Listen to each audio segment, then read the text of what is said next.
New Brunswick, always inviting. Sure it is. Sure it is.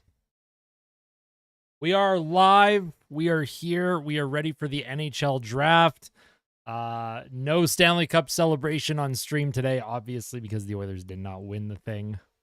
Yo, what's up, Borealis? Good to see you. Tired Draisaitl. Michael Keller says, waiting for the announcement. There's been a trade. The Edmonton Oilers have traded Darnell Nurse and Jack Campbell to the San Jose Sharks for the first overall pick. The Oilers are on the clock. Could you imagine, man? Hey, listen, San Jose gets a starting goaltender and a 20-minute per night defenseman, all for the first overall pick. You know what? The value's fair.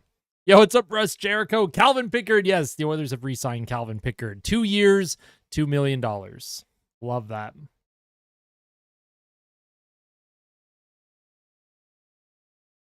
I hope everyone is doing well. Obviously, now that we're in off-season mode, viewership will not hit the heights of the Stanley Cup playoffs, but I am excited to continue to provide as much hockey content as possible. What's up, Magic Meat Bay? Good to see you again.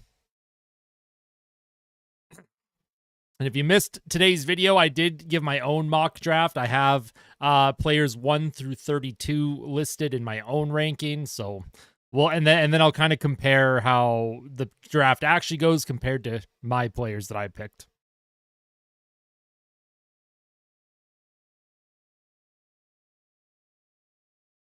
Brownie next. If you'd had said that in late 2023, they'd have said you were crazy. Yep. Dude, you could have told me that 2 months ago and I would have been like, no, sorry, no, thank you. But you know what? Calvin Pickard's earned it. Connor Brown has earned it. I am excited for the Connor Brown extension, which I also heard is very, very close. According to my my sources, a Brown extension is incredibly close for the Oilers.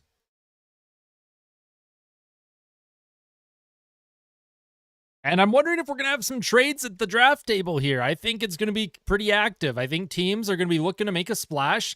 Teams are going to be looking to move up. Some teams are going to move down. Now, this draft is in Vegas, so teams to keep an eye out. Personally, for me, the Vegas Golden Knights, they might be looking to shed salary. They might be looking to move some players and move up and make a bigger splash at the draft in their home city.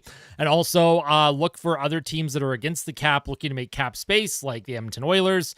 Look for them to move a player or two and try and get some capital, salary cap space capital, that is, and so forth.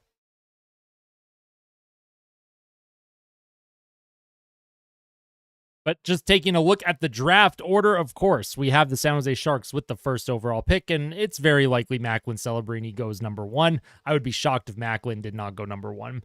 And then you have Chicago with the second pick, Anaheim with the third, Columbus with the fourth, Utah with the sixth, Montreal with the fifth, Ottawa with the 7th pick, Seattle with the 8th, Calgary with the 9th, New Jersey with pick number 10, San Jose with pick number 11, Philadelphia pick 12, Mini 13, Buffalo 14, Detroit 15, and so on. Did you see Edmonton making any trades in the offseason? Oh, yeah. Edmonton will be making numerous trades, I think, especially cap clearing type trades. Now, the Oilers, they do not have a pick in the first round this year. It was traded away to the Anaheim Ducks. That would be pick number 31. And that pick was involved in the Adam Henrique and Sam Carrick trade at the deadline. So the Oilers do not have a first rounder.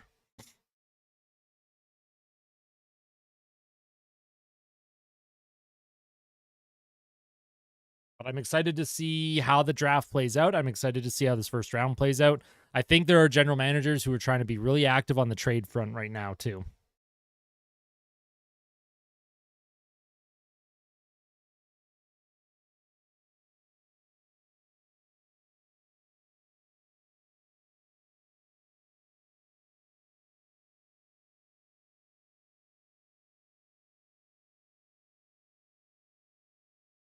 How's everyone's summer been so far? Might not have missed during the recaps, but do you have a preferred candidate to take over for Ken Holland? I do not have a preferred candidate right now. I don't know who's available out there. I'm not part of the general manager search. As long as the team gets someone that is forward thinking, someone that understands analytics and wants to push and utilize analytics, in my opinion, someone that has success in other levels, and someone that, you know, isn't just, I don't want like another old school like Hockey Canada type person. I need someone that's more forward thinking.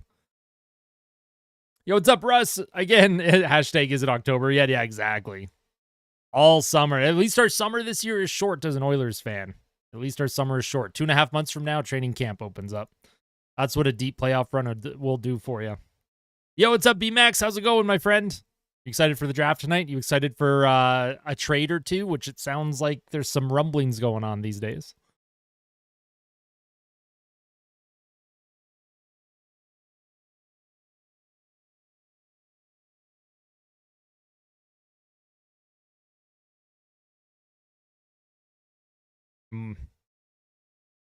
I know this is a draft stream, but I got to ask about what you see Edmonton doing this offseason. And because I'm a Canucks fan, I also kind of want to know what you think. Think about the Canucks have done so far. I like that Vancouver re-signed Dakota Joshua. A lot of people think it was a bit of an overpayment. I think for what he brings the team, some secondary scoring and his style of play, I think that's worth the contract for sure. Good deal on Joshua. Tyler Myers, 3 years, $3 million per. I think that's fine. I am kind of surprised that they re-signed Tyler Myers, but obviously Myers still has a lot of juice left in his tank, so that's a good move as well. When it comes to the Edmonton Oilers offseason, they're going to be looking to move cap space. They're going to be looking to move, hopefully, whether it's a buyout or a trade, Jack Campbell. They're going to be looking probably to move Evander Kane. I can't imagine they're going to bring Evander Kane back, and they're going to want to start to sign some scoring help. A guy like a Jake DeBrusk, I could see them going after. And then possibly a goaltender, even though they did just sign Calvin Pickard. And for sure, the Edmonton Oilers will be upgrading on their second pair right defense. They are going to bolster it.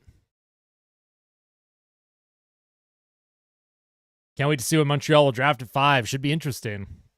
If LA can get rid of Pierre-Luc Dubois, the Oilers should be able to get rid of Campbell. I agree, Kevin. I agree. Let's get Demidov. Also, hello, hockey fans. What's up? What's up for you to envy? Hey, what's up, Erica? I'll be here in a few minutes. Yeah, no worries. No worries. Praying for Demidov. Yeah, Demidov's going to be so good. Not anyone is definitely getting traded. I really do think Evander Kane is getting traded as well. Now, if Demidov falls below number 2, I have Demidov going number 2. I would be shocked if he remains after the Chicago pick at number 2. I did shave my beard. Yes, I shaved. I look much different now. It's summer season. I got a haircut, shaved.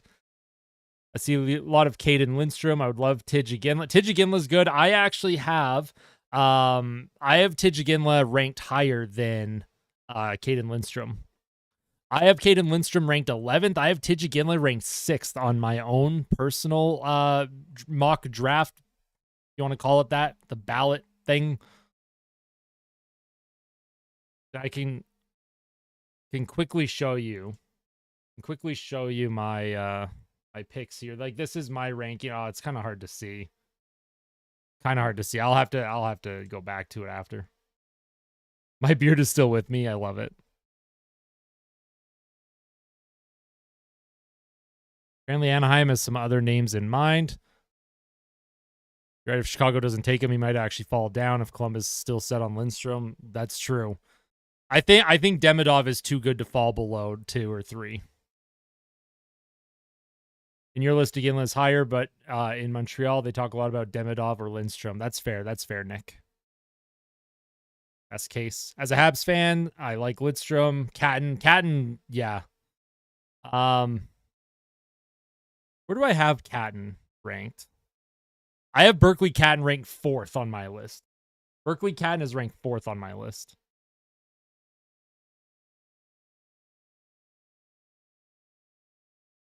Actually, you know what? I'm going to try something here. The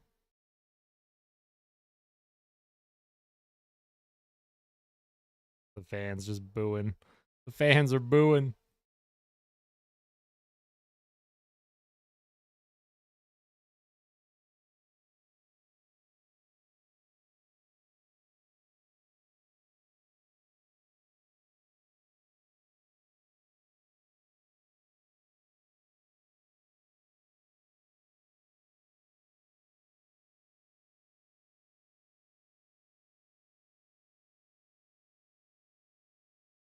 I'm just adding something. I want to see if I can. How does this look? This too small. Have my own ranking here. My own little draft ranking. It doesn't look good. I can't integrate it with the stream properly, so that's fine. That's fine. I have my draft ranking in front of me, my own personal ranking, so yeah, the sphere looks pretty cool. Yeah.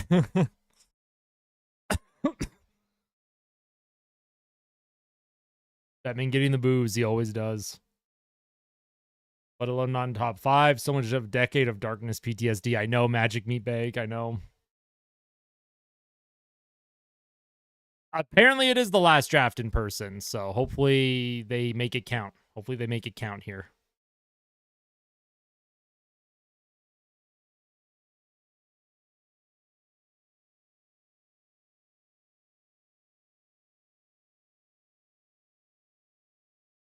San Jose Sharks with the first pick, my friends. I won't actually show any footage of the draft. I cannot show footage, otherwise I'll be dinged with a copyright strikes. San Jose is on the clock.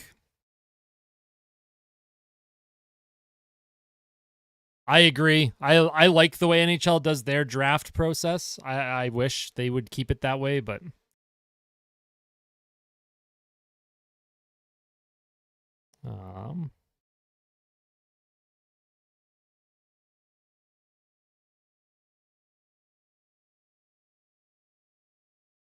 there we go. So we can follow along with my own personal. So this is my actual draft ranking on the screen.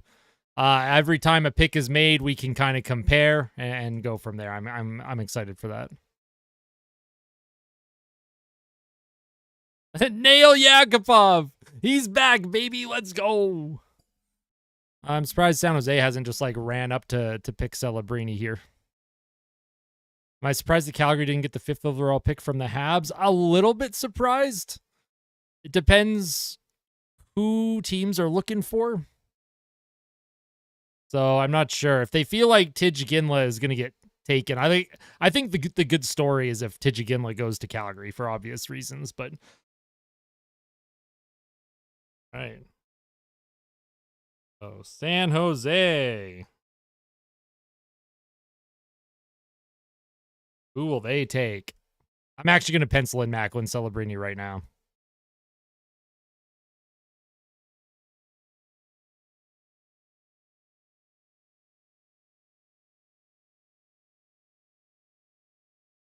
It's weird. If you know who you're picking, why are they waiting so long to go up to the draft table? Can't believe Montreal will go with Perrick since it's a defenseman. I think Perrick is like really good.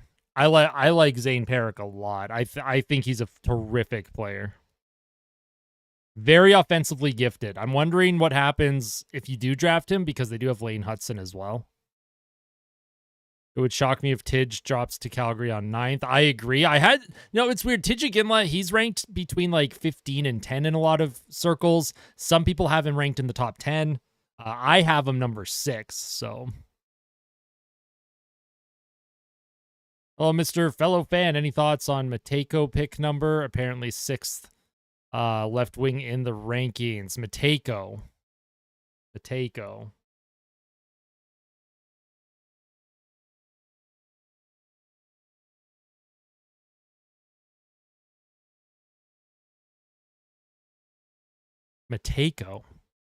I don't recognize that name.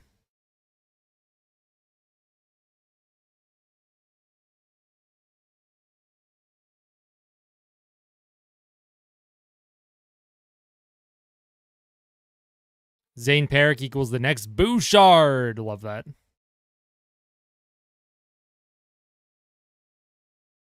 All right, pick is in for the Sharks. It's got to be Celebrini. Can't be anyone other than Celebrini.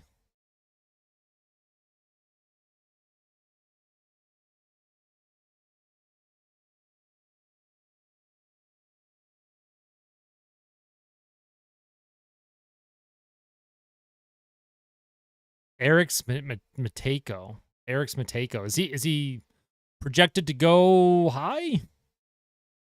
Matejko.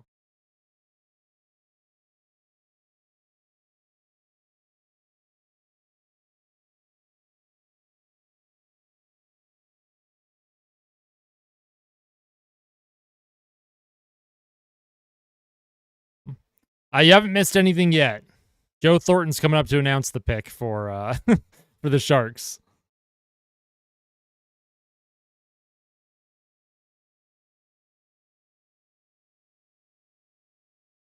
Okay, so he's ranked number 93. I haven't even seen Eric's Matejko. Played for the St. John Sea Dogs. Interesting.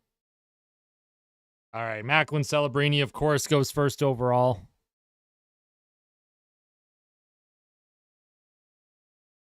Dude, there is a guy just screaming his lungs off beside the Celebrini. Jose. Oops.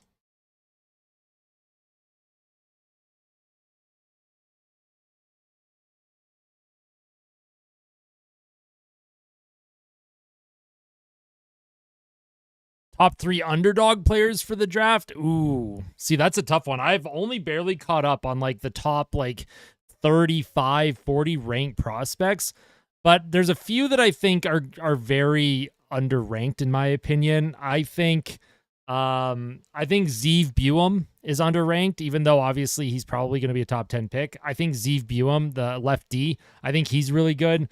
Another player I think might be getting underranked a little bit, and he shouldn't be, is Berkeley Catton. I think he's really good. And I also think trying to find another one here. On the other side, I think Anton Silyev is actually overrated. I think he's overranked. Nice, Michael. I know nothing about the draft. I know very little, but I you know, I'm just kind of watching how things are playing out here. I've been watching playoff hockey for 2 months. I have no idea who's in the draft besides Celebrini. That is A-okay.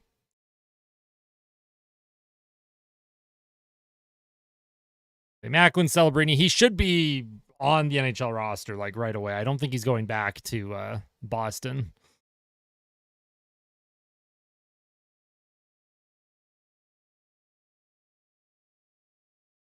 Underdog, I think Green Tree is that. I also think Green Tree is being underrated right now.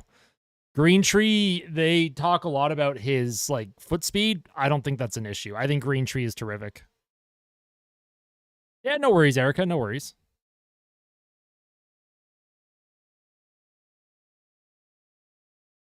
Chicago. Well, I mean, I would go with Ivan Demidov personally. We look at my own board here, so I would go with Ivan Demidov. This is my personal ranking. I have Demidov at number 2, but who knows? Who knows what Chicago drafts? Who knows what they're looking for right now?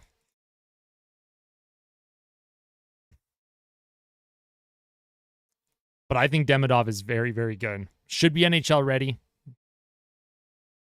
and should have an impact, whoever drafts him. We don't even get a pick today, right? Yeah, the Oilers don't have a pick in this draft. Our pick would have been number 31, but it went to Anaheim in the Henrique and Carrick trade.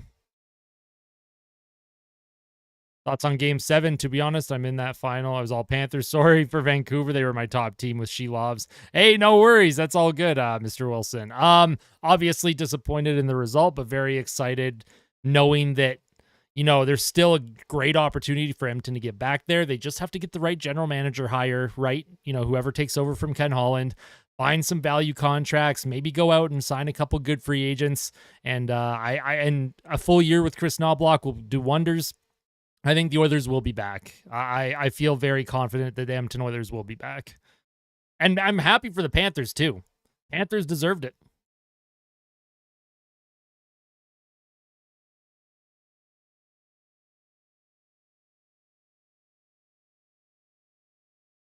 So Macklin, he's just being interviewed right now by the Sharks.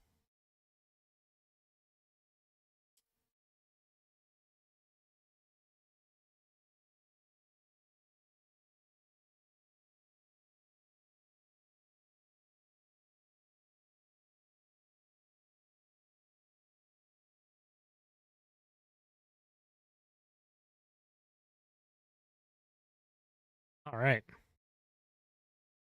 Congrats to Celebrini and Mike Greer. Big first overall pick for the Sharks. Mike Greer needs a couple wins here. Some of his trades are very, very, I don't know, questionable to say the least.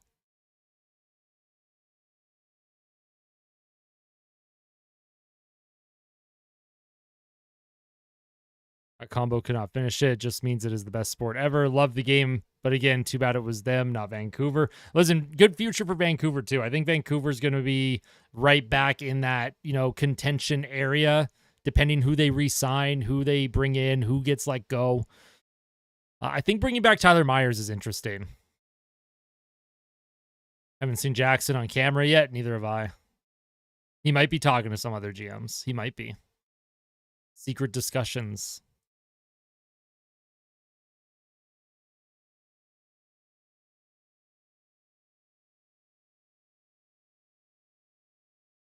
So Chicago is on the clock. Man, this draft is going to take like 4 hours, isn't it? Just based on the pace of this.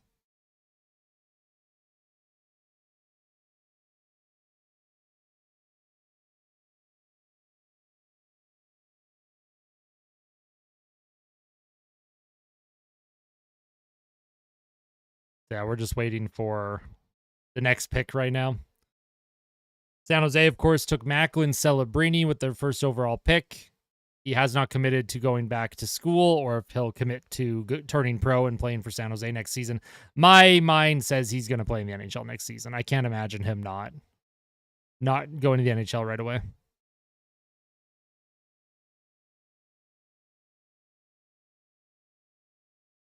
Does say 5-9. Nice. Well, it's been 22 minutes and we've made one pick. So at this rate, this draft is going to go until 3 a.m. Jesus.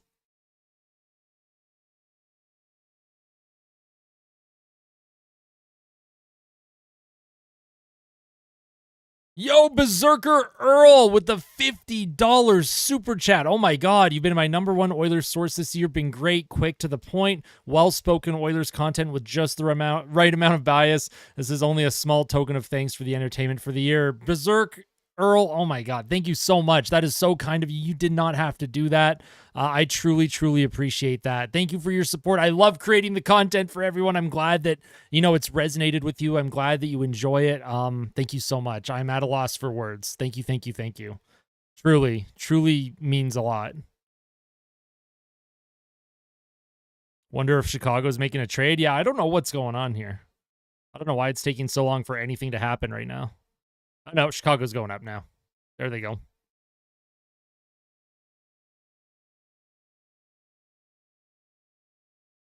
Is Ovi continuing his career good or bad for the Caps? Was watching their playoffs, and as much as I love him, the man barely skates.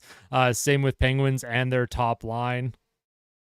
I think he wants to beat the goal scoring record in Washington. He's at a point in his career where he can't be an effective player every night.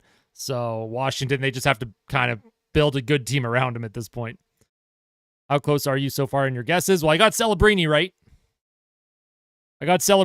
They're just on the second pick here. But yeah, Berserker Earl, $50 through Super Chat. Thank you so much for the. I truly appreciate it. Yo, what's up, Felix? Good to see you again, my friend.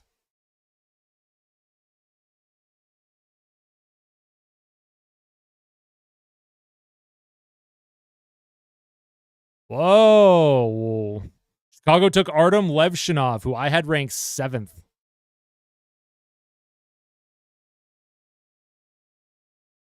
Artem Lev.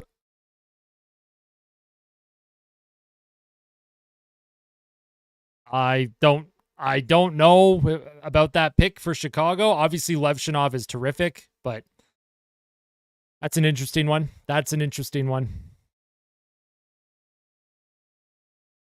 Where was Levshinov ranked by? Okay, so Bob McKenzie had Levshinov ranked 3rd. I had Levshinov ranked 7th. So obviously for me, that I'm a big dummy. I just don't think Levshinov is like a 2nd overall caliber player. I think Demidov for sure should have been going #2. But so Demidov is dropped. At least in my opinion, Demidov is dropped. Levshinov.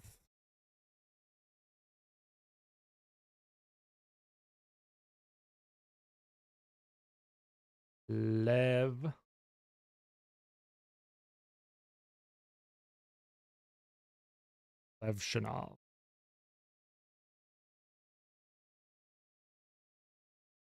I see some McAvoy and Levshinov. Definitely not better than Demidov, but a much better fit. You know what? That's fair. That's fair. And for Chicago, you know, they might be looking at the best defenseman available. I actually think the best defenseman available is Zeev Buem. But again, I'm being really biased here. I have my own biases for certain players. Who's your pick for Montreal? A lot of people think about Demidov. If Demidov drops to 5, Montreal would be getting an absolute steal with Demidov. But I have Montreal maybe going with Zane Perrick. I know they have Lane Hudson as their offensive defenseman of the future. Zane Perrick.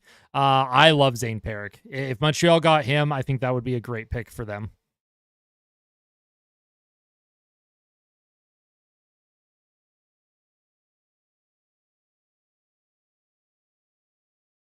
What's up, Beezus? Good to see you again. Have they projected Bob McKenzie's face on the dome yet? Can't watch the networks tonight. No, as far as I'm aware, Bob McKenzie's face is not on the sphere, and everyone in Las Vegas is safe from having to witness that. So funny. Is his record that important for the franchise? Should he give up or continue? Just your opinion. Playoffs cannot be won on top line scorer who can skate. I don't think he should give up.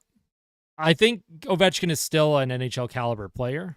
I don't think they'll try and move him. It's a tough one. Buem, 100% highest ceiling, but Levshinov, 3rd highest floor, in my opinion, 2nd highest floor out of the Demon. Hey, you know what? That's fair.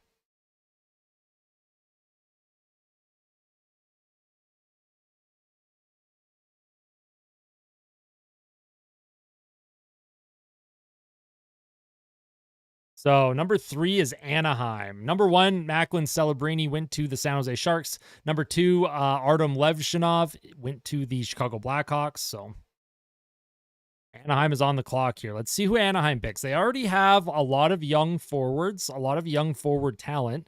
I'm curious to see if they take a defenseman here. I have Zeev Buem being taken by Anaheim on my list, but we'll see. Best NHL finals in my memory. In the salary cap era, Boston, Vancouver ranks up there. Boston, Chicago ranks up there. Edmonton, Florida for sure ranks up there. That was a unbelievable Stanley Cup final. Boston, St. Louis is pretty high. Yo, what's up, Mr. NHL?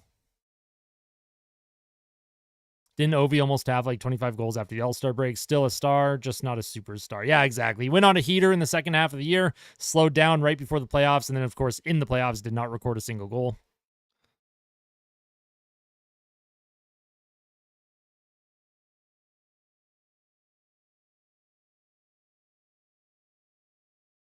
Back on the floor with Jeff Merrick. They are interviewing Levshinov. Does Edmonton have a second rounder? I think so. I think they do. Maybe I'll have to double check. Let me go on cap friendly.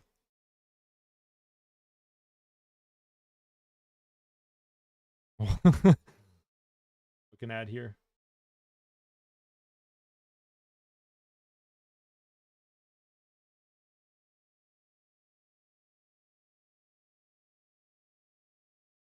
But the Oilers, they do have a second round pick. Edmonton does have a second round pick.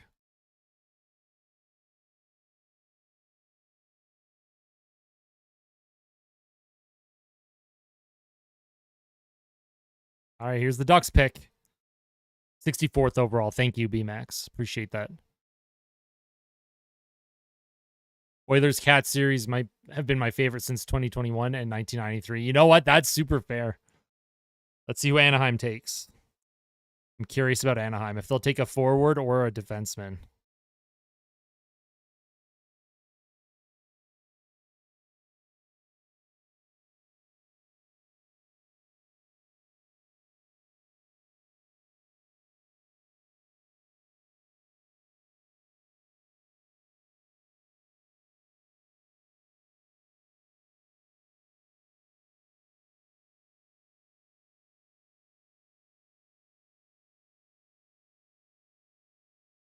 I'm not sure if the Panthers have a second round pick, Anders. I'm not sure.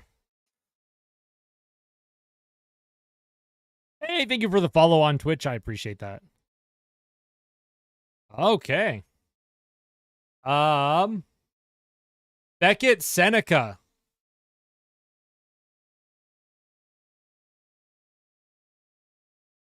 Beckett Seneca. Right winger.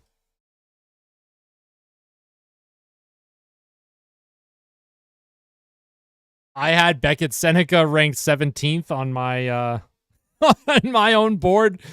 If you want to take a look at my board here, I had Beckett Seneca rated number 17th, and he goes 3rd overall. So that's super interesting. That's super interesting to me.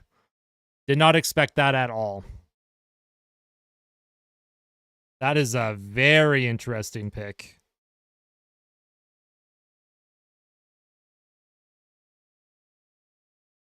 Seneca goes 3rd overall. You had him in the 25 to 40 range. Yeah, I had Seneca 17th. Could have easily dropped into the 20 range. Yeah, they must see something.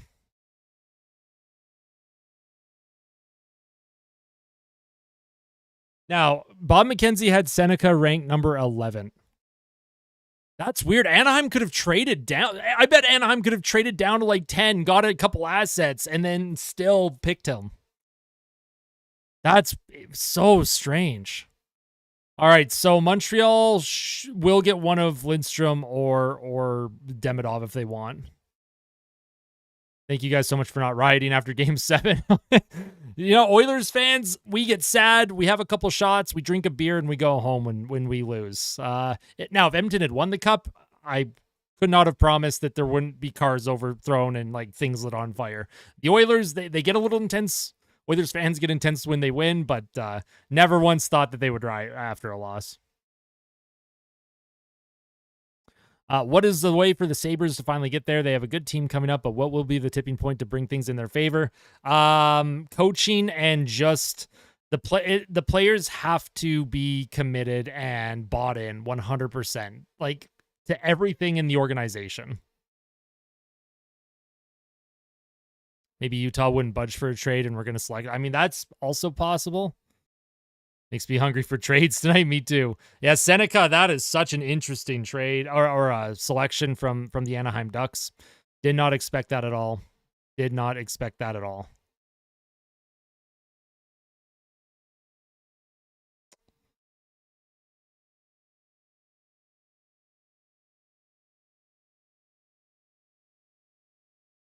Who has the first pick in the second round? I'm not sure. I haven't even taken a look at the draft board like at all.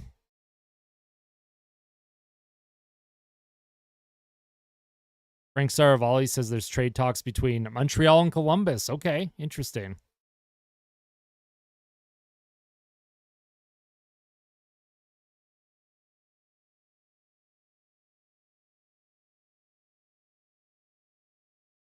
I mean, if Anaheim is picking Seneca based off of a hot playoff run, I don't know about that. Obviously, he's a good player. Like, again, these are 17-year-old kids, 18-year-old kids. I shouldn't be like blasting anybody. I just think it's interesting who they decided to go with. I love his parents' reaction, though. That's awesome. Good for him. Thank you, Russ. I appreciate that. Probably missed a lot. Nope, just missed a couple picks. Celebrini went 1st overall. Levshinov went 2nd. And then Seneca went 3rd overall. Montreal locking in Demidov if they trade with Columbus. Trade maybe LA's 1st and the 5th overall pick for the 4th. That's a possible deal. If they really want Demidov, yeah. I could see Montreal making a deal to get the guy they want for sure.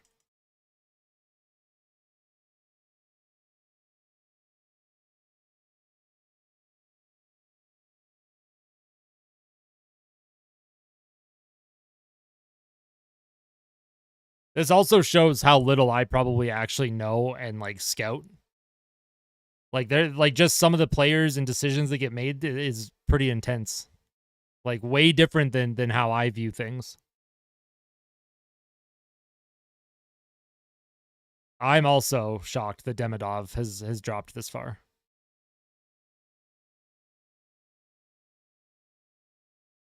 I wish Sportsnet. Oh, my apologies. I wish Sportsnet had like a clock, something that you could see, like a 3-minute timer or something.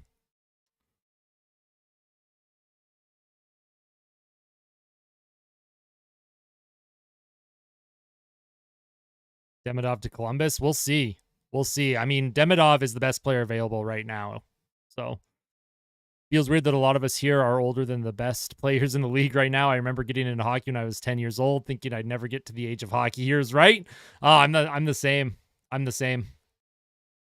I totally understand that feeling. Any good tendies in the draft? Not. I don't think there's any goaltenders worth taking in the first round in the draft. That's not to say that there aren't good goaltenders, but I have no goaltenders in my top 32.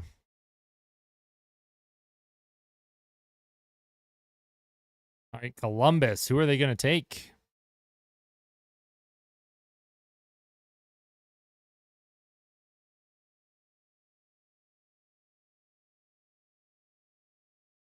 Oh, they're going to get Rick Nash to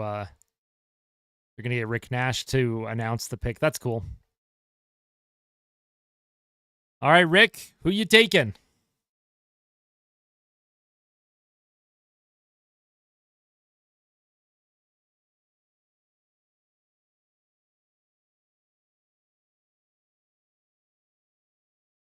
All right, so they took Caden Lindstrom. Lindstrom goes 4th overall to Columbus.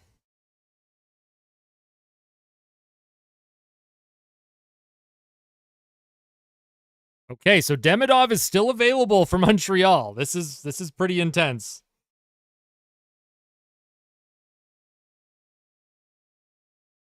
All right, Montreal Canadiens. Do not galaxy brain this pick.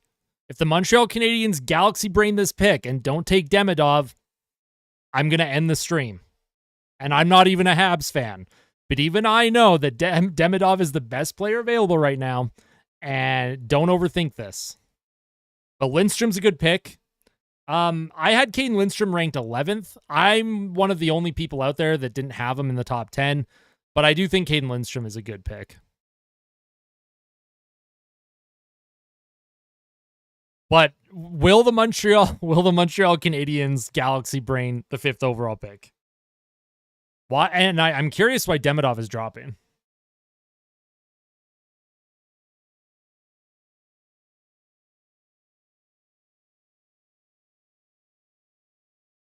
Ready for the obvious. Please, Montreal, take Demidov, not Iginla, not Buem, not Dickinson. I mean, Iginla would be a good pick. Buem would be a good pick. Herrick would be a good pick. But Demidov's the pick. Like, Demidov has to be the pick, right?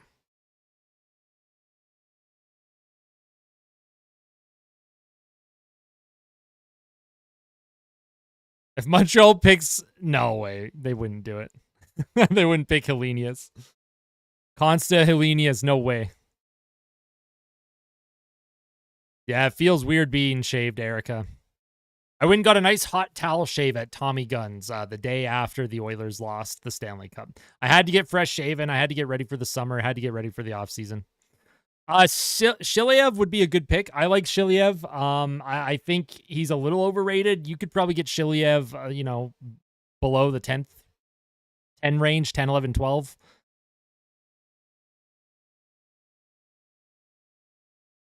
Watch the Oilers get Demidov.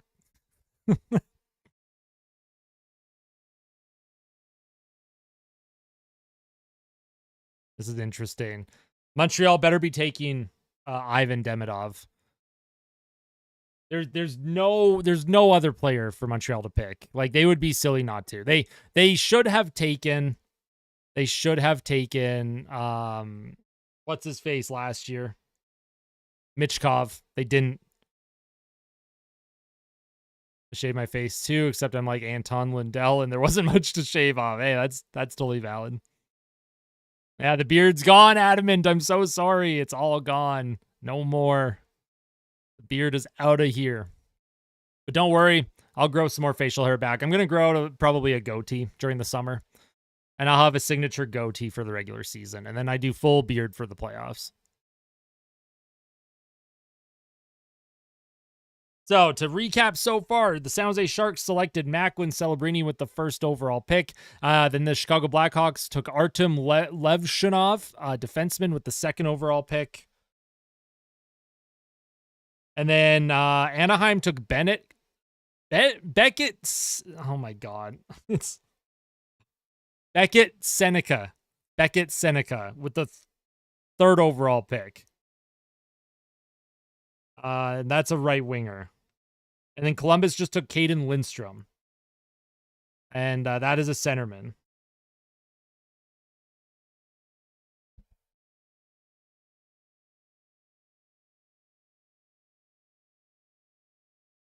They don't take Demidov, then they have to trade down. Should have taken Michkov, Benson, Dvorsky. Yeah.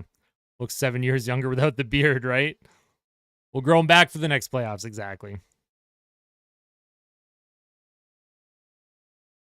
Okay, this is kind of a hot topic with my brother. Shiliev is Russian-born, still playing in Russia. How is this going along with all the geopolitical situation and sanctions? Here in Europe, if players are playing in Russia, they are banned from national teams, but NHL goes opposite way.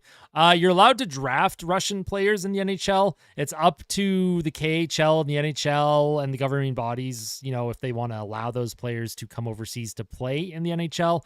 Recently, Michkov was given permission to have his contract terminated in the KHL to come across overseas and play in the NHL. It's on an individual basis. It's a very fluid situation, not quite black and white how this process works. I don't work in that department. I have no idea what the geopolitical landscape is there, but you might see some teams be scared to take Russian players or players that play in the KHL because of that reason. Sasha Barkov, dude, goes right back to looking 14. That's true. When is Yakupov getting traded again? Today. Gabriel today. Right now. Yo, what's going on?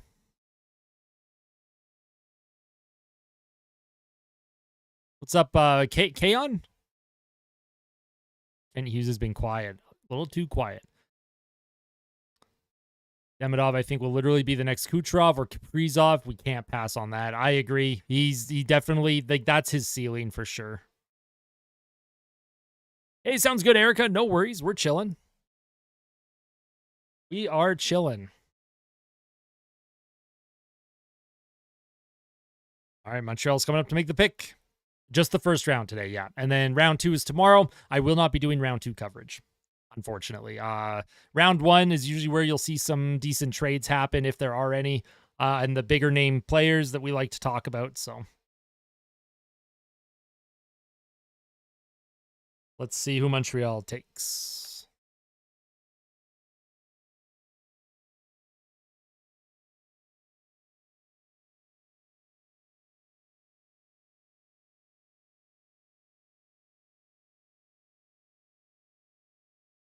Celine Dion coming up to help make the pick. I love that.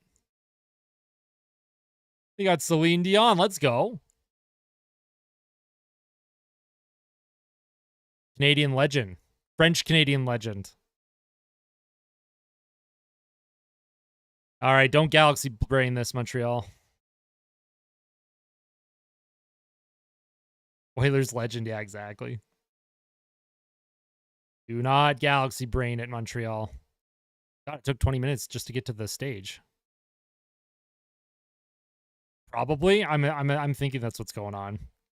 Every team seems to have a guest. Oh my God, make the pick. I don't mean to rush them, but like, let's go.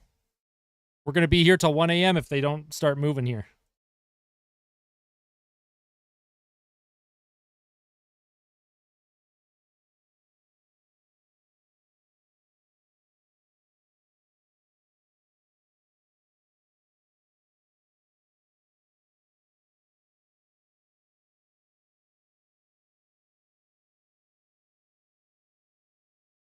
Make the pick.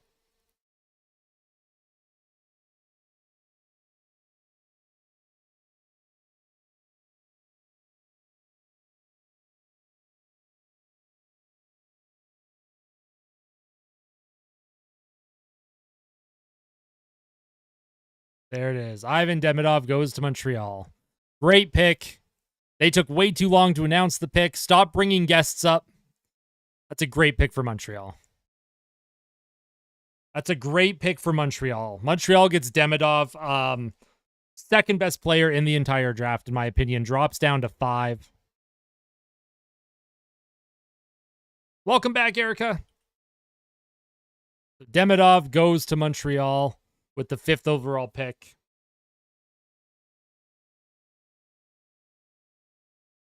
He's an unbelievable player.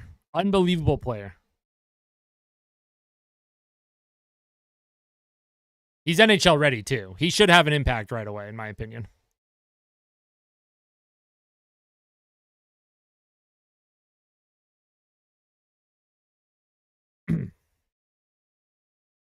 Yeah. I agree with the Sportsnet analyst talking right now. They have a star on their hands. Like like Demidov is a number 2, number 1 pick in some drafts sometimes. That's how good he is. I'm shocked that he dropped down to 5. But that's a great pick for Montreal. Helps them right now. Montreal's future is, look at Habs fans, man. They are stoked. He's absolutely NHL ready. That's a great pick. Real solid pick for Montreal.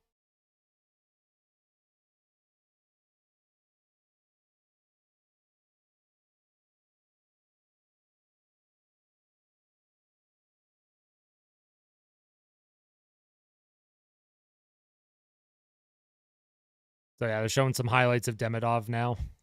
Game breaker, they say.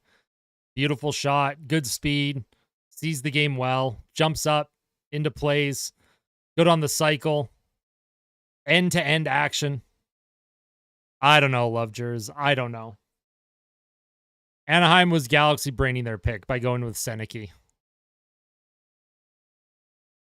Like, I don't know. There's always a player that drops. There's always a player that is, ranked 15th or 20th that ends up going in the top 5. I just don't understand.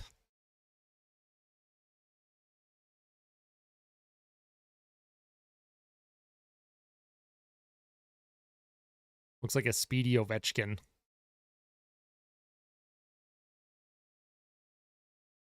Montreal's managed to already have one of the best drafts with only their 5th overall pick. Probably the future best player on the Habs. I agree. Definitely has the highest upside of anyone that's currently on the team. I think that's a great pick for Montreal. Should be NHL ready. Should be able to go right out of training camp as long as he has a good camp. And Montreal, they're not done. Montreal still has a pick at number 21. So who knows who they could pick at around that range too.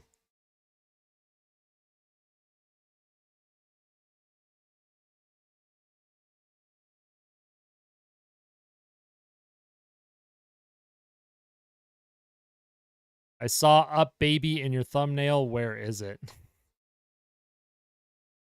I know what you're trying to get me to say. Forgot that Edmonton traded away our 1st, 4th, and 5th round pick for Henrique and Carrick. I have short-term memory. That's okay. A lot of us forget. I forget what I had for breakfast today. So what's up, Cyclops? Utah is up on the clock. Now, Utah, I had picking Iginla. But there are a couple players still available that I think could be taken. Zane Parrick, really good. Berkeley Catton, he's really good. So we'll see who Utah decides to select.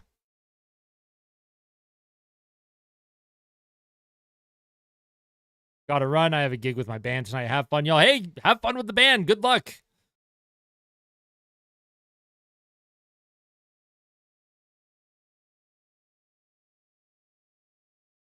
Ottawa only got the 5th round pick. Thoughts on Pickard re-signing? I like that. I think it's a very cheap option for a backup. Him and Stuart Skinner making less than $4 million total as your 2 goaltenders. That's good. No issues with that at all. Utah, you take Buem, Catton, or Parrick would probably be good picks for Utah. But I think the Pickard signing is terrific. 2 years, $1 million per year. That's great value for what he brought to the team this year. It gives him peace of mind knowing that he'll be in the city for more than 1 year. He can settle down with his family. I like it just from a personal standpoint too. Real solid. Man, that sphere looks so cool. I need to take a trip to Vegas and go to the sphere, man. And here comes Utah. See who Utah selects.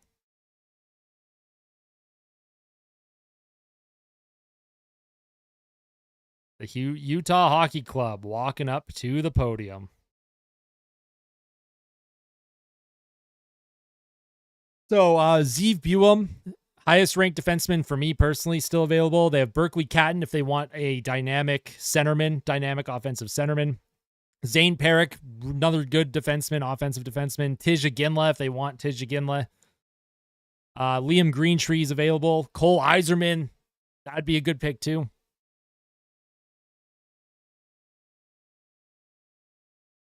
That's possible. What's up, Hillbilly Express?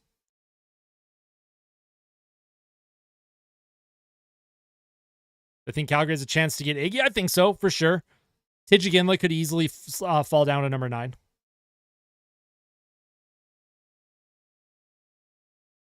You think Ottawa? Who do I think Ottawa is going to pick? I had Levshinov ranked 7th, but Levshinov went number 2. So best player available at that point, we'll have to see. What's up, Big Xersha? Do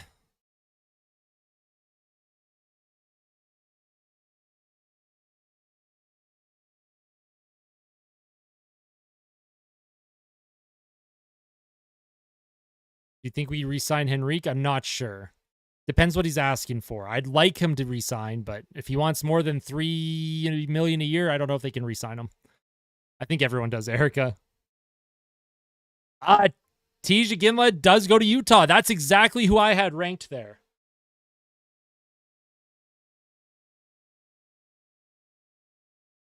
All right, so if you wanted to take a look at my rankings here, I had Tij Iginla, 6th overall, going to Utah, and that's who they ended up taking. He does not drop to Calgary at 9. I think a lot of Flames fans were hoping that he would drop. So Tij Iginla goes number 6. That's the only one. Well, him and Celebrini are the only two that I've actually gotten right. So that's always fun to take a look at. So Tij Iginla goes 6th overall to the Utah Hockey Club. I think that's a terrific pick. I think Tij Iginla is underrated by a lot of people. So who do I think Seattle gets? If Liam Greentree is available, Seattle should go for him, in my opinion. Will they make NHL game for PS5, NHL 25? Yes or no? Yes, they will. I believe so, Joshua. You think he'll take a pay cut to get a cup? He could, Adam it. He could, absolutely. Condolences to Calgary, even though I hate them. All right, so Utah takes Iginla. And one of the only picks that I've had correct in my rankings. Iginla to Utah. So Ottawa with the 7th overall pick here. How do I... Demidov has been taken. Iginla's been taken. Beneki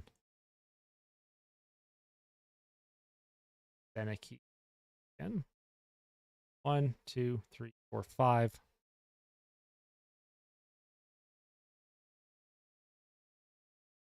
All right, so best player available right now for Ottawa, in my opinion, is Zeev Buem, but they could get Berkeley Catton. Don't know who they're looking for. I don't know if Ottawa's looking for a defenseman or a forward. If they're looking for a forward, they should go with Berkeley Catton. If they're looking for a defenseman, they should go with Zane Perrick or Zeev Buem, in my opinion. Those would be the two players that they should be going with. Saravelli says Kane won't be traded. I don't listen to anything that Saravelli says because he's wrong 9 times out of 10. We needed to keep the legacy going. That's okay, Xersha. That's okay. You know what? Maybe he'll be a bust. Who knows? Maybe he'll get an even better player at number 9. That's still not the jersey Utah will be playing in for next season? No, I don't think so.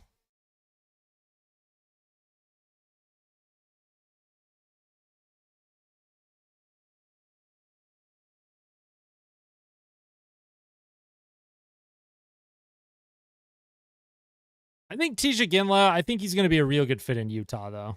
It should be fun for them.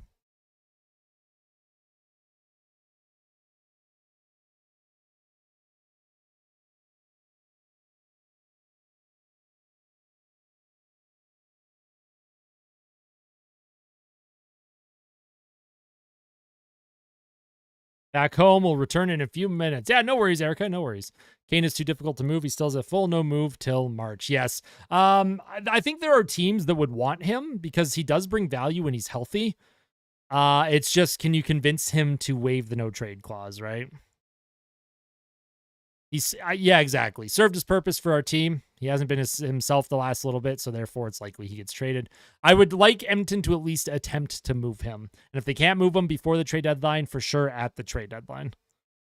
How long does each team have to pick? I think 3 minutes. I think it's 3 minutes, but they kind of extend it because they do the interviews with players and yeah.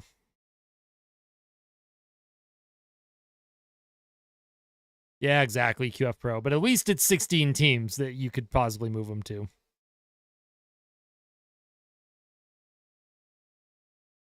So 7th overall picks, Ottawa. I would, if it were up to me, Ottawa would take Zeev Buem or Berkeley Cadden or Zane Perrick. However, Liam Greentree is still there and Cole Iserman. I could see them taking Cole Iserman. So we'll see who Ottawa does end up choosing here.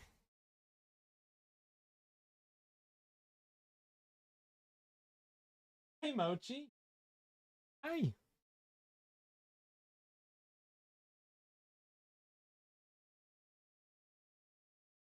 All right, my cat is bothering me for food. After this pick, I will be right back. Give my cat food, and then I'll come back.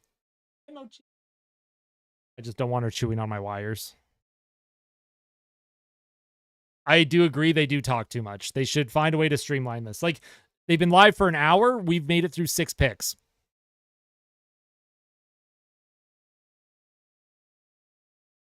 Like, we're going to be here until, like, 11 p.m. Mountain, almost midnight Mountain at this rate.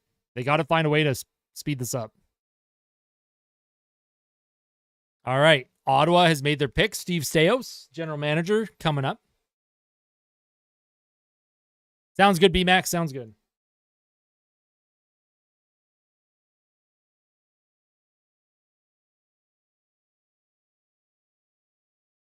All right, let's see who Ottawa picks. That's true, Adamant. That's true. Although I don't even think they televise rounds 2 through 7. That all happens very quickly tomorrow.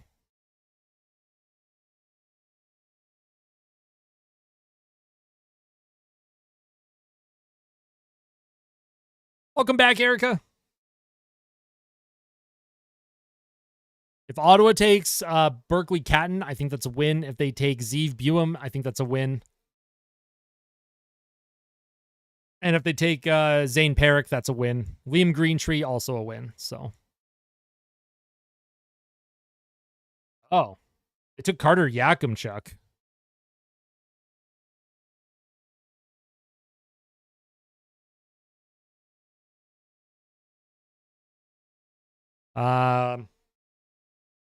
There are better defensemen available than Carter Yakimchuk.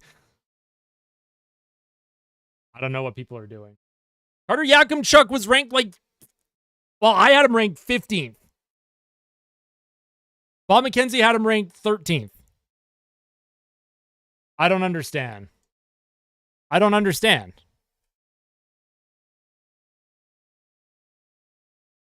I just, is it because he had 120 penalty minutes? Like, that's the only explanation why Ottawa would have taken Yakimchuk over some of the other defensemen available.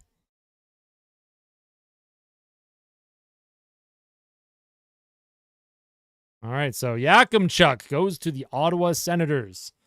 So just to recap, San Jose took Macklin Celebrini. Chicago took Artem Levshinov. Anaheim took Beckett Seneke. Columbus took Caden Lindstrom. Montreal took Ivan Demidov. Utah took Tidge Iginla. And Ottawa is taking Carter Yakimchuk. Okay, so I will be right back. Give me like 1 minute. My own little commercial break here. I'll be back before the next pick.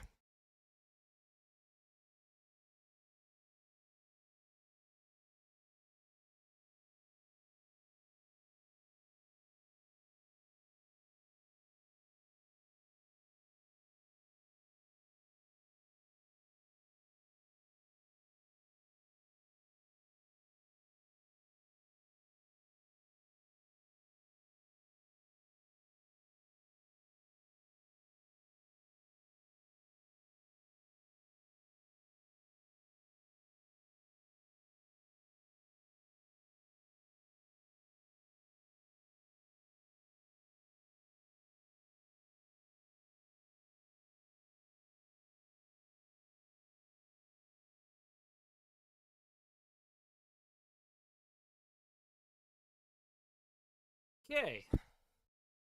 I am back. So how are we feeling? Are we feeling, Sens fans?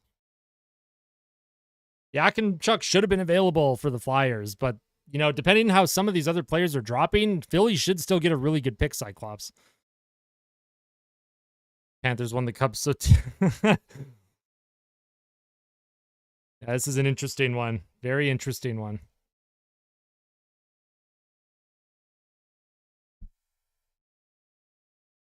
All right, so with the 8th overall pick, we have Seattle now. Seattle, they have a lot of good options here based on my own draft ranking. Filiev's still available. Dickinson's still available.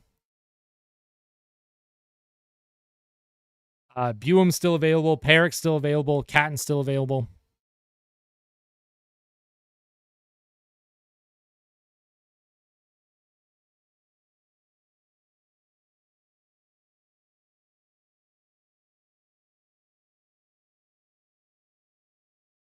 Senators looking to top on Alexander Daig's draft bust legacy.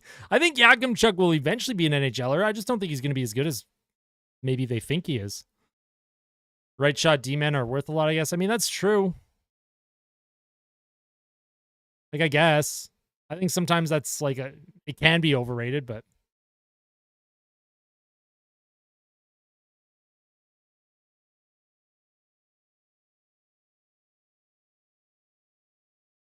I'm a Flyers fan, but I love hockey and can watch any two teams play in any league. Yeah, I love hockey too. I'm the exact same way.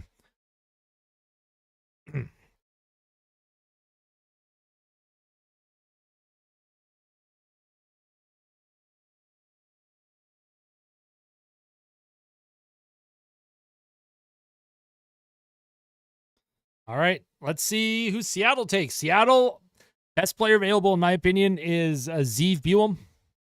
Will they take Zeev Buem? I have no idea. Buem seems to be dropping pretty hard here. Berkeley Catton's still there. Zane Perrick's still there. Liam Greentree, Cole Iserman. Lots of good players available. Iginla was the last one. Hey, listen, Philly, based on how some players are dropping and based on my own ranking, Philly should get a good player.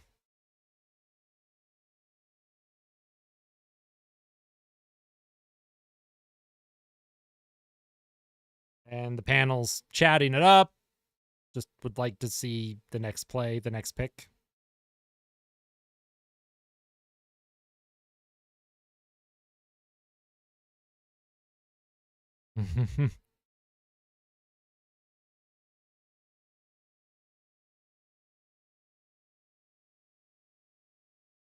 Oh, yeah. They named the first 6 players for the Four Nations for Team Canada. The first 6 players that will represent Canada in the Four Nations Cup. Hey, welcome back, BMAX. All right. Seattle has their pick. They're on the podium. Who does Seattle take? Does Seattle go off the board, or are they going to hopefully not Galaxy Brain this and take someone very good that is still on the board right now? Let's see who they take.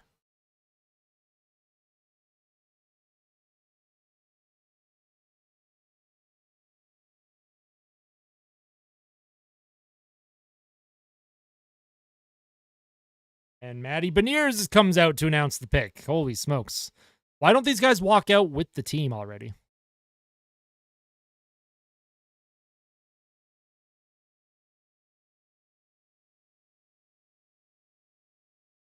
They taken.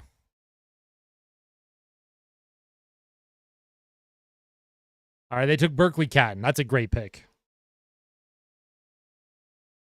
I had Berkeley Catton ranked 4th in my list. And Berkeley Catton is a centerman. Had a ton of points this year. I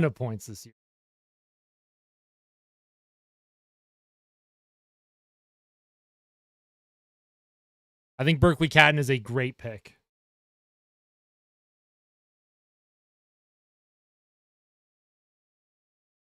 Berkeley Catton this year in 68 games played had 116 points. He was a 50-goal scorer with the Spokane Chiefs. So Seattle goes with Catton. That's a real good pick.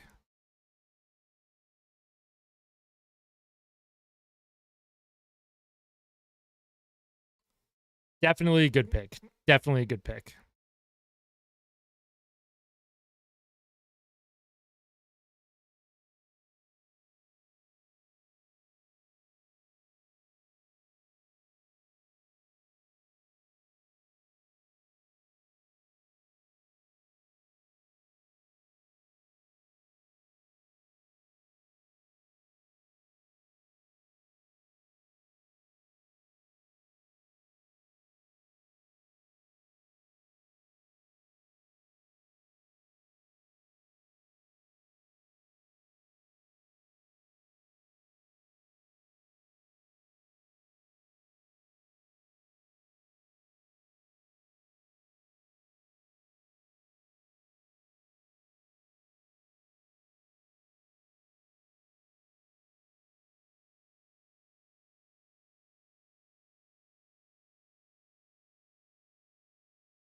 There we go.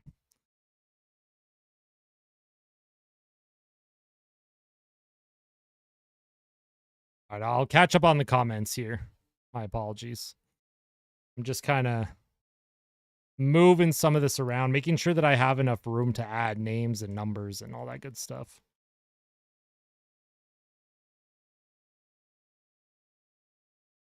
There we go. Perfect. So, best forward available for Seattle for sure. Agreed. Do you think that Skinner will be starter for the Four Nations Cup? He'll be named to Team Canada. If he has a terrific first half of the season, then I will say yes. Our pool stack. Demidov, Hudson, Fowler, Reinbacher, Mayu, Roy. Mayu's still with the team. So now that it's the off season, you guys golfing at all? I have not had a chance to go golfing yet.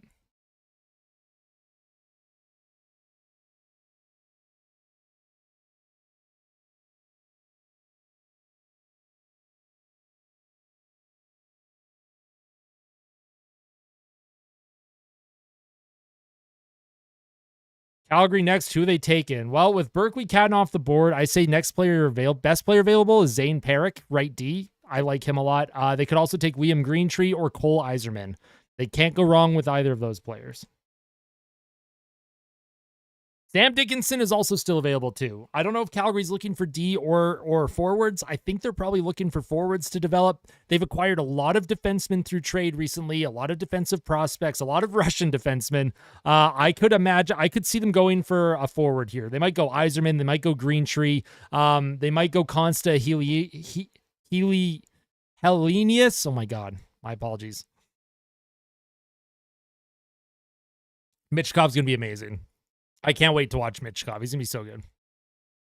Binnington, Hill, Skinner for Four Nations. Don't know any more Canadian goaltenders. Yeah, that seems realistic, Erica. That seems like a realistic chance to happen.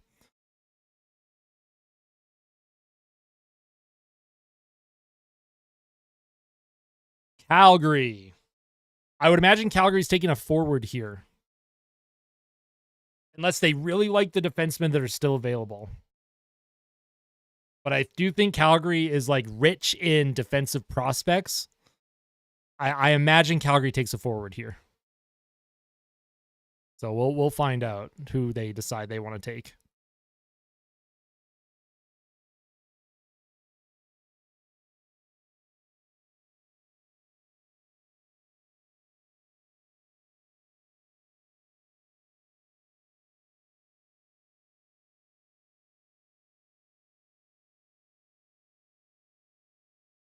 Let's see who the Flames will take. The 9th overall pick.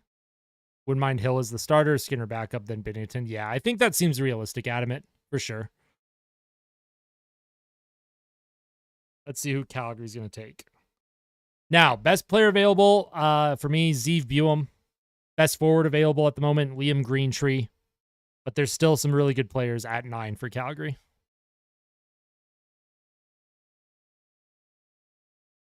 Hey man, how you doing? Hope your night is going well and you're enjoying the draft. Want to pop in and say hi. Love the jersey, by the way. What player is it? Love the matching hat too. What's up, Steven? This is a Leon Draisaitl jersey.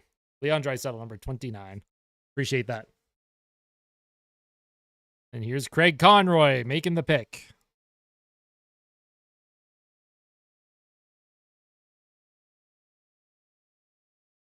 They took Zane Perrick. Zane Perrick. Great pick. Love that pick.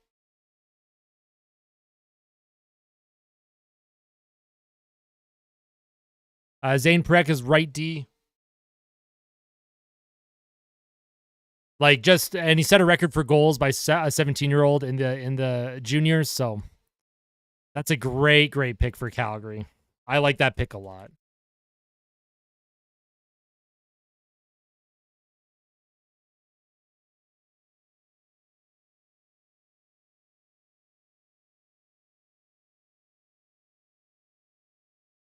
I want a D-man for the Flyers, but I think they need a center to keep up with Michkov. That possible, yeah. That makes sense. Are there any goalies in that will most likely be drafted? I'm not sure. I'm not really good at scouting goalies. Like you'd have to go on Twitter and find someone that actually knows goaltenders. That's a position that I struggle with scouting. Like actually, oh yeah, he's very good. I had Zane Parekh ranked number 5 on my list. So the fact that he dropped to number 9. Michkov said he wants to try center. I think let him play in the league a year or so, or 3 before he moves to center. That's true. If you want him to, not be overwhelmed right away, having a good center for him to play wing with, maybe take him under his wing, literally, while he, learns the North American game. All right, so number 10, we have New Jersey.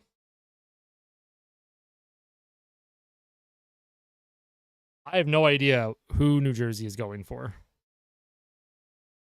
Calgary can cook things up and be back in the playoffs. I hope so too. I want more Battle of Alberta in my life. All right, so if we look at best player available, Zeev Buem is available for New Jersey if they want him. Liam Greentree, Cole Yzerman, Sam Dickinson, that kind of rounds things out as well. You're doing great as always. Love the setup, looking good, and love your passion. That is one thing that I enjoy is your enthusiasm for hockey. So thank you. Hey, I appreciate that, Steven. And thank you even more. I truly appreciate the kind words and positivity. I feel like my back is turning 79 tomorrow. Yeah, I feel that. Do I think Celebrini will be a generational star? No, not generational. He'll be very good. But I think generational, that term gets thrown around just a little bit too much for my liking.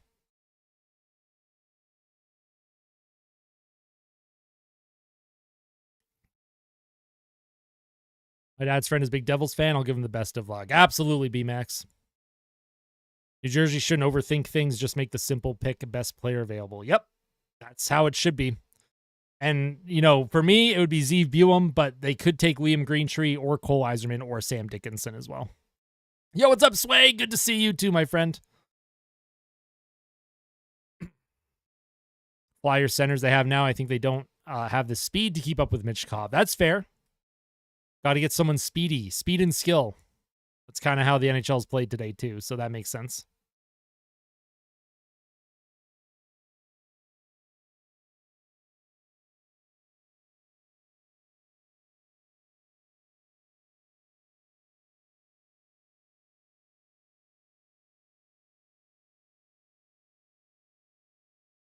All right, so we're just waiting for New Jersey's pick. They are picking number 10.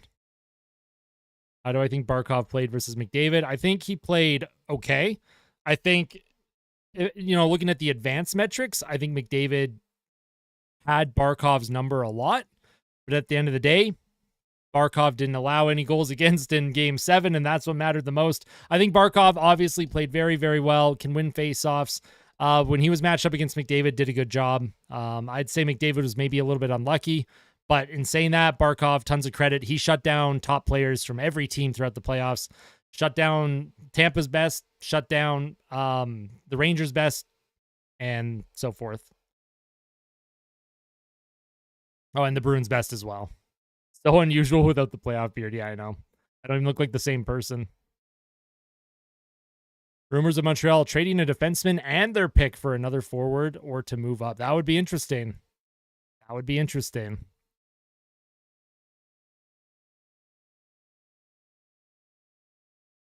Imagine having Crosby, Davo, and McKinnon on one line. Can't wait to see this Four Nations Cup, although I think they need to include more countries. I agree. It's going to start as a Four Nations Cup, but they should definitely expand to a bigger tournament in the future. Yeah, Zane Parekh is a great pick for Calgary. I think they're very happy to have him. Hoping Bouchard will be part of the Four Nations. He should be. As long as he plays like he did this year, he will be on Team Canada, in my opinion.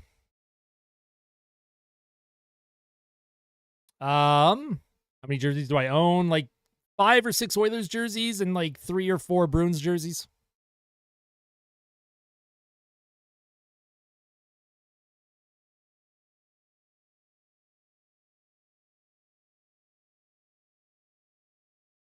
Slight overpay. They could have had a Kavalaru or Hudson there. I think Henrique was worth it. It helped the team in the short term. And if they're able to re-sign Henrique, that's even more worth it. But I understand the sentiment of the value that was given up.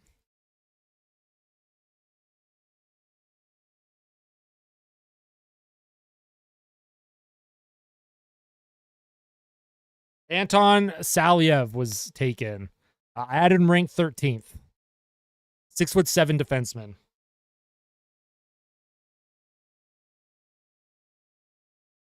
And obviously, good defenseman. I think some people had him ranked pretty high. I had him ranked at 13th, so they didn't really go off the board for him.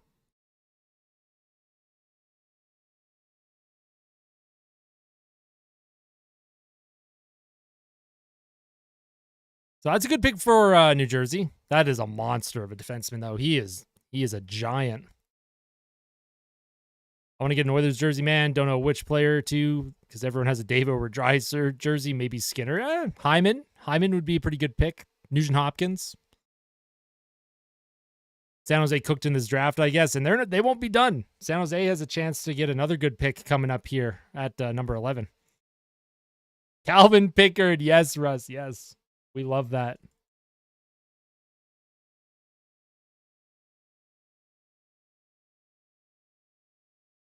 Now, San Jose here, if they choose Yzerman, right? Cole Yzerman, Liam Greentree, you know, really, really good forwards available.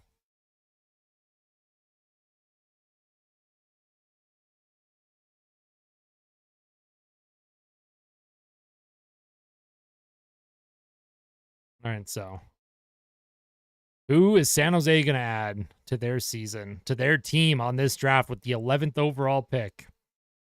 San Jose has good options. If they want a defenseman, Zeev Buem or Sam Dickinson. If they want a good forward, Liam Greentree or Cole Yzerman. Yo, what's up, Forrest? Thank you for the follow as well. I appreciate that on Twitch. RNH still my favorite player, clean player, and underrated who can do anything. He can be a superstar and get 100 points or be a good two-way center. I think the 100-point year was that was definitely a flash in the pan. He's definitely always a 60-point guy.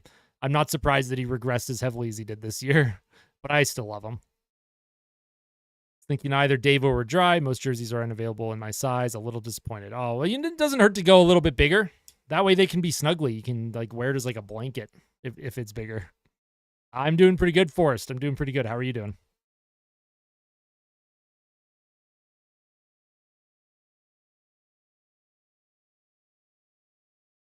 Thoughts on the Ducks' new jerseys? I like them, but hate the new name numbers. I don't like the orange pants for the home jersey either. I don't like the orange pants. I think the jerseys themselves are fine. I would have preferred the purple and green style instead of orange, but I also don't like the orange eyes in the Duck logo.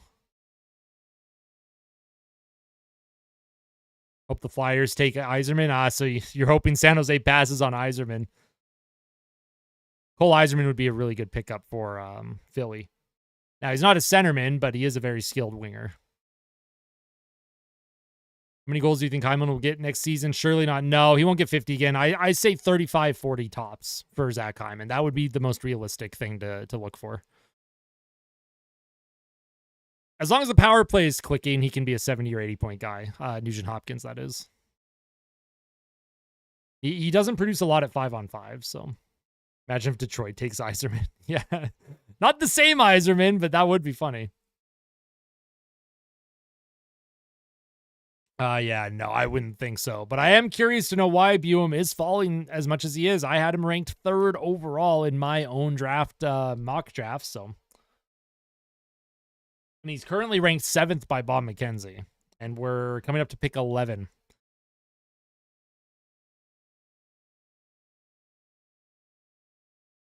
I want to see Brown back and Janmark. I think both will be re-signed for sure.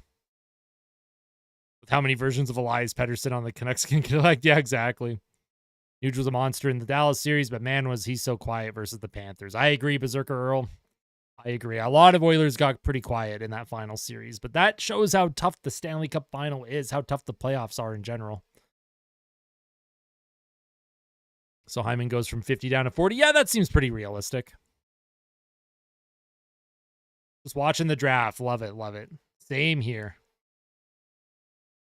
In Carolina, New York, collecting Sebastian Aho each. Yep. When's your free agent target video? That will be not tomorrow, but June 30th. What's tomorrow? Tomorrow's Saturday, right? So yeah, Sunday, June 30th. My free agent target video. I've already recorded it. I've edited it. I had to submit it to a sponsor and see if I'm approved for a sponsored ad read. So that's exciting. So I'm just waiting for their approval, and that will go live on Sunday. Who does San Jose take? All right, they took Sam Dickinson. They took a defenseman. Good pick, though. Sam Dickinson, real good defenseman.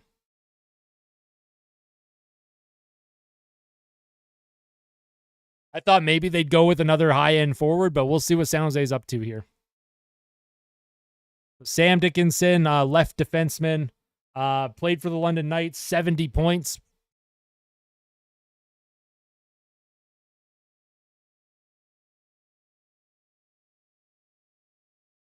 Sam Dickinson goes to San Jose. Good pick for San Jose. Good for them.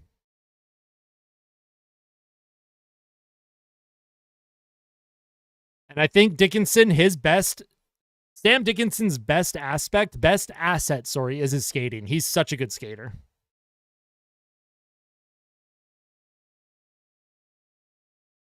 Solid pair of picks from San Jose. Oh, yeah, 100%. It's the best player and a fantastic defenseman. Yeah, Dickinson, real good pick. Now, I still would have taken Zeev Buem personally over Dickinson, but this is why I'm not working in an NHL front office. Do the Flyers take Yzerman or someone else, or do they trade the pick? I would hope Florida, or not Florida, I would hope the Philadelphia Flyers take Cole Yzerman. Like, they could also take Liam Greentree, who I'm very high on. I think Liam Greentree would be a good pick for Philly as well.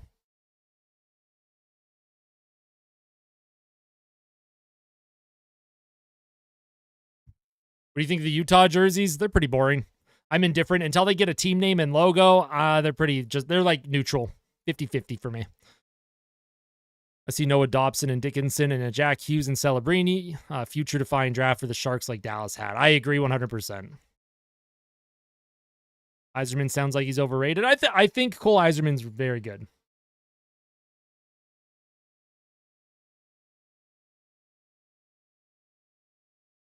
Cole Yzerman, I think for him, people are worried about his defensive play. Cole Yzerman's attention to detail in the defensive zone seems to be the like general consensus.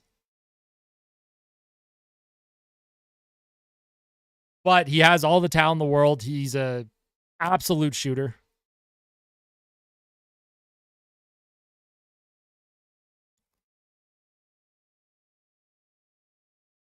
So Philly could take Yzerman, Greentree, Buem.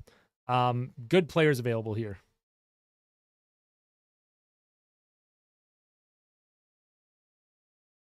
What do you think Toronto's going to do this draft? Well, Toronto's picking 23. I have them taking Ryder Ritchie at 23. He's a centerman. But, you know, who knows? That's just my own personal ranking. I'm not sure what Toronto does here.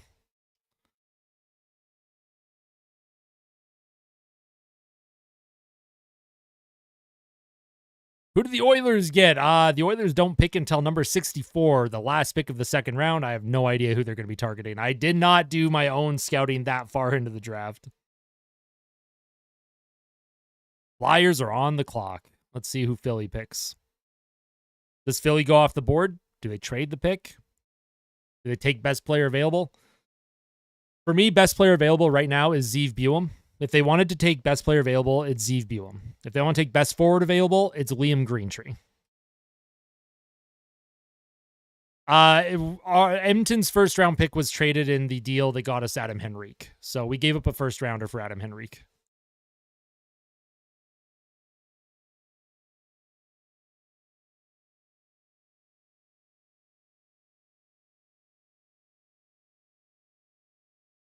Yeah, no first round pick for Edmonton in this draft.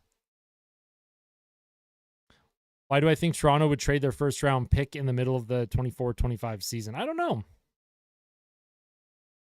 It's possible. Coyotes jersey was so much better than the new club Utah. I mean, Utah will eventually have a cool logo, a cool team name. But yeah. For now, it's just Utah Hockey Club, and it just says Utah on their uniform. It's boring, but let's see who Philly ends up picking here. Just waiting for them. They're on the clock. Oh, horrible hiccup. Are they going to make a trade? There's not a lot of like movement at the draft tables right now. It doesn't seem like anyone's making any trades here. The Utah Yetis, yes. I would love that. Exactly. Second round, number 64 overall is Edmonton's first pick, which we won't see tonight. That'll happen tomorrow. They're doing their due diligence in picking a team name, allowing the fan engagement to build, that sort of thing. No sign of Jackson anywhere. Well, Jackson probably wouldn't be around the draft floor today because the Oilers don't have a pick.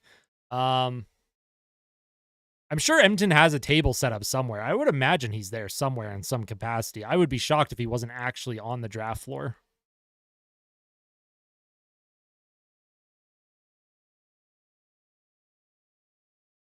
Oh, something could be brewing with the 12th pick here. Is Philly trading it? He is the, Erica, he is currently the interim GM. He's looking to hire a full-time general manager. So he's going to be GM for the next few weeks, but he will hire a new general manager. But it sounds like there's going to be a trade here. Sounds like there is a trade being made, and it involves Philly and this 12th overall pick. There is a table there. The Oilers have tweeted their out sphere. I love that. I'm a new fan from Ireland, and it is 1:30 a.m., and I have been drinking. Hey, you're not ignorant at all. Hey, it's all good. I'm happy to answer questions. I'm happy to chat and, continue to answer any further questions that you might have. Freeman says movement with the 12th overall pick. Yeah, it definitely looks like there's going to be a trade here. So I think they're trying to get the details. Or the Utah jersey they showed tonight wasn't the ones they showed, yet it was the plain black. Yeah, I don't think it's the jersey that they will be wearing. I think it's just what they used to give to a player for their pick.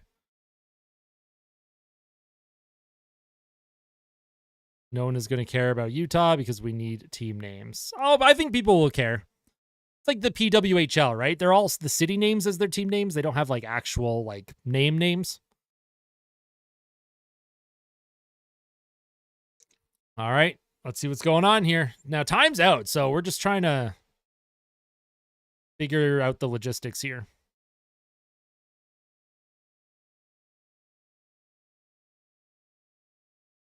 Really taking their sweet time. Yeah, well, time expired. I think they're trying to get a trade in order. I think they're trying to get the paperwork, get signatures, and then Bettman's going to have to come up to the stage and announce it.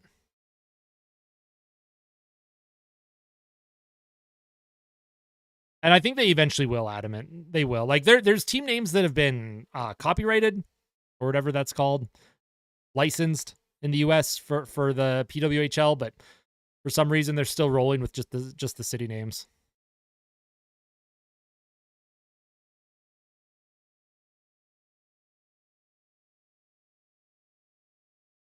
Danny Briere, he was just informed by someone of something. He said yes. Looks like NHL executives are going over the details of a trade right now, trying to make sure that things look the way they need to. All right, they're going to bring it up. Looks like a trade has been made. Let's see. Let's see what the trade is. Exactly, Fabio. Exactly. I love that.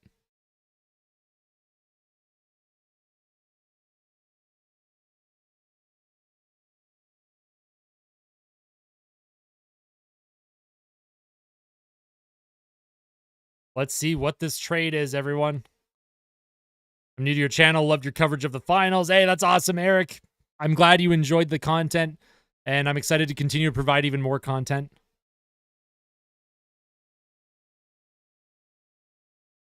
Let's see. Let's see what this trade is. Let's see what this trade is. I'd like them to announce it.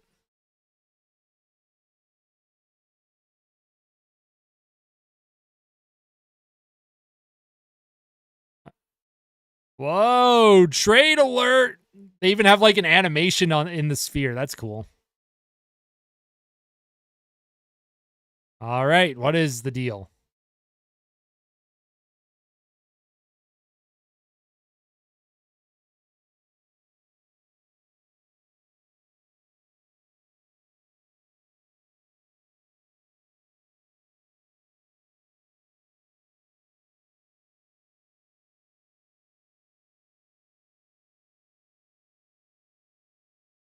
Okay, so Minnesota trades the 13th pick and a third in 2025 for the 12th overall pick.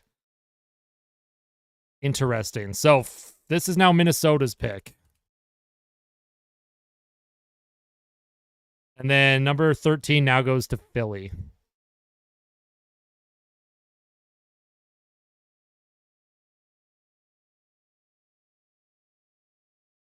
Interesting. Minnesota, they might be taking Buem here. I mean, if you're going for like number one, like if you're going for best player available, too broke to afford Sportsnet. I'm sure there's sailing the high seas that you can find to watch the stream. All right, so just to recap that trade, Philadelphia traded pick number 12 to Minnesota for pick number 13 and a third round selection in 2025. So Minnesota moves up from 13 to 12, Philly moves from 12 to 13, and Philly also gets a third round pick next season. So we'll see who Minnesota takes now. They clearly wanted to move up to take someone very specific.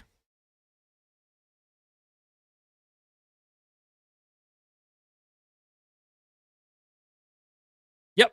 I think that's that's a tidy piece of business for Philly. You get an extra draft pick, plus you only move down one spot. A lot of these players, there's a lot of different wiggle room for some of them, so it's not on CBC Gem, the place where I watch playoff hockey. Oh, that's unfortunate. I'm surprised it's not on something like CBC Gem. Maybe YouTube? You might be able to find like a YouTube streamer or something.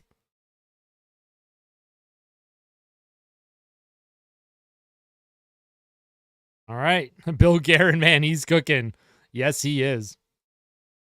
Now let's see who Minnesota chooses. Zeev Buem is like who I think they're going to take, but we'll find out.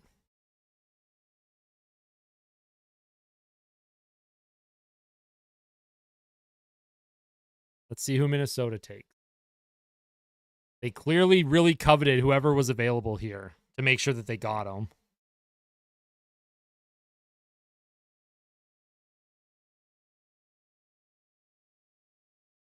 This place is pretty cool, he says. Come on, Bill. Who do you got?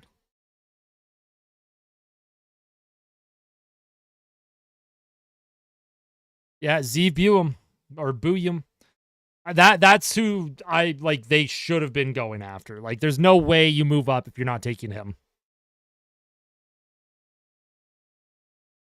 And Zeev Buem, terrific player. I had Zeev Buem ranked number 3 overall. Like, he was my 3rd overall ranked prospect here. So the fact that Minnesota grabs him at 12, like, I think that's an absolute steal. That's a terrific player. Big error not moving down. I'm surprised Iginla went at number 6, even though I had him ranked in that range. Yo, what's up? A big man Stitch. Thank you for the follow on Twitch. Yeah, Buem, good pick. So far, this is how everything has played out here. I had Zeev Buem ranked number 3 overall. Of course, I'm crossing out players when they've been chosen. The biggest surprise so far was Beckett Senecki going to Anaheim at number 3. But yeah. He has the same vacant look in his face as Dylan DeMello. That's sad, Erica. I'm sorry. Nobody in Germany seems to broadcast the draft. That's a tough one. TML domain looks like it's showing the draft.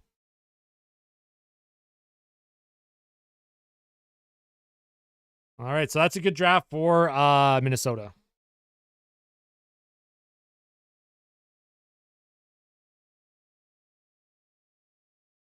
Steve Bouillon to Minnesota at 12. All right, so Philly with the 13th overall pick, and there's still good players available. Liam Greentree, Cole Iserman, Consta Healy. Oh my God, Hellenius. I don't know how to pronounce the name, but best forward available right now, in my opinion, is Liam Greentree. So maybe Philly takes him. Hockey guy streaming the draft too. Very nice. He's not showing it though, is he? Like, or is he just talking about it? What network is the draft on? In Canada, it's Sportsnet. Sportsnet Plus, if you're streaming. I don't know about the US.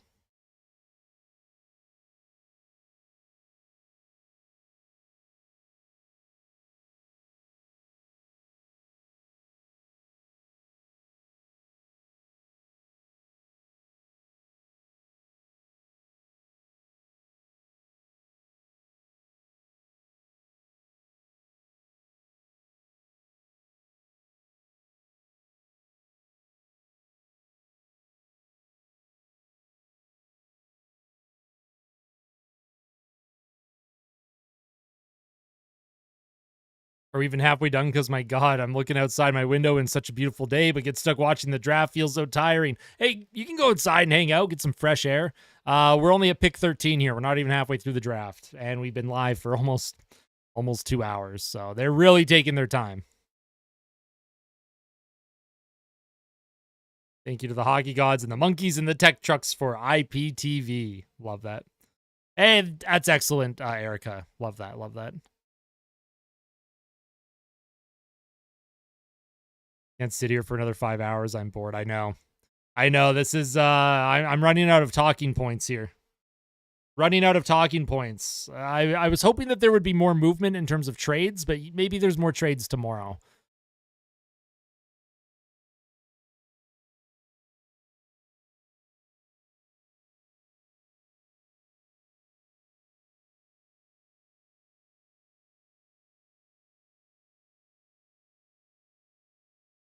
With a smart TV, everyone has it. Thank you. Yes, of course. Can't miss any trades that go down. If I do go outside, that's fair, B-Max. Well, as long as you have your phone, have Twitter open, you won't miss a thing.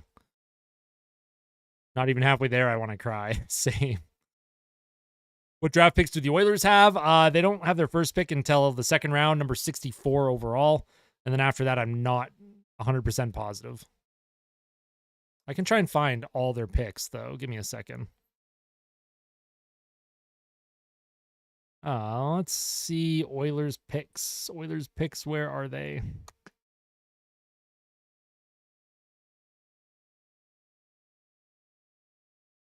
I thought I had the list of picks for Edmonton on my computer, but I can't find it. Who did the Flyers pick? They traded number 12, and they're at number 13. They have not picked yet. Also, what does San Jose have left? San Jose, I'm not sure their picks after the first round. I don't know how. I mean, I know they have a lot of draft capital, though. Sounds good, Adamant.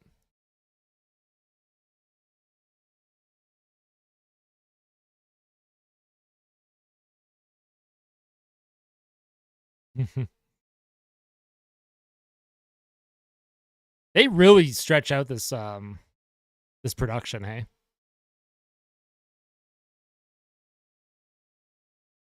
Maybe that's why they're not doing it in person anymore after this year. It just takes too long.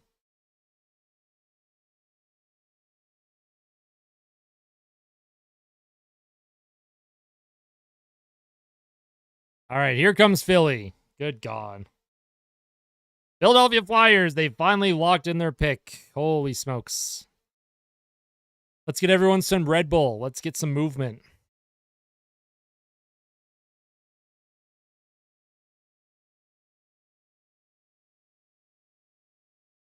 Oilers don't have a first, fourth, and fifth round pick because of the Henrique character. That is correct. That is correct. The Oilers kept their pick. Who would they have picked? So they would have been picking 31. I would have had them picking Charlie Elick at 31. That's a right defenseman. That's who I would have projected them pick. You think that we're going to re-sign Desharnais? If he doesn't ask for more than $1.5 million a year, I could see it.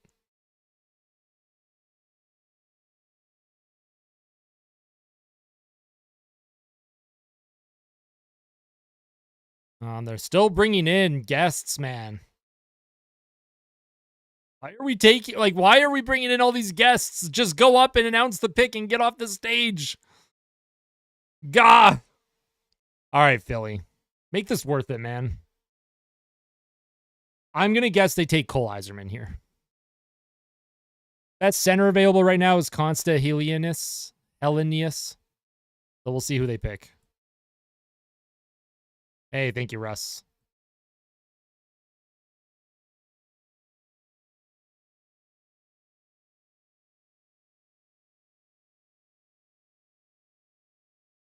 Wow. Bit of a speech.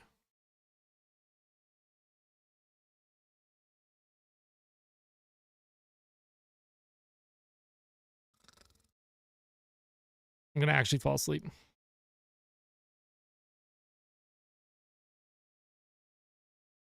Make the pick, please.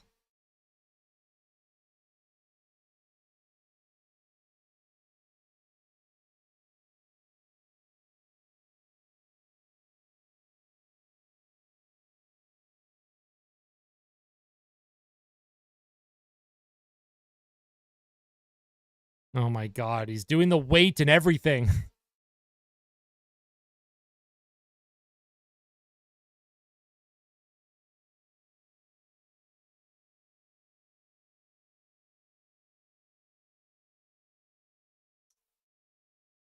Damn, Jet Luchenko.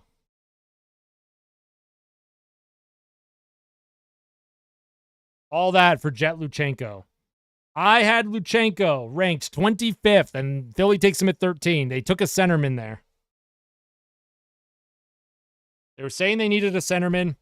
I think there was better centerman available. I think Michael Haig was better at C if they wanted a centerman. I think Sasha Boivert would have been a better centerman to take. I definitely think Consta Hellenius was a better centerman to take. All of that waiting, Philadelphia, just to go for Jet Luchenko. Jet Luchenko. I ranked him 25th, bro. Come on. What are we doing here? Philly.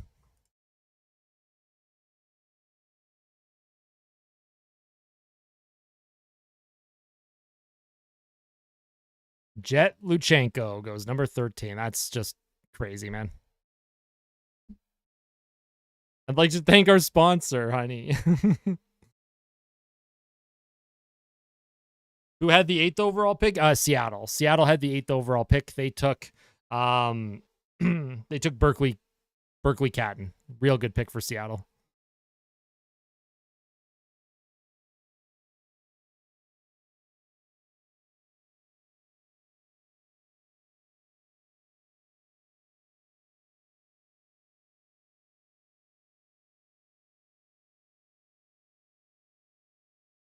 How big is he? Luchenko?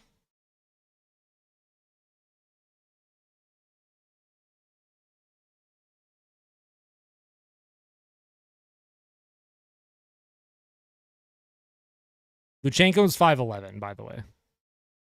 He's 5'11", 185. Gotta find the cure for cancer. Well, Philly makes its pick. I know. It took so long. It took so long. Hot take, I think the Sabres are a playoff team this next year. Well, they better be, man. They better be. Every year, I think, like, they have the right pieces. At this point, it's up to the players. Coaching staff has to get the most out of them, and everyone has to be completely bought in, top to bottom in that organization. By the time they pick, we'll be close to game 1 of the season. Yeah, that is correct.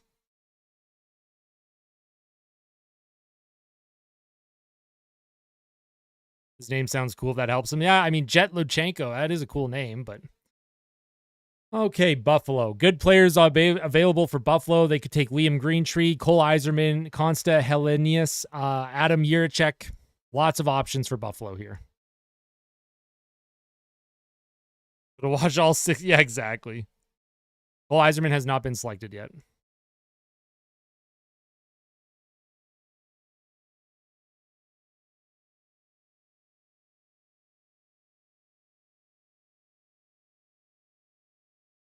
People love this. Listen, I'm all about discussing hockey. My problem is I'm not on a panel right now. I don't have other people to chat with live with me to go over these draft picks. I have so much information here, and once I'm out of talking points, I'm just waiting for the next pick, and these picks are taking too long.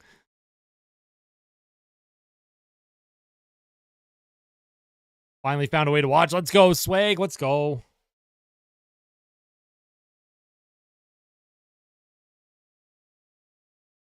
Jet Luchenko. Players going to be retired by the time they're drafted. Yeah. Yeah, I think I just heard that Evander Kane's sports hernia was fully healed by the time this draft finished up. That's a miracle. Rumors are that Tanev is going to go to the Toronto, even Zadorov too. Could you imagine if Toronto got Tanev and Zadorov? Buffalo on the clock. Yes, they are.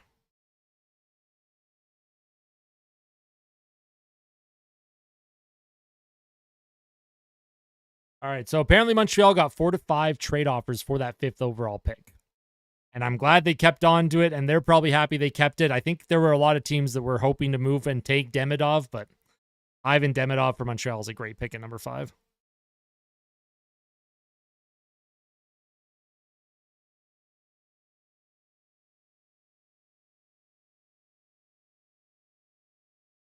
Gabe Landeskog might play in the NHL again. Yep. I hope Kane actually gets the surgery done quickly. I'd like him to not be battling injury all season for the 3rd year running. Yes, same here. And that's why I'd like them to try and get him to, try and trade him. See if he does waive that move, no move clause. Montreal sounds like they're cooking a meal here. A lot of teams are cooking meals. I kind of need to cook a meal. I'm hungry. Mainly re-signings, but who do you think will sign with the oil from the free agent market? Maybe someone like Cam Atkinson? I'm not sure, actually. I don't think Cam Atkinson is someone that the team will go for. I don't know if he moves the needle enough. Just the age and his speed just isn't quite there. I see Edmonton going after, Alexander Carrier on D, Jake DeBrusk up front on forward. It's a tough one, right? It'll be tough to see. Or tough to predict, I should say.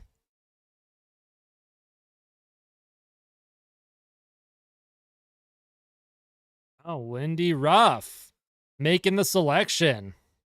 Welcome back to Buffalo, Lindy.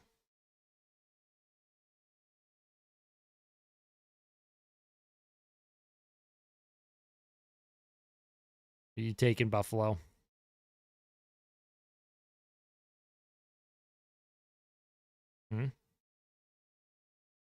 Consta Helenius goes to Buffalo.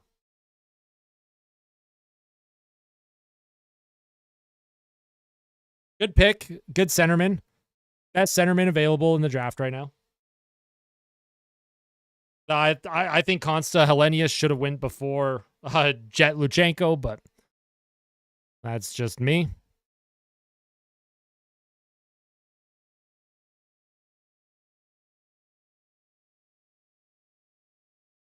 So good centerman for Buffalo. That's a good pick. Jeff Skinner on Dry's wing would be in my fantasy. Oh, I would like that too. Watched every game of the Oilers last year. Watch all interviews, extras. I have a buddy who lives in Edmonton. Huge fan. He would also. Yeah, that's cool. Yeah, absolutely. Had so many options, and they pick Lindy Ruff. Yeah, we'll see. We'll see. I don't know.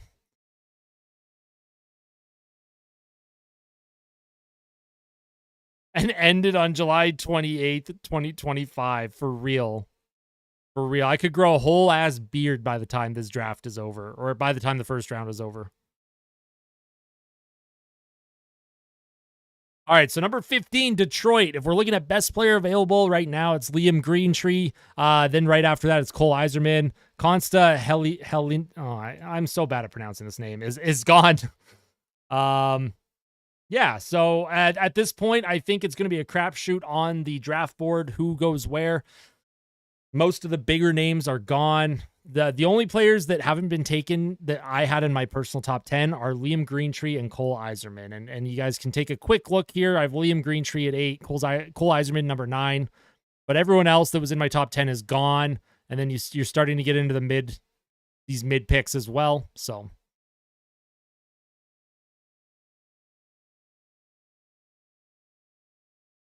I mean, the wings should take Yzerman if they want a skilled winger for years to come. I'm not sure why Yzerman's dropping so much. I'm not sure what happened. Well, it depends if you consider him dropping a bunch. Like Bob McKenzie had him ranked 14th, so he's dropping based on my draft rankings. The snub on the handshake line. Yzerman taking Yzerman. Yes, I love that. Do it, Yzerman. You won't. No balls. No balls. You won't.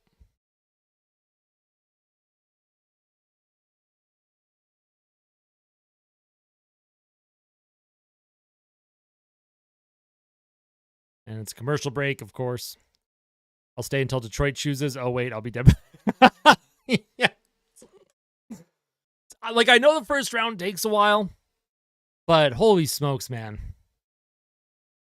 This is taking longer than a fantasy draft with like 30 other people in the room with me.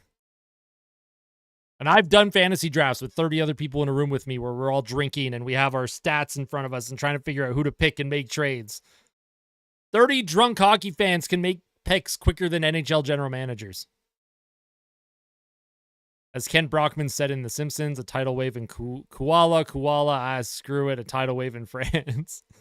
When I'm done dinner, the draft will still be going. Yep, it sure will be.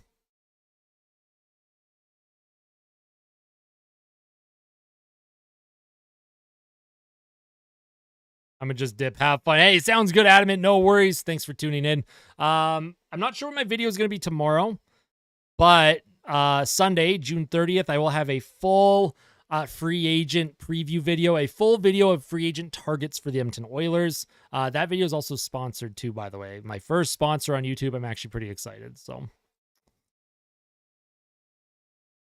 you could burn the entire city of Vancouver. Oh no, be sentenced, get out in half the time for good behavior in a quicker time than this.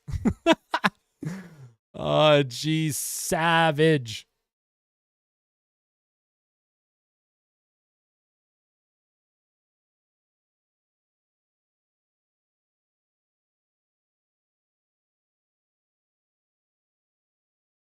God, I might actually just fall asleep on stream. Austin getting that cheddar. Well, not a whole lot of cheddar, but it is a little bit of cheddar. Thanks, Adamant. I appreciate that. Watching cooking videos on my TV, that's much more engaging than watching whatever the hell this is tonight. You know what? I know my YouTube channel will be much bigger in a year from now, so I'll have to stream next year's draft, but hopefully my YouTube channel grows to a point where I can actually, be... Oh, no, they're not doing it in person, so I can't even travel to the draft. This is like the last in-person draft, and I couldn't even be there. Dang, I was going to say I would just go to the next draft just to make it more engaging, but...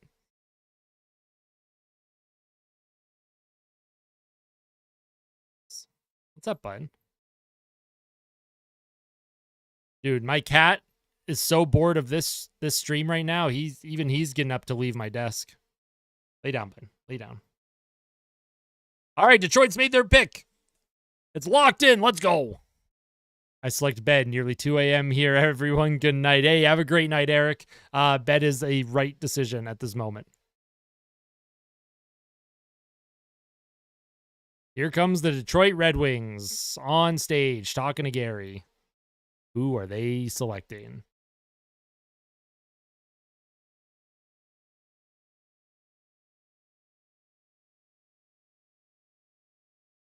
Detroit hosted a watch party? The heck? For the 15th pick?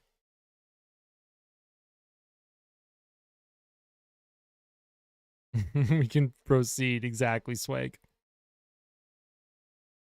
Chick-fil-A is opening in West Edmonton Mall. A little excited. I'll have to make a trip up to Edmonton and try it. Try that world-famous Chick-fil-A sauce.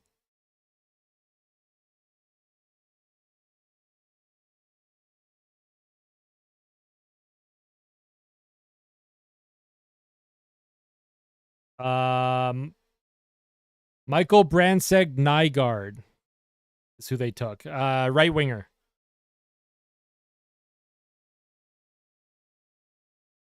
Michael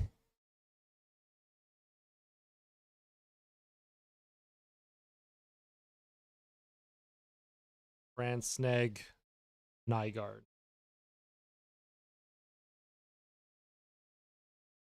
Michael Brandseg Nygaard for Detroit.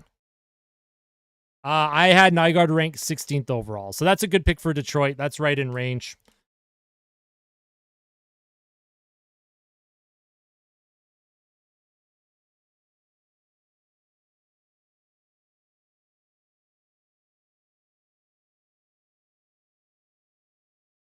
Good pick for Detroit. Nygaard's good player. First time.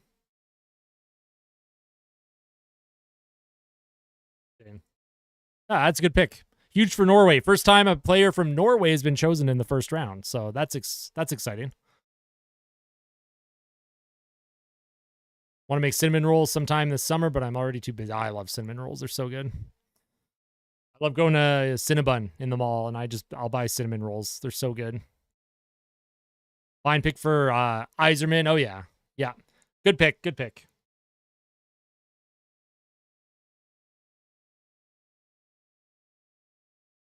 The first Norwegian ever taken in the first round of the NHL draft. So good for Nygaard. That's a good pick.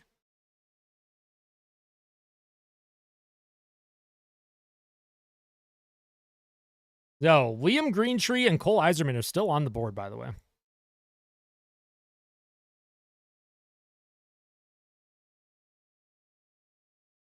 do you think of Bo Aki? Do you think we potentially have something in him? I do. I like him a lot. Great offensive defenseman, real good puck mover, an amazing skater. Someone that could be with the team in the next couple of years. Probably projects to be a second pair defenseman. You know, at the high end, that is. Yeah, exactly. Russ, exactly. Oh, no, you're good, B-Max. No need to apologize for anything.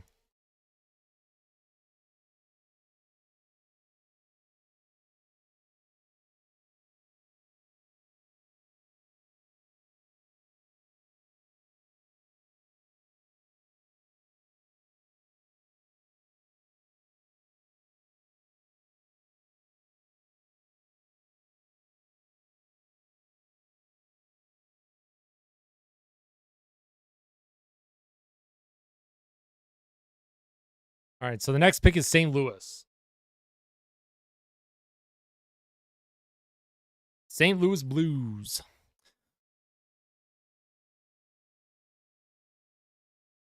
What do I know about Parsak? Tarek Parasak? Really gifted player. Really gifted forward. Had 105 points on the Prince George Cougars. A lot of people are concerned about his play away from the puck. A lot of concern about his defensive play, defensive awareness. Real skilled player, though. I like him a lot. I have him ranked number 19. I have Tarek Parasak ranked 19th. So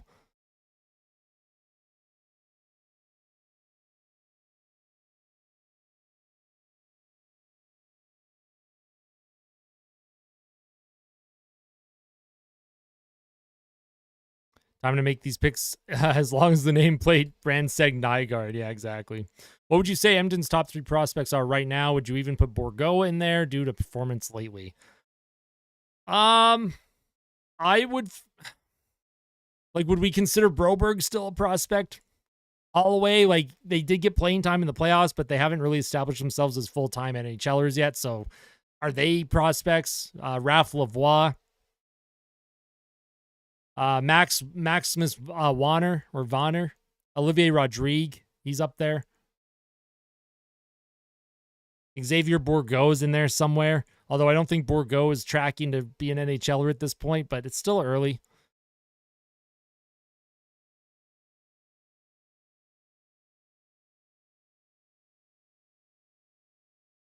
Blues are on the clock. Who does St. Louis take? Best player available right now is Liam Greentree or Cole Yzerman. 2 really good forwards. Surprised they're dropping this far down. I had Greentree ranked number 8. I have Yzerman ranked number 9, and we are currently on pick number 16. So I'll be curious to see how much further some of these guys drop.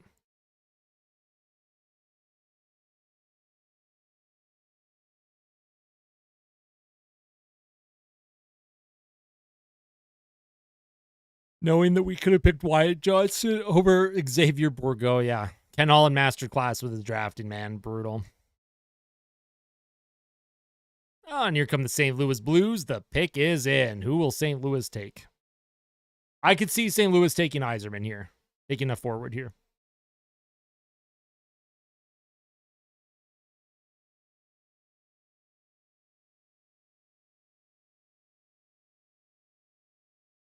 Oh, they took Adam Yurchek. Defenseman. They took Adam Yurchek.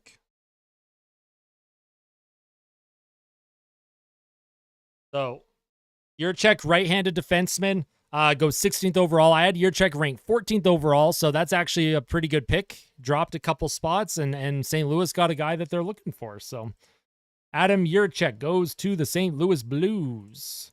Good right defenseman, real solid player.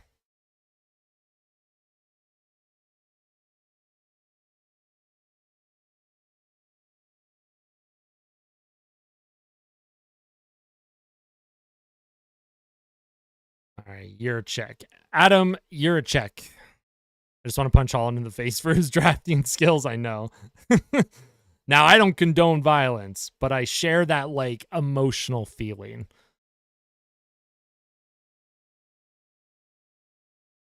All right, 17th overall pick goes to the Washington Capitals. There's a couple really good forwards on the board here if Washington chooses to select one.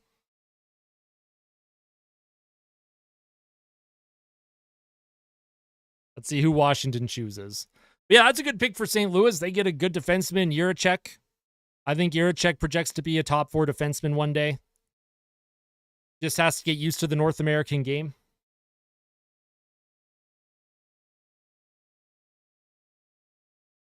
Good player. Yurachek's a good player.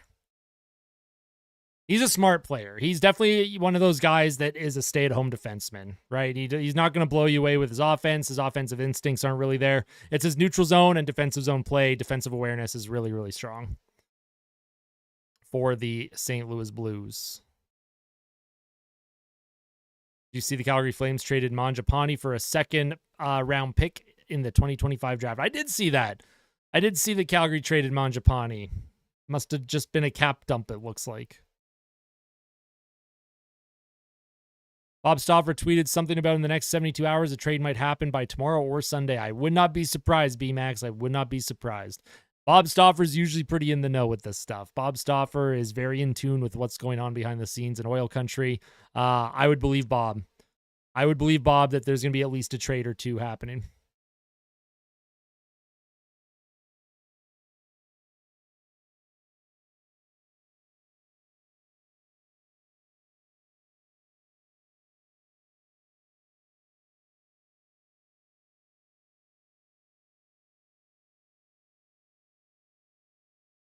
So we'll see what happens. We're just on a bit of a commercial break right now. I mean, for the most part, like the players that have gone so far, I had them all ranked in my top 32. There hasn't been any real major surprises. I think the biggest surprise was Philly taking Luchenko at 13. Because Jet Luchenko is someone that I had ranked 25th, but Yurachek is from the same place where Pilsner beer originated. Look at that. The more you know. Based on Pierre-Luc Dubois getting traded for nothing, does that give you belief someone would take Campbell? It's possible. It's like I could see a team buy or trading for Campbell, then maybe even just buying him out. Campbell's contract isn't bad in terms of the buyout possibilities. It's not very punishing long term. Team with the salary cap space, you could see them taking Campbell. You might not have to give up too much to attach with Jack Campbell. It was on Oilers now, but we'll see what happens. No worries, B-Max. Any thoughts on Montreal's pick at 21? So, 21, I have Igor Chernyshov, left winger. That's where I have him ranked at the moment. Or sorry, yeah, Montreal's 21. So, we will see, right? Wait, does Montreal have the 21st pick? Yeah, they totally do. They totally do. But yeah, I have Igor Chernyshov. But if Andrew Bash is available, if Tarek Parasak is available, or Michael Haig, absolutely, they could take one of those players as well. Sam O'Reilly. Don't have Sam O'Reilly even in the first round, personally.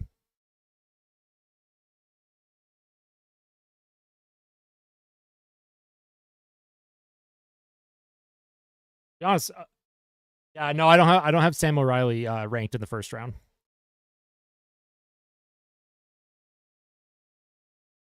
Still continuing to pay Rick DiPietro until 28-29. Man, DiPietro every July 1st gets a nice paycheck, gets to enjoy his life. Love to see it. Washington on the clock. Pierre-Luc Dubois is an interesting person. I think he's someone that if he finds his game in Washington, obviously that'll work out, but he definitely is getting paid too much for what he offers. But yeah, I sorry, Nick, I don't have like a whole lot of information on Sam O'Reilly personally.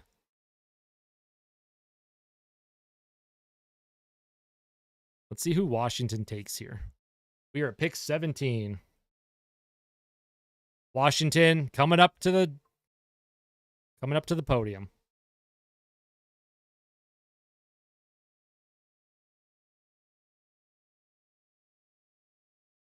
Washington, who do you take?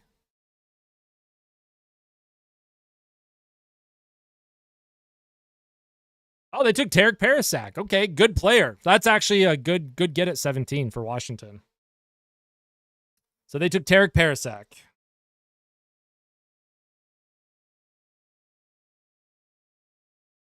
Tarek Parasak, right wing.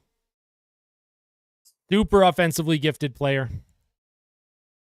I had Parasak ranked 19th. He ends up going 17th. So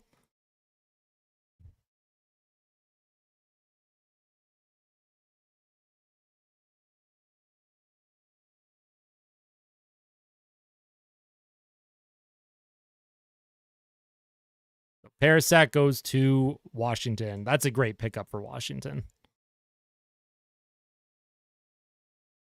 Lots of offensive upside for Tarek Parasak. My Sportsnet stream just died, by the way, so I'm just trying to reload it. I love Sportsnet Plus so much.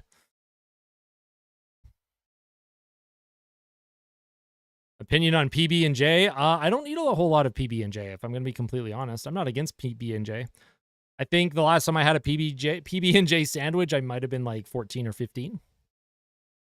Not my go-to, but now there are still really good players available right now. Liam Greentree, I had ranked 8th, still available. Cole Eiserman, I had ranked 9th, still available. And then, of course, Tarek Parasak was just taken. He was ranked 19th, so... Michael Haig is still available. I have him ranked 18th. Here, bud. Here. My cat is deciding if he wants to jump on my lap or not. He's pissing me off. Give me 1 second.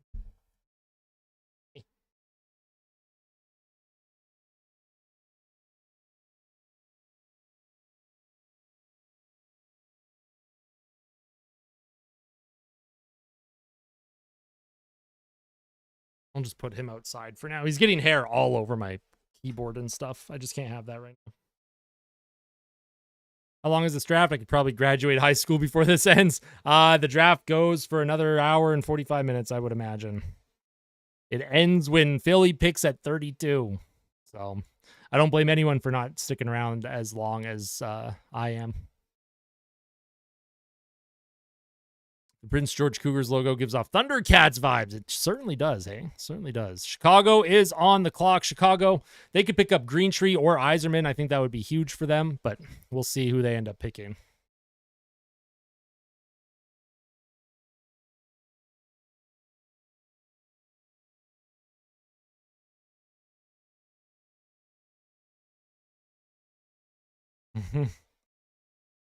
I like that reaction for... I love the players' reactions when they get drafted. I love seeing them hug their family, friends. You know, that stuff makes me happy.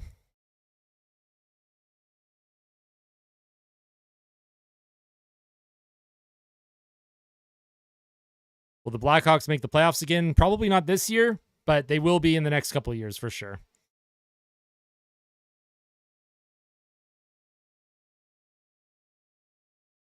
Why do you think 2 of my top 10 have not been picked yet? I'm not sure.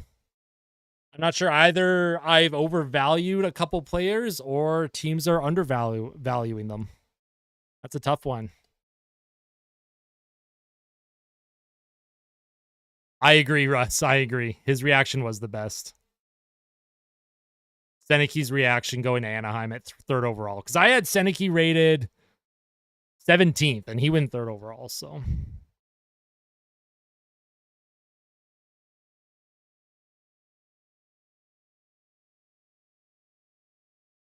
What's up, Colby? I'm at work right now. What did I miss? You've missed the draft picks all the way up to 18. There's been 17 picks made. There was one trade. Minnesota moved to 12. Philly moved to 13. Got a third rounder for it as well. Overall, you haven't missed any big trades. You haven't missed any big announcements. Nobody that's been picked has been really off the board for the most part. But I think Holloway is going to be on Draisaitl's wing this year. I think they'll definitely give him the opportunity to start the year on his wing. But I would still like for Edmonton to go out and sign a couple scoring wingers just to be safe. Yo, what's up, little puppy? Second round tomorrow night. Have some gems for the Oilers to acquire at 64th overall. Yes. Now, I won't be doing any draft coverage tomorrow, but what I will do is when the draft completes, I will do a video on every pick that the Oilers ended up making and talk about each player. So keep an eye out for that. And not a whole lot, little puppy. Just vibing, watching the draft, hanging out. We are just chilling right now. You think it's possible for the Oilers to get Jake DeBrusk? I do think it is possible, and I think it is a likely destination for Jake. They won't be able to sign him long-term because of the contracts they still have to give to Draisaitl and Bouchard after this season coming up, but they could give him a one-year deal, I would think. Sasha Boisvert goes number 18.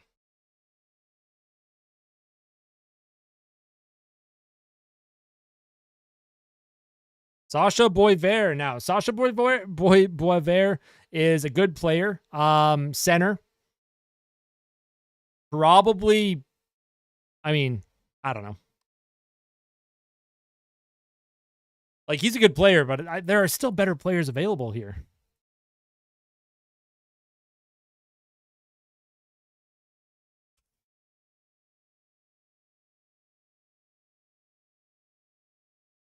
So Sasha Boisvert goes 18th overall. Crazy. All right, so we still have Liam Greentree and Cole Yzerman available at 8 and 9 here. Like, that's interesting. That's interesting to me. Obviously, not disrespecting the pick or the player. It's green drink. Yes, it is. I love that.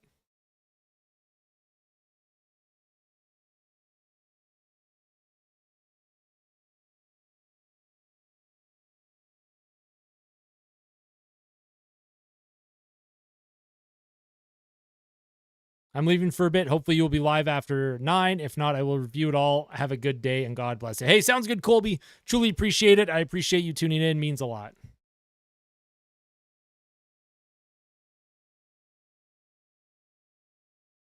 All right, so who's picking 19? Vegas picks 19. Vegas could get a good player here at 19. They could take Michael Haig. They could take Liam Greentree. They could take Cole Yzerman. I'm very curious to see who Vegas takes. Or you could see Vegas maybe make a trade because it is in Vegas. They're at the Sphere. Maybe they want to make a bit of a splash here, get the crowd excited. I'm very curious to see what Vegas does here.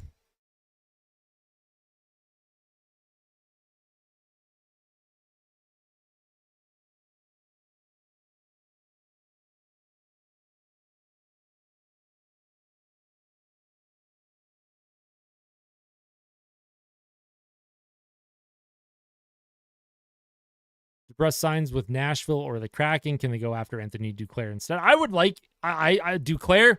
You're gonna see BMax in my free agent like targets. Duclair is there, like for sure he's there. You know what? I can give you a little teaser, which I will do. These are my free agent targets for the Oilers: forwards, re-sign, goaltenders, defensemen, of course, how much cap space they have, and the current roster. I'm not going to leave this up on the screen too long because I did record a full video showing all of that. But yeah, keep an eye out for that. Duclair is part of the group that I think Edmonton should be targeting to sign.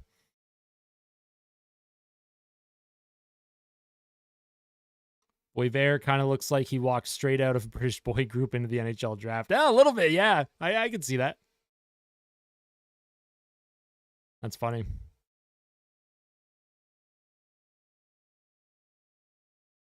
So, yeah, we are looking at, yeah, Sasha Boisvert went to, what was that, 18? Chicago.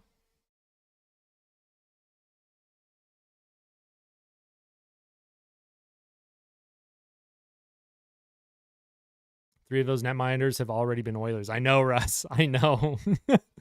I'm looking at value. I had a feeling I was reading something on your stream. Things. Hey, no worries. No worries.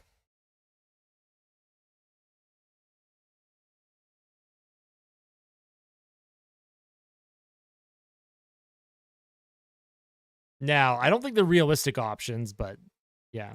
Yo, Smelly Cat, thank you for the follow on Twitch. Appreciate that. Vegas is on the clock. See who Vegas takes. Vegas gets an A+ if they take Cole Yzerman or Liam Greentree here. Or if they make a trade and make something remotely exciting. Wouldn't mind seeing the goalbuster back in blue and orange. See, Cam Talbot is a perfect mentorship type goaltender, has playoff experience, can give you 30, 35 games in a season if you need him to. Real good mentor for Stuart Skinner. I think a Skinner-Talbot tandem would be great. Would he ever come back to Edmonton? I don't know. What would the cost look like? I don't know. But I have a lot of time for a guy like Cam Talbot. If he signed for super cheap.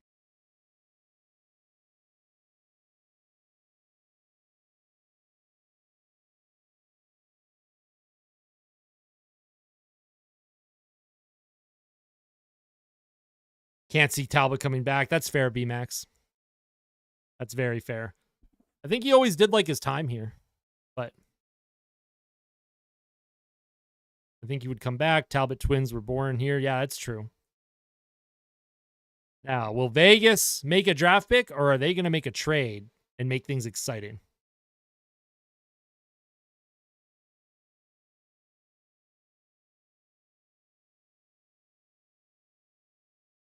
No, Vegas, they're going to walk up to the stage here.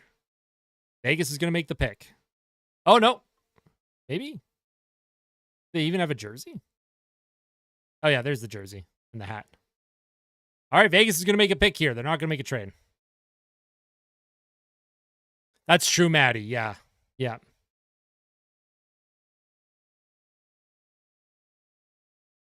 Oh, absolutely, Erica. I'm happy with Calvin Pickard coming back. It's funny, I recorded that video like right when Calvin Pickard was signed, so it kind of messed things up, but I decided to talk about goaltenders anyways. All right, let's see who Vegas takes. If they take Greentree or Yzerman, that is a huge win for Vegas.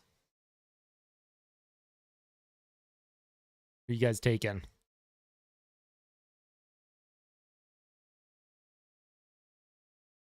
Interesting. They took Trevor Connolly.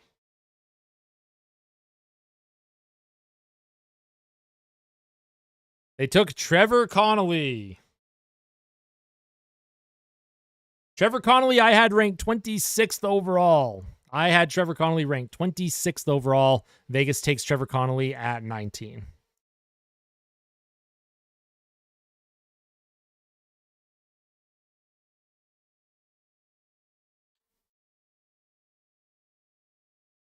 Wait, Trevor Connolly had an anti-Semitic social media post a couple years ago? Oh, God. I didn't know that. Pickard would still get paid an NHL salary in the AHL. Exactly, Russ. Exactly.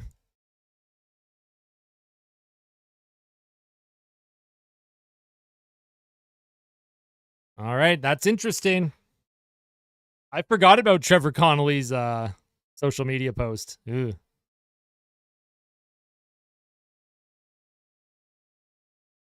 Heard that he's a good... Yeah, Yzerman's really good. I'm not sure why he's dropping so much.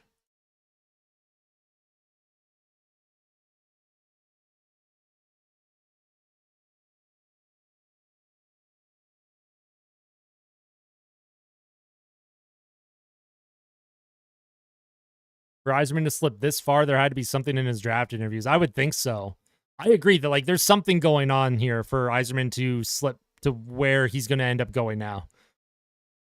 Whoever gets Green Tree or Yzerman, like these are good players, very good forwards. So.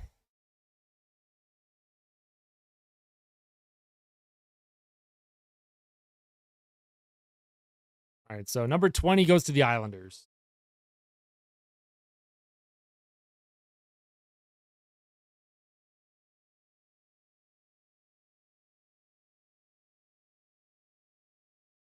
How many of the Oilers UFAs do you think they could realistically re-sign? I'm worried the team is going to be too different next year and not for the better. I think they're going to try and find the value deals. So like Calvin Pickard, $1 million a year for 2 years. That's great. Janmark, you could probably snatch for $1.5 million. Connor Brown, you could probably snatch for $1.5 million. After that, I'm not sure. I think they're going to have to open up a couple trades, open up more cap space, to be able to afford some bigger names, more impact names, more needle movers. It'll be very interesting to see what Edmonton looks like heading into next season. But I think they're going to try and bring back as many as they can that they had on the team in the Cup final, because I do think there's that mental aspect of running it back.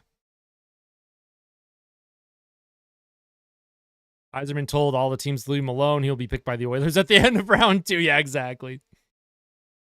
I'd let Carrick and Desharnais walk. Carrick can go. Desharnais, depending on the price and term, I'd love to come back. But if you want to get a little bit speedier, a little bit more mobile, Desharnais probably walks. Fogle won't come back. Yeah, Fogle, he'll get paid somewhere else, and good for Warren Fogle. Why is Nurse's contract buyout proof? Because you don't save anything. Like the team would be paying $9.5 million per year against the salary cap, and you don't even have a player. Like it's a deal that you get 1 year of cap savings on, and then after that you were paying up the ass for years to come. Just not a good contract. You wouldn't be able to buy it out. You either try and trade them, or you just have to work with what you have. Brown, Henrique, Janmark, my glorious king, better come back or I'm jumping off. Oh, no. Nurse is in $9.25 million, but he is a playable D-man, unlike Jack Campbell. Yes, agree. Jack Campbell's unplayable in goal, at least for the Edmonton Oilers now. There's no reason for Edmonton to bring back Jack Campbell in any capacity, either buying Jack Campbell out or trading him.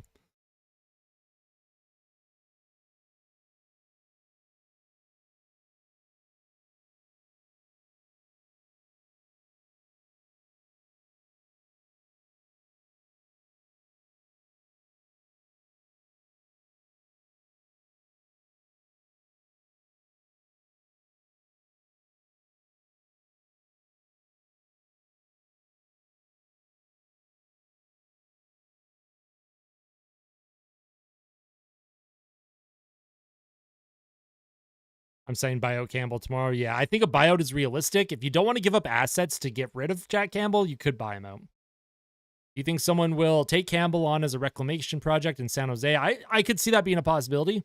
They might not want to take the whole salary, though. That's the thing. What do you think a Campbell trade would look like? And is that better than just buying him out? If you traded Jack Campbell, you're not getting a whole lot for him. You probably have to give up a pretty decent draft pick just for a team to take him. Is it worth giving up something just to have a team take Jack Campbell? I'm not sure. I don't think you get any kind of assets back. The asset that you get by trading Jack Campbell is cap space. So maybe just buying him out is the best option, but we'll see. I like Jack Campbell. I never thought that he was the answer. I never liked that contract right from the beginning. He showed signs in Toronto that he just couldn't be a starting goaltender long term. But I like Jack Campbell the person. I think he's a really good person.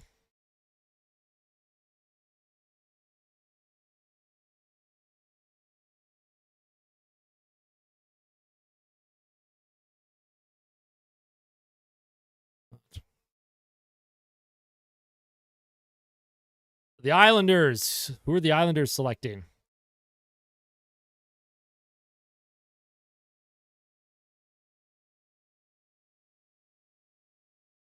Very genuine person. Sad it couldn't work. Yeah.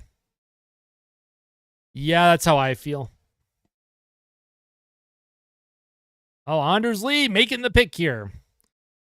Who's the rumored candidates for Oilers next GM? I haven't heard anything, Vern. Unfortunately, I have no idea. All right, the Islanders get Cole Yzerman.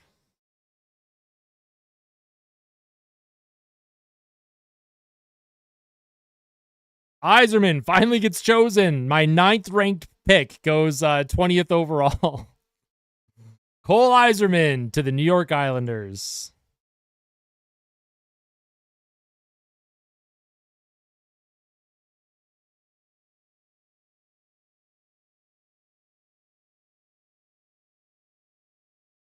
All right, there goes Yzerman. Goes to New York Islanders. Long Island.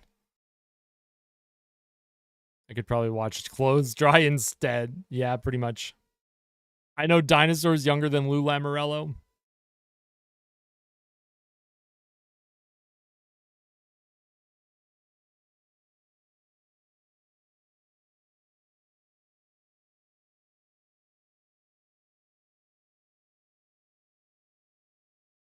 It's crazy how much Yzerman dropped. Don't know how Yzerman dropped so far. I think Yzerman, I don't know.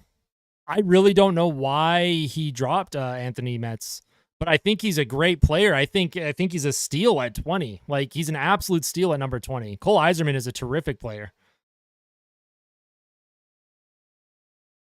Like, I think what happened is maybe they were worried that his defensive game wasn't, rounding out into form, his play away from the puck.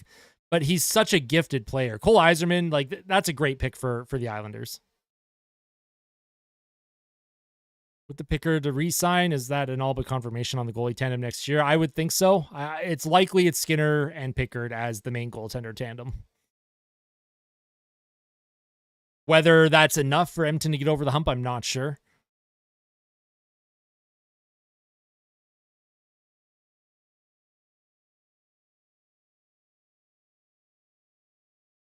So Yzerman finally goes. Now, the only player that I had ranked in my top 10 that has not been picked yet is Liam Greentree. He's the only one that's left for my top 10 that has not been chosen. And then, of course, the rest of the picks, all these players, it's going to be an absolute crapshoot in the 20 to 32 range now. He got copyright struck. Oh, no, this is why I don't show footage ever. I like Pickard's style of play, patient with the puck, but sometimes it just gives me a heart attack. Yeah, sometimes he's a little jumpy. Rebound control can be a little interesting, but I like Calvin Pickard. Likely means Rodrigue will be the undisputed starter for Bakersfield, and if Fanti is healthy next season, he'll be backing up, which is perfect. You let Rodrigue run the show down in Bakersfield for a full year. I like Turtles. Hey, me too. Turtles are pretty cool. So Montreal, pick number 21. Best player available is Liam Greentree right now. Or they could take Michael Hague, good centerman, if they're looking for a forward. Best defenseman available right now is Cole Hudson. I have him ranked 28th, but that would be the best defenseman available at the moment.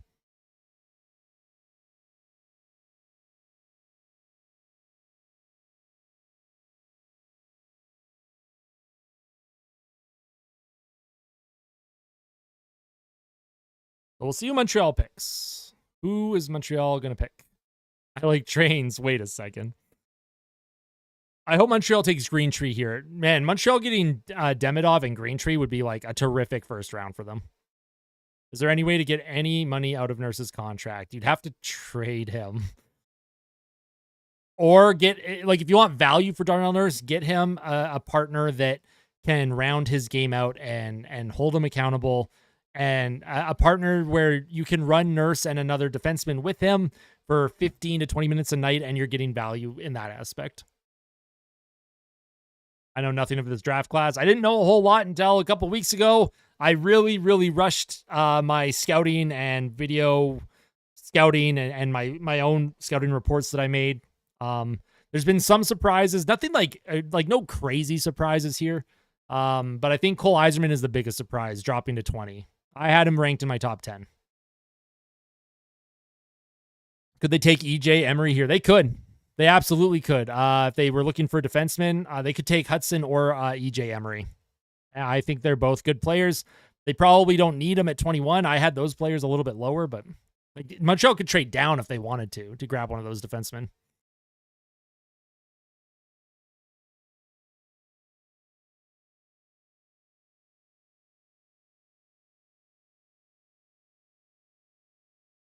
What's going on down here? Oh, just another interview.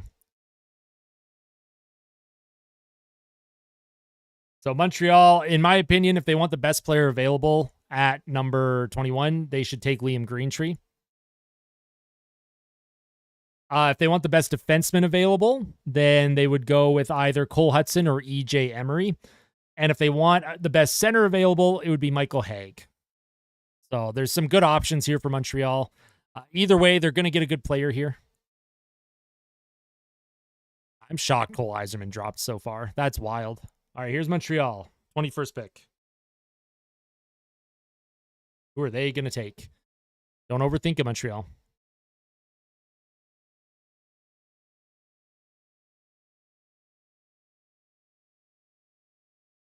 Oh, they went with Michael Hage. I thought it was Haig. Michael Hage. They took the best center available.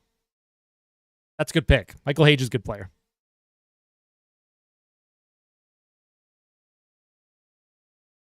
Good pick for Montreal. They get Michael Hage. I had him ranked number 18 overall. Montreal getting him at 21. That means that there's value there. Good player, good centerman.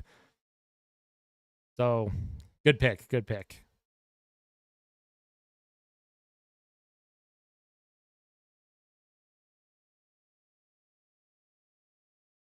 Or Haig, sorry. Well, the broadcast said Haig, but they announced Hage. I think it's Haig. So he had 33 goals in 23-24 in the USHL. It was the 6th most in a single season in Chicago franchise history for the Chicago Steel. Oh, they're emotional, man.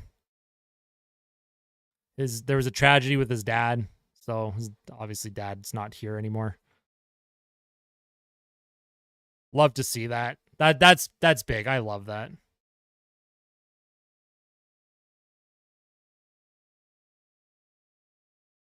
Deserves to have a big smile.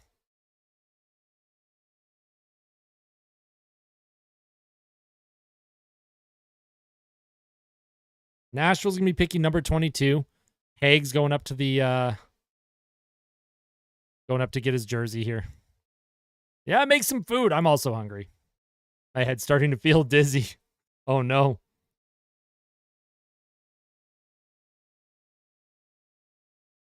So best player available is Liam Greentree. Best winger available after Greentree is Andrew Basha. So best defenseman available, Cole Hudson. What do I think about Bourgault? How long until he's NHL ready? Based on what I've seen so far in his career, he may never be NHL ready. He may never be a full-time NHL player, which is very unfortunate. I'm rooting for Xavier Bourgault. He projects to probably be a third-line scorer at best at this point in his career, but there's still a lot of development. He's still very, very young. I think he's only 21, so we'll see. We'll see.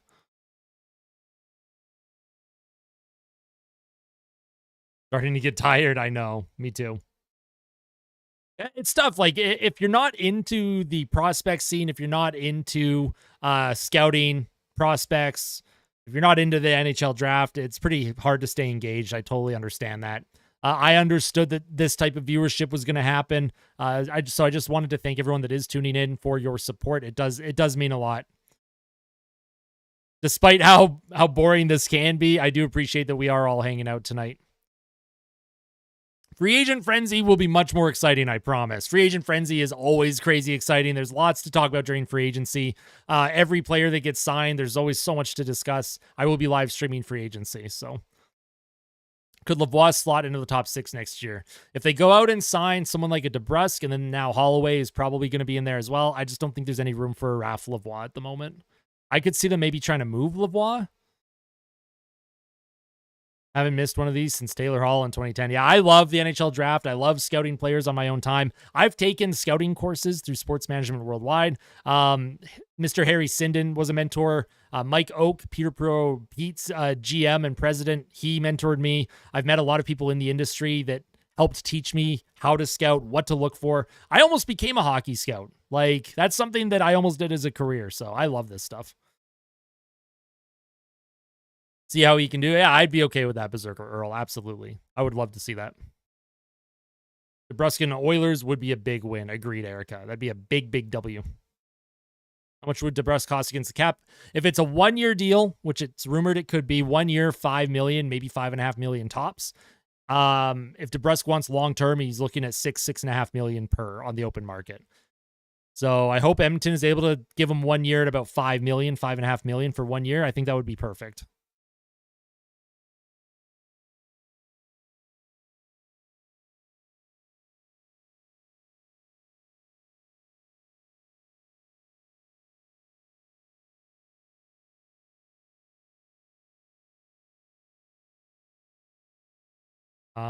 This guy's parents were born in Montreal. His dad passed away.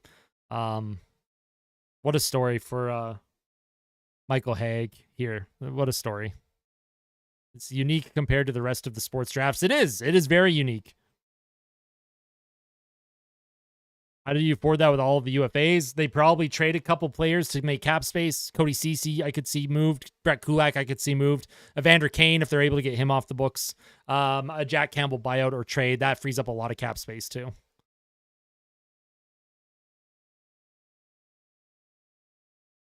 They'll free up more cap space, Erica. They're going to free up some cap space.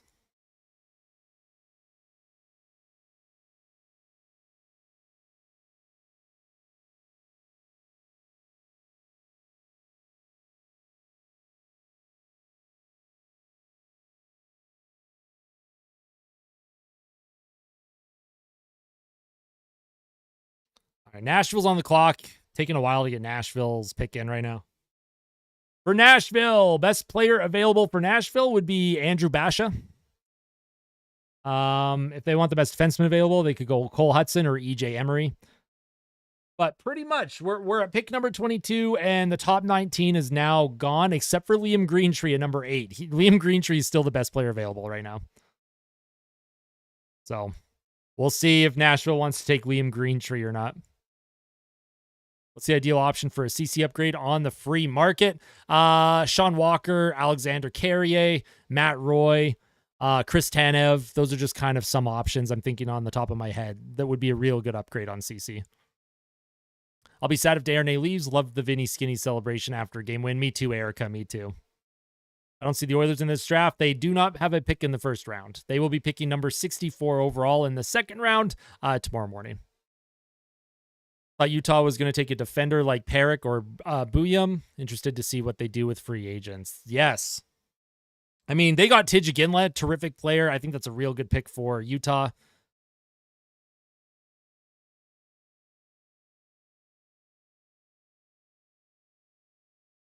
All right, Barry Trotz, who you picking, my friend?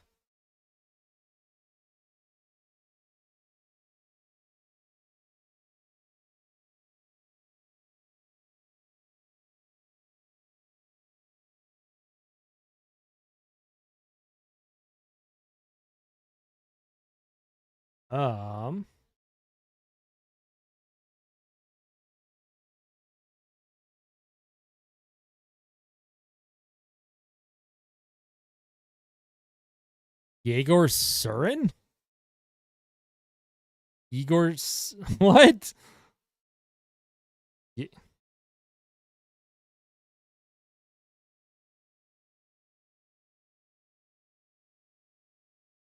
What was he ranked?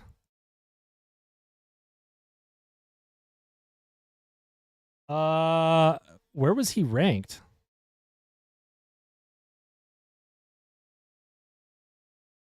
Hold on. I'm trying to find where this guy was ranked. I don't know who I've never seen this player in my life.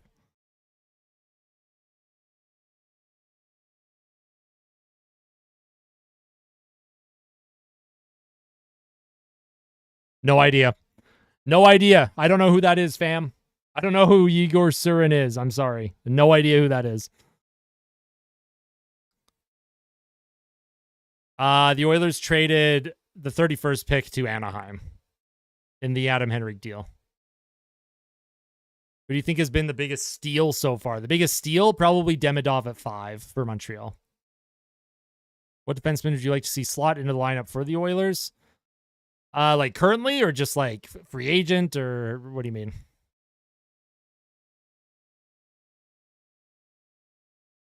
DeBrusk in an Oilers uniform would be a homecoming for him since he's born in Edmonton. Yes, the Louis DeBrusk connection there. Louis DeBrusk played for the Oilers. His son, Jake DeBrusk, born in Edmonton. I think optimally you're going to run with Ekholm Bouchard on the top pair, and then Nurse somewhat on the second pair, hopefully a Walker or a Carrier. Third pair, you can go Broberg, Desharnais. You could go Broberg, somewhere Kulak, Broberg. So we'll see. I do have a free agent video coming out on Sunday, so keep an eye out for that. I discuss all that.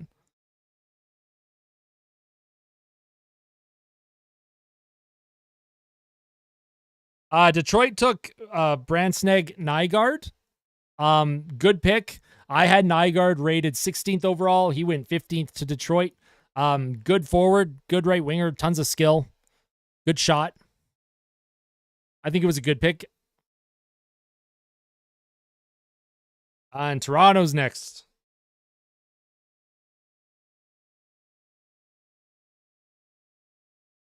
Toronto will be picking next here.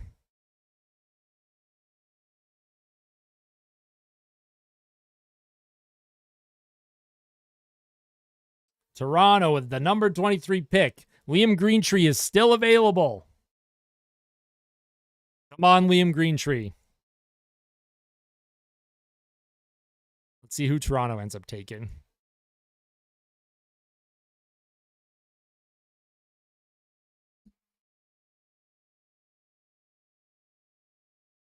I wish I could like play the audio of the stream so that there's something else to listen to. I feel like I've gone through as many talking points as I could here.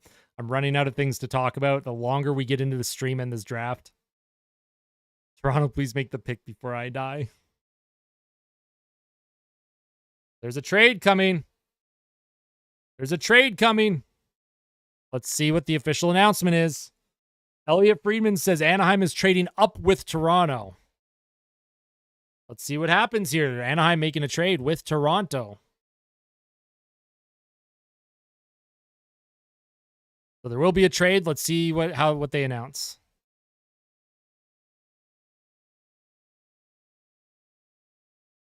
Ducks are cooking. They are cooking. Where's the Oilers? Where's Edmonton? Make a trade.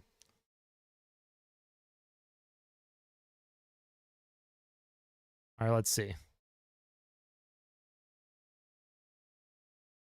Let's see what's going on here. Anaheim's probably moving up. Toronto's probably going to move down to 31 and then get a second round pick with it. Okay, well, we're just waiting for the official announcement now. Where are they?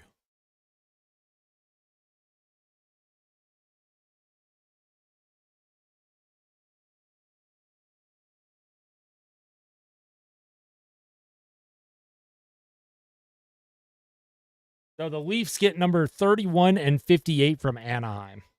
So Toronto trades 23.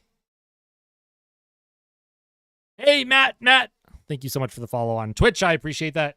Toronto trades the 23rd pick to Anaheim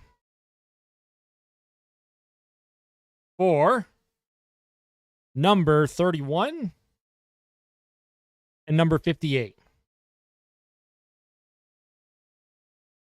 So Toronto, the 23rd overall pick goes to Anaheim for the 31st overall pick and the 58th overall pick.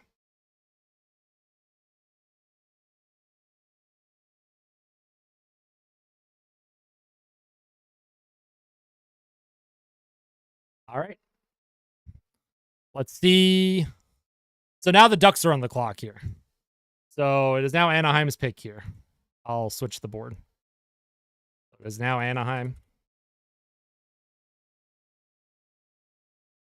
Anaheim goes there, and then Toronto goes to 31. Okay. Second trade of the draft. Got a little bit of excitement here.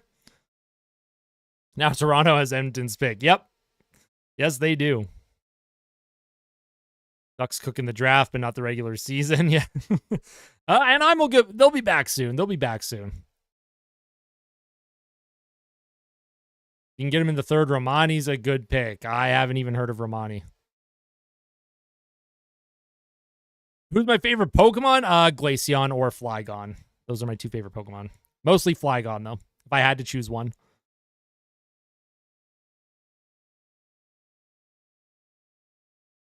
All right, Ducks on the clock. I'm going to let my cat in my room. He is screaming right now.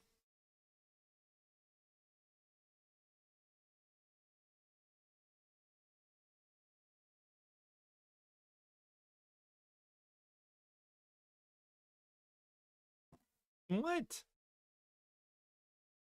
Although Anaheim already did mess up a pick earlier. They took Jet Luchenko at 13 for some reason, when I had Luchenko ranked at 25. So we'll see who Anaheim takes at 23 now. Enough, Tass. Enough.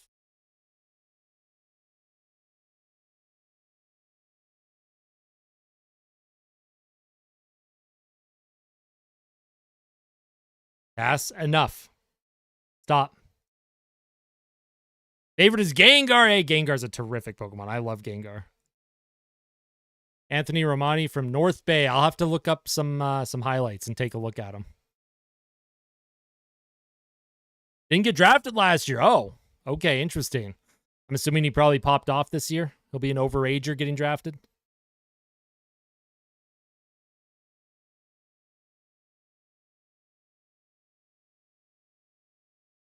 All right, who is Anaheim taking here?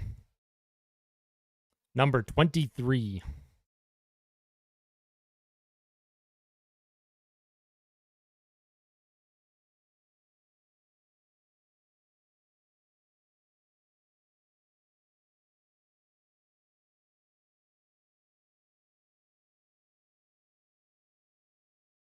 All right, let's see who they pick.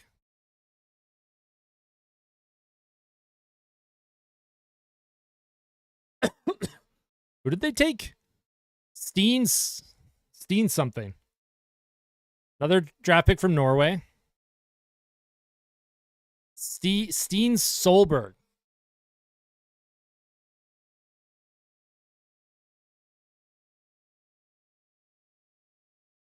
I did not have him ranked in my top 32.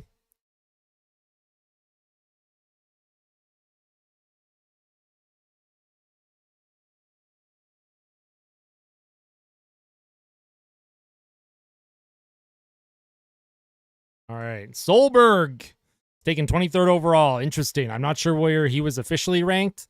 I did not have him ranked in my top 32. Didn't see a lot of him, obviously, so I don't have much of a scouting report of him. But he kind of a late bloomer. He played forward until he was 14, I guess. Turned into a defenseman as a teenager, and all right.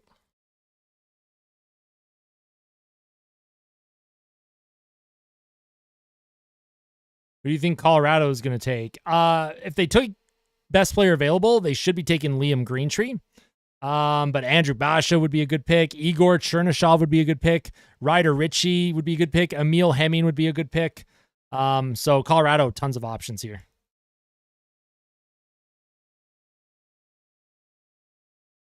When's the Oilers pick? Second round? Yes. That'll be tomorrow morning. It's not really televised. I won't be doing any coverage tomorrow.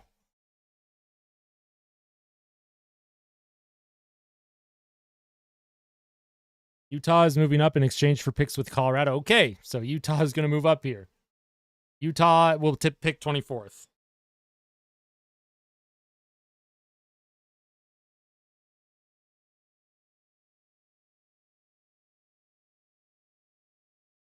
All right, so Utah has the 24th pick now. Utah is at 24 now. We'll have a new player to wake up to, I guess. Yeah, exactly.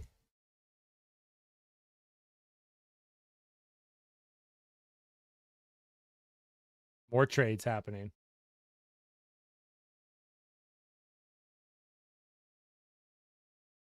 Is there multiple trades? I don't know what's happening. Let's find out.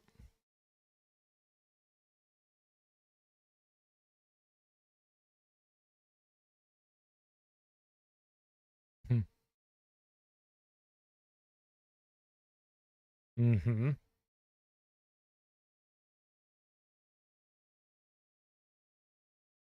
$38 and $71 go to Colorado.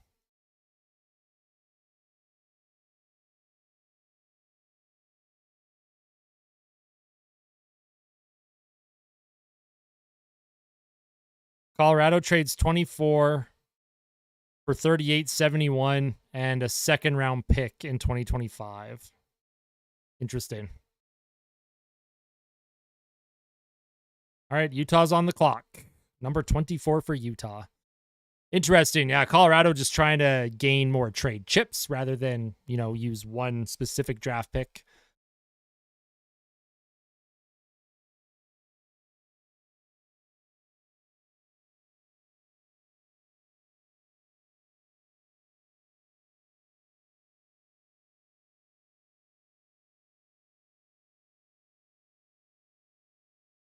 $38. 24th overall pick for 38.71 and a second round pick in 2025. Let's see who Utah ends up taking. Utah, if Utah grabs Liam Greentree here, getting Tidge Iginla and Liam Greentree would be a huge W for Utah, the Utah Hockey Club. Very curious to see who they take. More trades than the amount of brain cells I have. You know, the longer this goes on, the more brain cells I'm losing.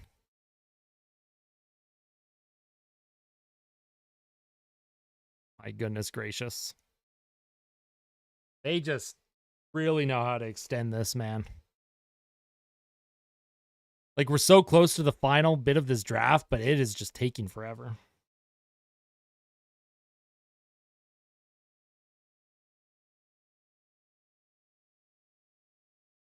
My brain cells are hurting.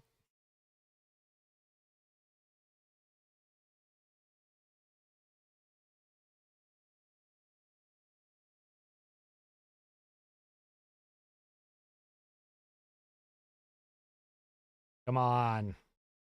Come on now. Let's keep it going. Still more interviews going on. I can't right now. 32 picks shouldn't take 4 hours, but whatever. I'm with you. It really shouldn't. Like, this is way overstretched.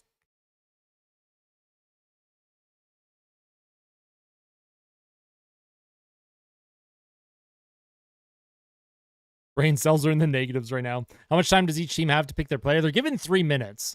They are given 3 minutes on the clock, and they usually let the full 3 minutes expire before they lock their pick in. Sometimes there's trades, which, you know, if a team spends 3 minutes on the clock trying to make a trade, and then they do, well, then the team that they trade that pick to, they get 3 minutes to make the pick, and then there's commercial breaks, and then there's TV interviews, and it's just a little too much for me right now.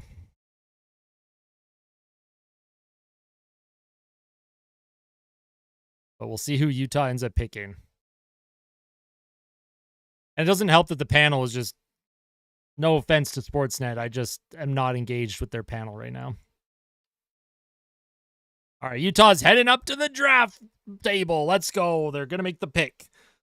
Best player available right now is Liam Greentree. Let's see if they take Liam Greentree.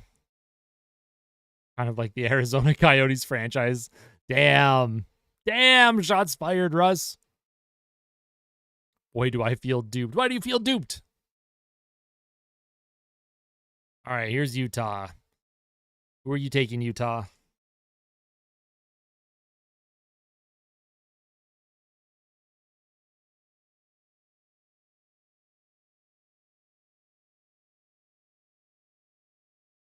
I didn't hear that. Can you show me his name? Cole Baudouin. Cole Baudouin.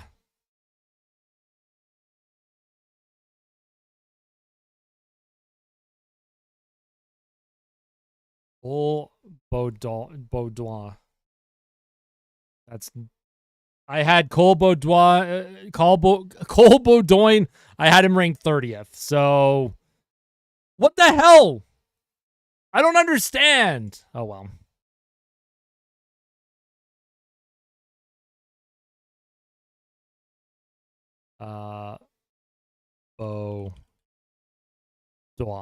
Baudouin.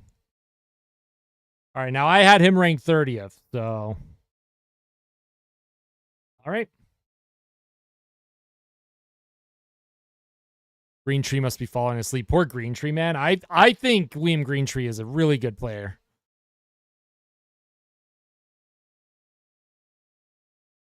All right, Boston is on the clock. Now, Boston has an opportunity to take Liam Greentree. Please don't overthink this, Boston. This is your best forward available right now. Right, Boston? Don't overthink it. as a Bruins fan, don't overthink this one. Take Liam Greentree. He'll be a steal for you at 25.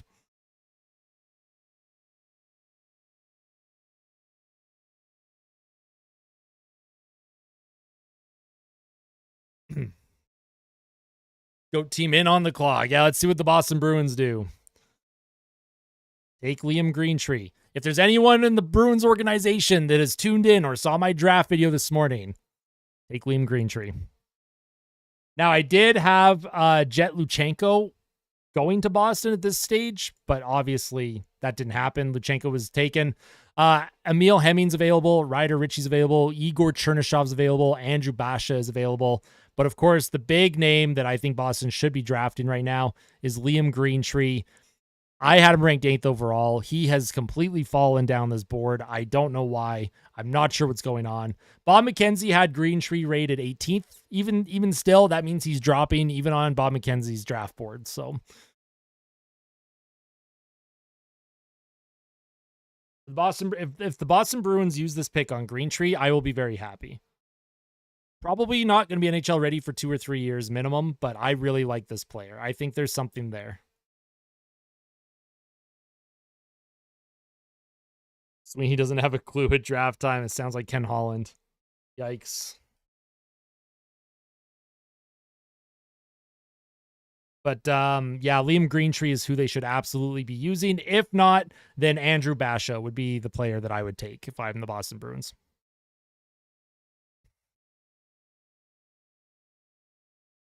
And this is a pick that they initially traded away in the Tyler Bertuzzi deal. Not this past season, but the season before. They traded that pick away, and then that pick ended up in the hands of Ottawa.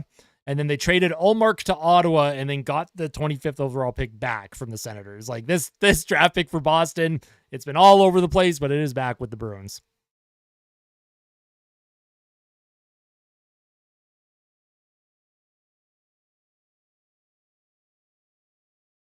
Syndra's Spro, thank you for the follow on Twitch. I appreciate that.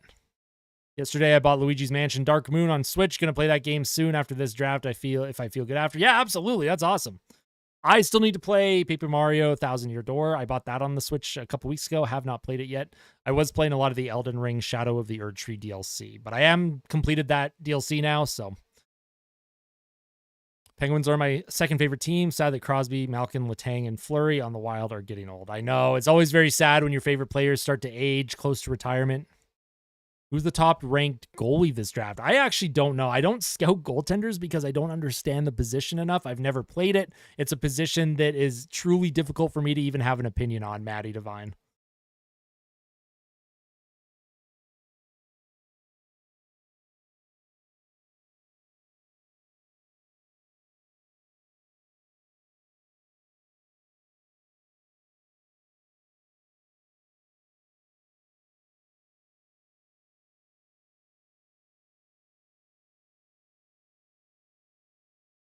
Greentree was ranked 28 by Independent Scouting. Yes, I'm one of a few that had him ranked pretty high. I like Greentree a lot. I think because of his skating, for some reason, people don't like.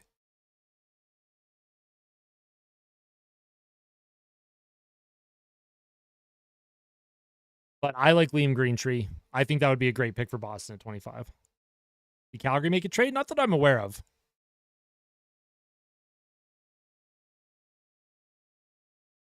Oh yeah, sorry, Russ. Can't send links, unfortunately, my friend.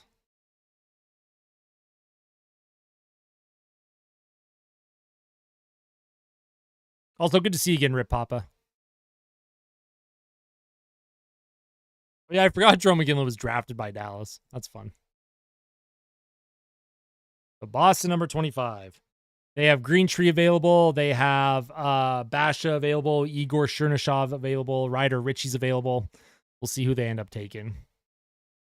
As a Bruins fan, I would like them to take Greentree. I think he's being really undervalued right now. I think he's being very undervalued.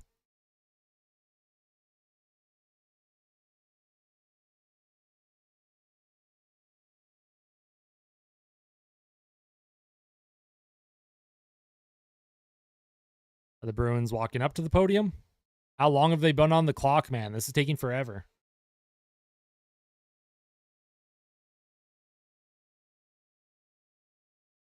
What's going on? Come on, let's go. I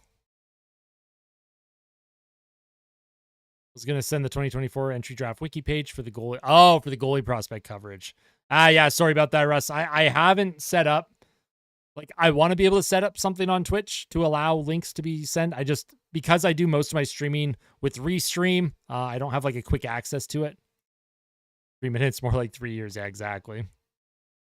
Here come the Bruins walking up to the draft table. Let's see who they take.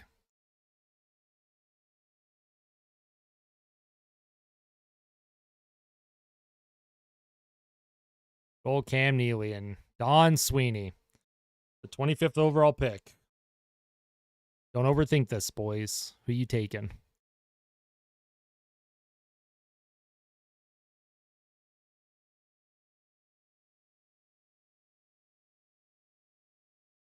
All right, they're letting their director of amateur scouting make the pick. Interesting.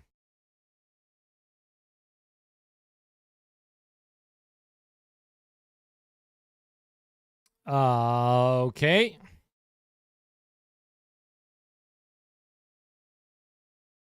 Dean Latorno. Dean Latorno.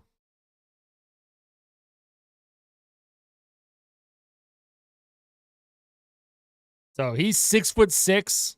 He's a big boy. There were better players available, in my opinion.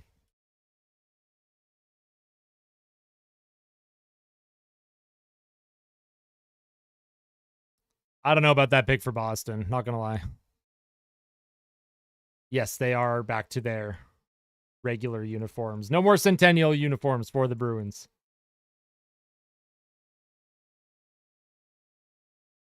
So Dean Latorno. I did not have Latorno in my top 32. So I think he's a good player, but he registered the longest wingspan at the combine. That's funny. When's Green Tree getting selected? I mean, at this point, I don't even know if Green Tree goes in the first round. Full week of shifts coming up and doctor's appointments, wax flush, and then I'm off to Vegas next Saturday. You're going to Vegas, B-Max? That's exciting, my friend. That sounds very exciting. Very, very fun. Latorno is massive, man.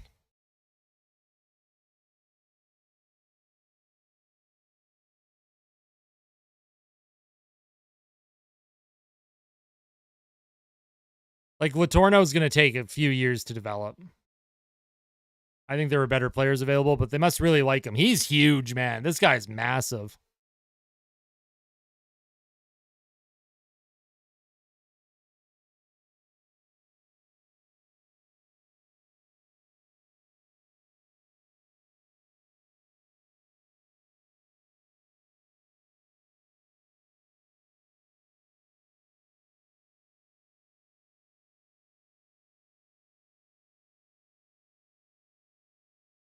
He's a big player, but like,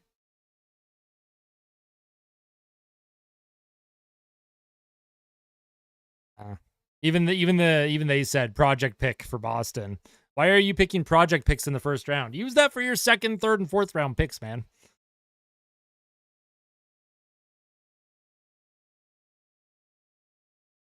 Watching Joshua Wiseman make chicken Alfredo on the TV. Oh, it sounds delicious.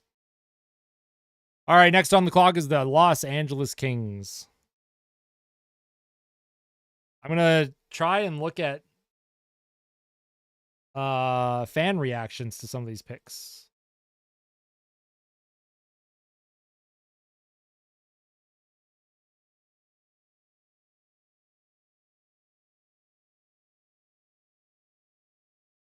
Yeah, high risk, high reward type pick for the Bruins. What do you think about the new Kings jersey? I like it, but the white stripe on the bottom of the jersey, I think it's too thick. I think it needs to be a little bit smaller. But overall, I love the jersey. I love the design. I love the logo. 10 out of 10 logo.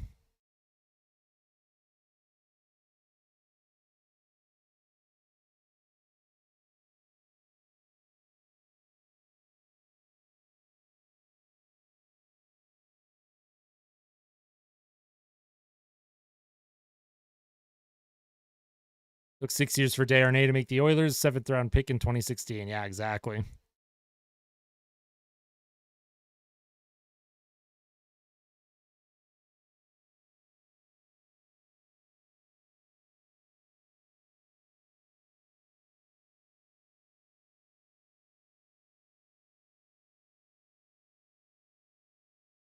For some reason, Liam Greentree's still on the board. Not sure why. But Los Angeles with the 26th pick.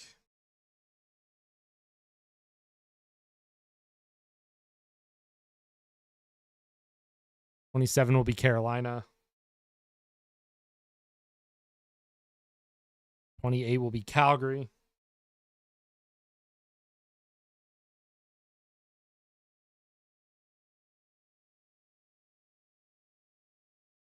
'29th pick will be Dallas. 30th will be the Rangers.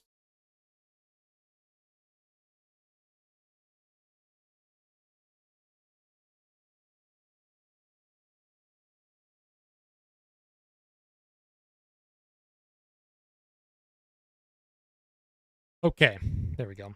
Sorry, I was just writing notes. I have like a notebook that I'm like keeping track of and tracking notes. I mean, this webcam's not showing it for some reason. Wait, I could probably different camera angle, but yeah, I have a notepad that I'm putting all of my like, notes in.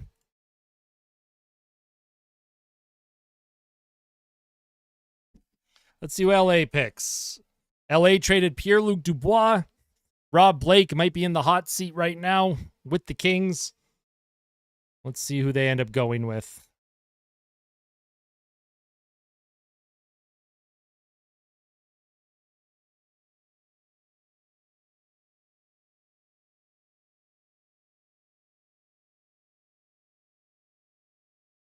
Oh, first time a new draft pick will wear the new jersey. That's exciting. All right, you taking?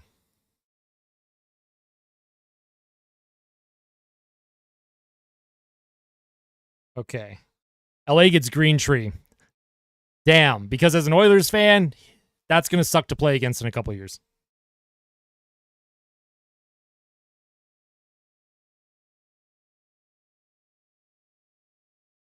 Like, did he just have a really bad interview? But Liam Greentree is finally off the board. I had him ranked 8th overall. He ends up going 26th. That is just wild to me.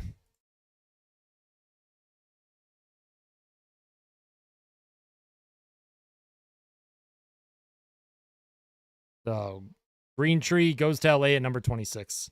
Starting to feel like the trade deadline day now where medias have to fill in a lot of nothing's happening airtime. Yeah, I know. Tell me about it.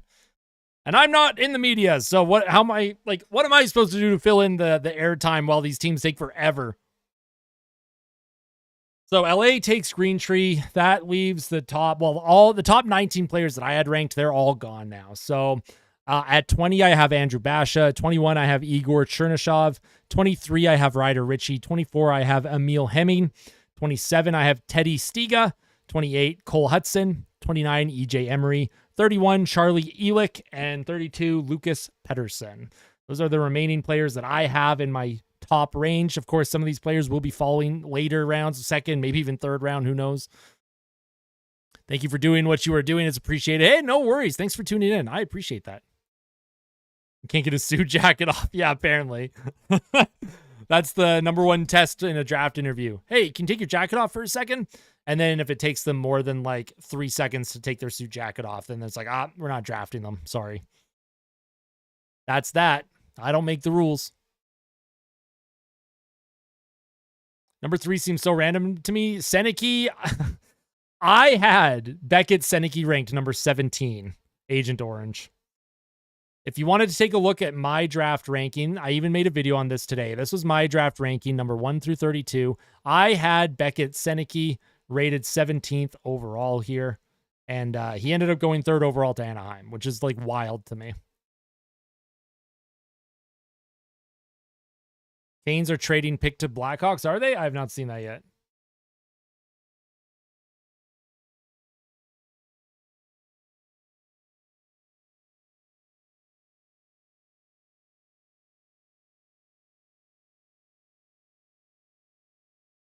Frank Saravalli says Carolina is trading this pick to Chicago. So Chicago will be making the 27th pick.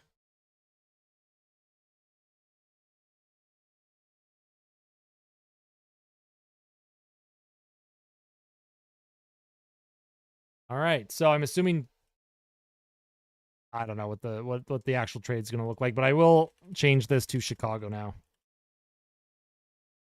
There. Chicago's up at 27. Teams are making moves, and the Oilers are standing pat.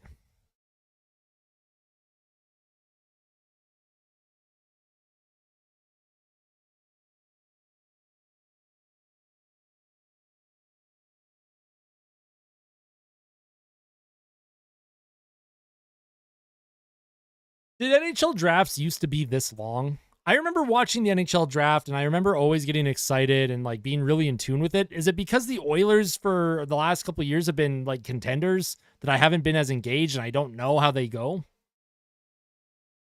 Not overly happy with the 9th pick. I know he's a scoring defenseman, but he's a liability defensively. I feel like it could be more a Nurse than a Bouchard type guy. I think Zane Parik is really, really good. Zane Parik, I had ranked 5th overall in my rankings. Of course, I'm not a professional scout or anything, but I have worked with scouts. I have worked with NHL people. Like I was mentored by Harry Sinden. I was mentored by Mike Oak of the Peterborough Petes.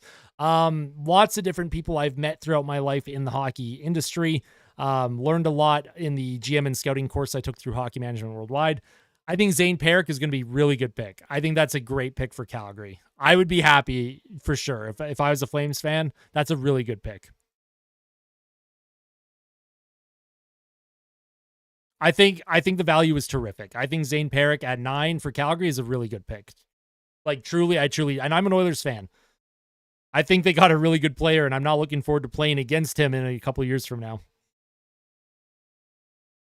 Every minute equals one less brain cell. I'm more into the regular season and playoff hockey statistics more than drafting. That's why I get bored so fast. Hey, I don't blame you, Erica. I don't blame you. Canes get the 34th and 50th overall picks. Okay. And Chicago takes the 27th pick.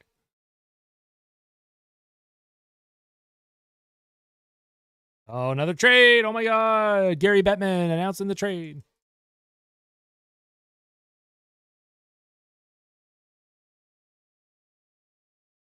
Gary, don't thank me. One thing as a Canadian, cool to see other cultures in Canada picking up hockey. Oh, I agree, Agent Orange. I think it's great. I think it's awesome. Oh.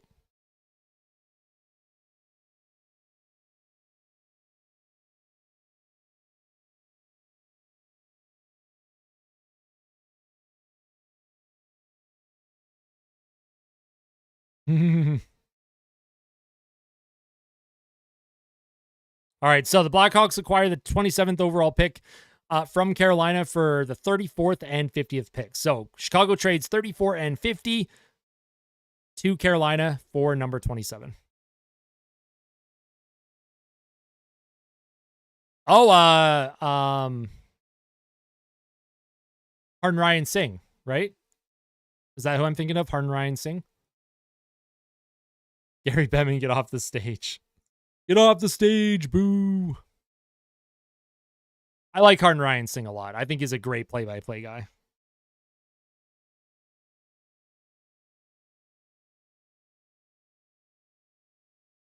All right, so let's see who Chicago takes. Good players available. Best player available right now, in my opinion, is Andrew Basha. Can play left wing or right wing. So we'll see who Chicago ends up grabbing here. Chicago must really like someone in this range to trade two picks for 27.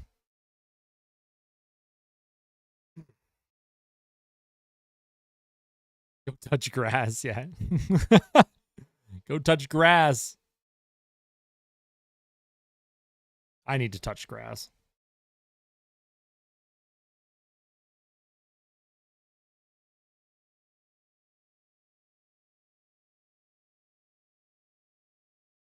Oh, I'm gonna go to sleep. I'm gonna fall asleep, fam. Come on, Chicago. Let's make a pick.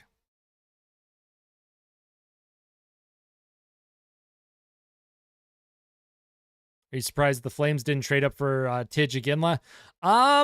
a little bit surprised. Maybe they thought that he would be available at that 9 range. I know a lot of different scouting reports had Iginla in that like 8 to 15 range. Maybe Calgary thought that he would fall to 9 or not. He wouldn't even fall that much. I had Iginla ranked 6th overall, and he went 6th overall to Utah. Again, I can kind of show my rankings here. I did have Iginla ranked at 6th. I really like Iginla a lot. It would have been a really, really cool story if Calgary was able to acquire him. I'm sure they tried to trade up to grab him, but maybe the value just didn't make sense. Not even nighttime here in Alberta. No. It's brighter than my future in Edmonton. Oh, no. Nah, future is bright. Future is brighter.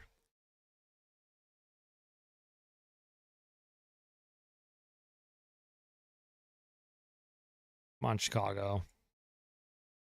Here they come. Chicago with 3 first-rounders now. This is their 3rd first-round pick of the draft.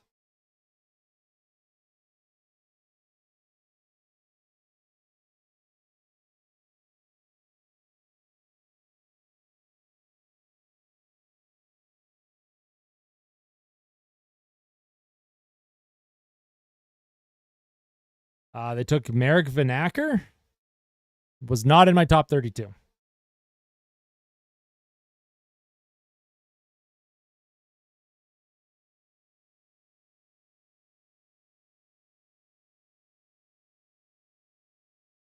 Marek Vanacker.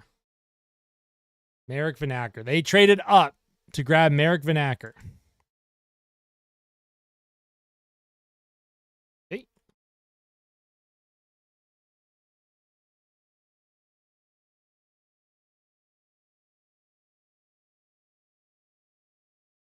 If Gary goes on the stage again, it better be to announce a big trade for the Oilers if he does that.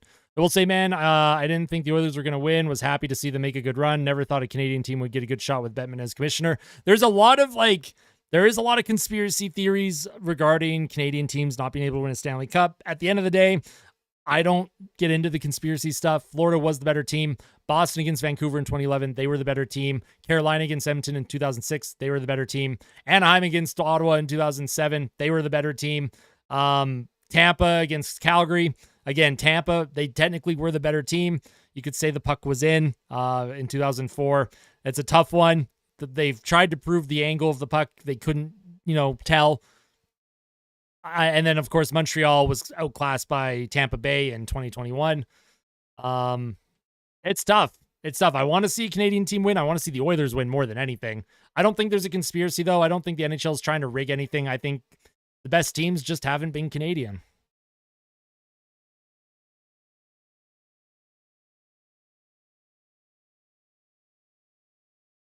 So Marek Vanacker goes to Chicago. Who else did Chicago take? Oh, Sasha Boisvert. Sasha Boisvert also went to Chicago at 18. And then Chicago took Artem Levshunov at number 2.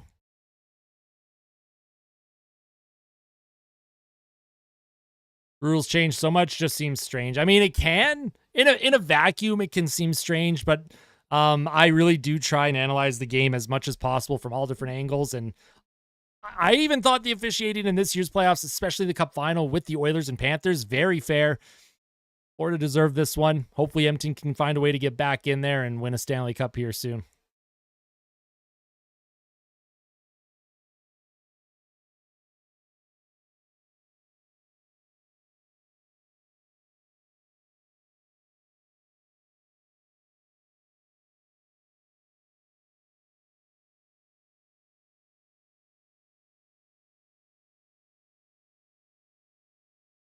So apparently Marek Vanacker was ranked like 18th or 62nd. So I'm not sure why Chicago decided to trade up to draft someone that they probably could have got in the second round, but still coping with the finals loss. First time witnessing it. I didn't know how to react, so I cried all night. I'm doing better now. I'm glad you're doing better. My first Cup final loss that I saw, I was 12 years old in 2006. I took the next day off from school, and I also cried a lot. It was brutal. It did not feel good at all.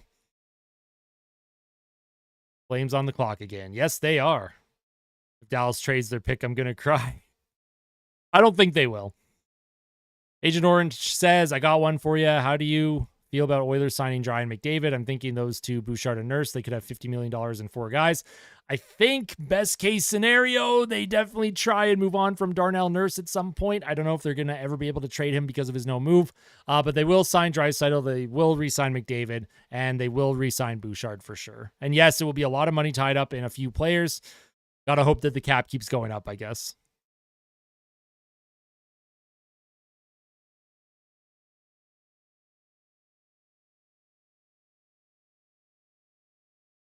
Yeah, the Vegas Sphere is like crazy, man. How much did it cost to build the Vegas Sphere? Kind of like the Leaf situation. Yeah, well, you know, the Leaf situation, they've had that core 4 for a while. I think the mistake was John Tavares, and I think that's the player that Toronto should be looking to try and move. In my opinion, there's a lot of anger and hate towards Mitch Marner, but he is their most consistent producer, not only in the regular season, but also in the playoffs.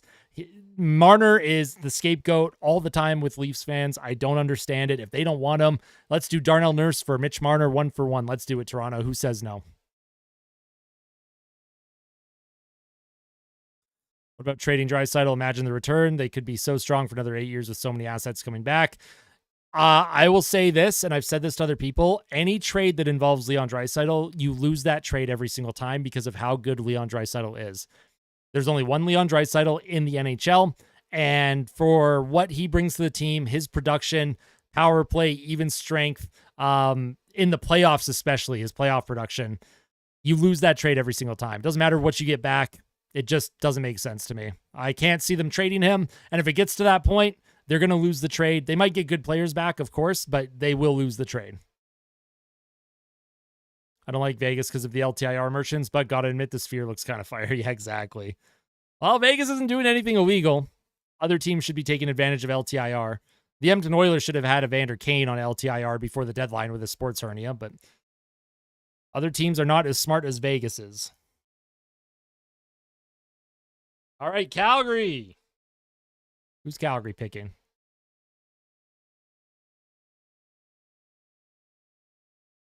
Who?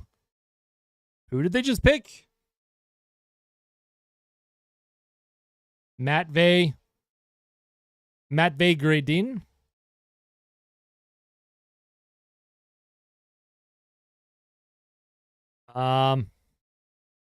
This is kind of off the board in my opinion.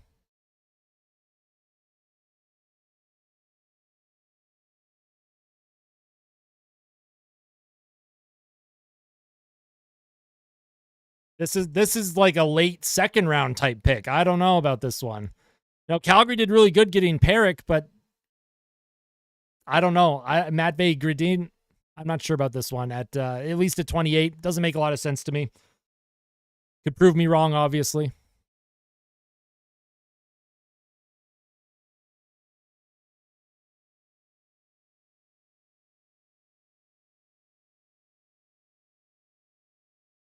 So yeah, USHL. Matvei Gradin played in for the Lumberjacks of the USHL. He had 38 goals, 45 assists, 83 points.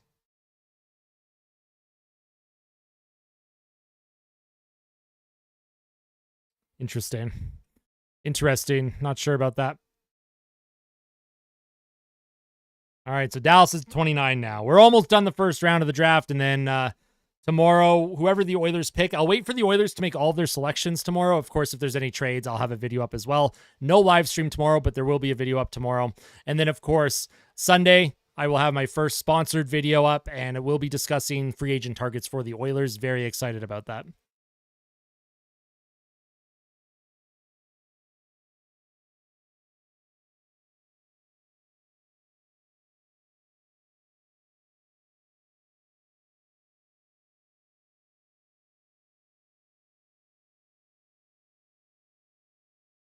Stars on the clock. All right, so there's still good players available. If we take a look at who I have available that should be in this range here, Andrew Basha, I have him ranked 20th. Igor Chernyshov, I have him ranked 21st. Ryder Ritchie, I have 23rd. Emil Hemming, 24th. Teddy Stiga, I have 27th. Cole Hudson, 28. EJ Emery, 29. Charlie Elick, 31, and Lucas Pettersson, 32. Scouts think of Diamond in the rough. I mean, very possible. He is a goal scorer, so maybe there's something there that they see. Maybe there's something in his game, his shot, something that they want to work on with him. Definitely seems like a player that's 3 or 4 years out, but who knows? Did Spencer Hill get drafted? No. Spencer Hill has not been drafted.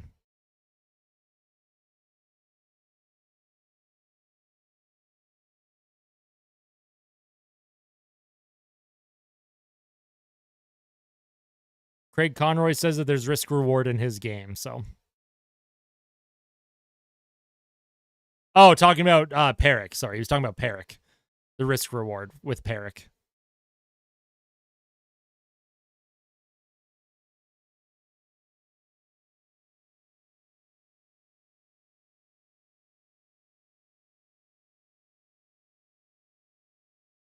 So Dallas at 29. Dallas, if they take best player available, it should be Andrew Basha or Igor Chernyshov. But we'll see if Dallas is going to take the best player available here.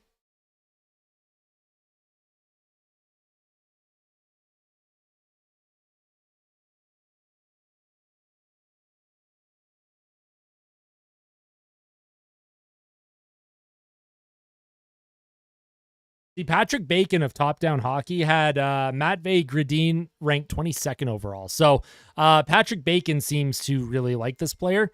Likes him a lot more than I did, but with so many picks in the next 3 years, I'm guessing the Flames believe they have time for players to simmer in college and junior. Yeah, exactly, Agent Orange. Exactly. And if it does make you feel better, like I said, there's some people that did have him ranked in that top 20 to 25 range. So the fact that they're getting him at 28, that can be seen as a good sign. This is a player that I didn't see a whole lot of that I figured was a second-round pick, but I haven't watched a whole lot. I haven't watched enough to have like a full-blown opinion of this player.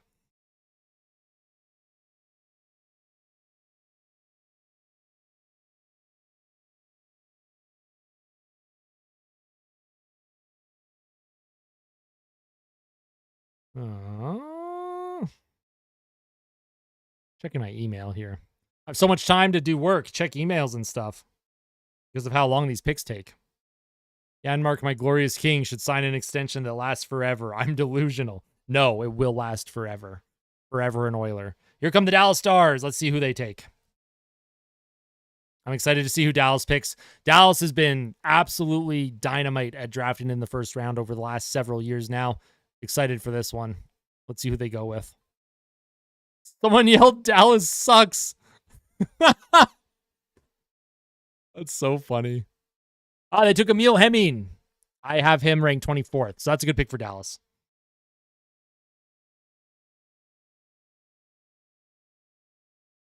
Emil Hemming goes to the Dallas Stars. Right wing. I had him ranked 24th. That's a good pick for Dallas. Like that pick.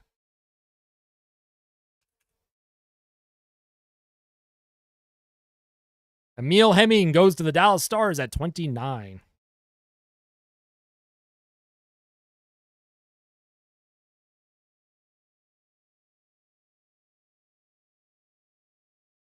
But I think Hemming's best asset is his shot. I think Hemming is a really, really, really good shot.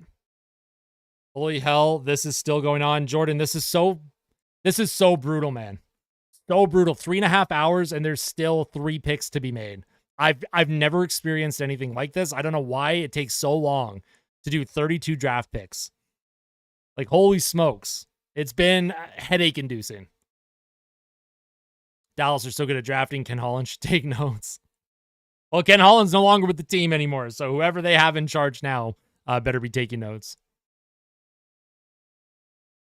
Neighbors' dogs are so bitchy when they interrupt my work. Dogs, they can do that. They can interrupt things. But I had Emil Hemming as the 24th ranked prospect. He ends up going 29 to Dallas. I think that's a good pick for the Stars. But he might have one of the best shots in the entire draft. So, you know, if they can really work on rounding out his game, they're going to have like a pure shooter on their hands. I'm tired. Oh, me too, Hillbilly Express. Me too. Oh, and we're having a commercial break. Love this. Love this. Yo, my longest stream on YouTube is going to be a draft, not even any NHL game. The Oilers went to double overtime against the Dallas Stars, and my stream is going to be less long than, or my stream is going to be longer than that. Thought maybe you're Rogers or you're in your man cave. I am in a man cave, however, not this specific man cave. This is a green screen effect. My room does not actually look like this, so. Ass, what's wrong, bud? Ass. Wow, Tass. My cat's meowing at me. Would love to scream at the top of my lungs, but I would choose not to. Scream. I couldn't tell. I get that a lot, Agent Orange. I get that a lot. A lot of people think that it's like legit behind me. You're still streaming. 3 more to go. Yeah, just 3 more picks, and then we're out of here. I'll be able to eat some supper and, I don't know, drink some whiskey and pass out. Nah, I'm just kidding. I won't do that. Won't do that. I'll be responsible.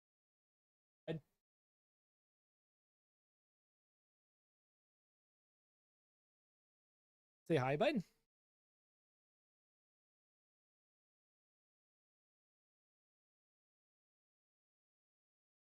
Not want to cuddle right now. The cat does not want to cuddle. But he does want to step all over my shit. Stop stepping on things. Stop stepping on my stuff. I'm glad I joined your stream tonight, Austin. Very glad I'm starting to form a bond with you. Absolutely. No, that's great. I think, you know, us, the community, that's what it's all about, my friend. Great. Now my cat's getting hair everywhere. Go ahead and enjoy the weather. At least it's not raining tonight. Exactly. Yeah, it rained all day yesterday. Agent Orange, thank you for the follow on Twitch. I appreciate that. I'm home alone and kind of scared. No, home alone is peaceful. Peaceful when you're home alone. I like being home alone.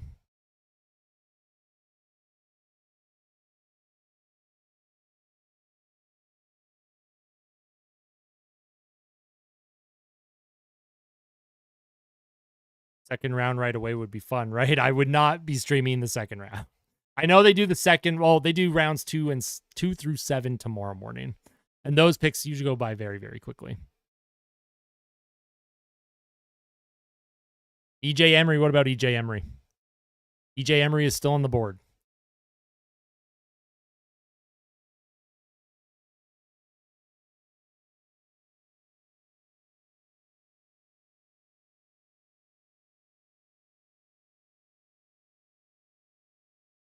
Rangers. Oh, that's who you want the Rangers to take. That'd be a good pick. If they want best player available, I say they go Andrew Basha, personally. Or Igor Chernyshov. If they want a defenseman, Cole Hudson is the best defenseman available right now. EJ Emery is the best right defenseman available at the moment. So it depends if they're looking for a right or lefty.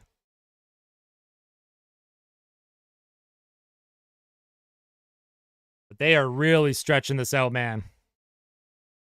I tell you what, if I was a general manager, I would already know who my pick is going to be, and I would be already locking it in and running up to the floor to make it. I don't know why these teams wait the full 3 minutes before they lock in their pick, and then they slowly walk up to the draft table, and then they do a bit of a speech, and then they announce a guest speaker, and it's like, why? Just let's get going. I think at least if you were in the sphere, there's enough going on visually that's entertaining. As a fan at home, we're just like, holy smokes, get this thing over with.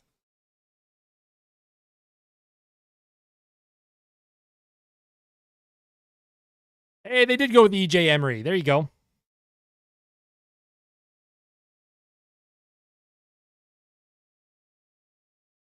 EJ Emery goes to the Rangers. Hey, QF Pro. Great call there. Great call.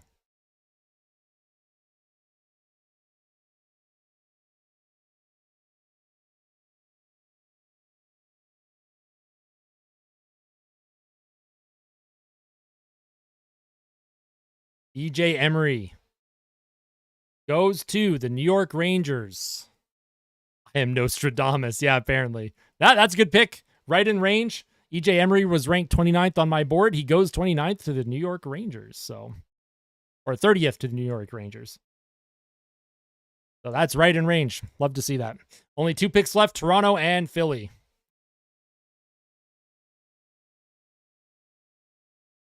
NHL's maximizing the money they spent for the sphere. Yeah, exactly.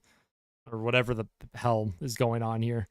Oh my God, how far was this guy sitting away from the... This guy was in the nosebleeds.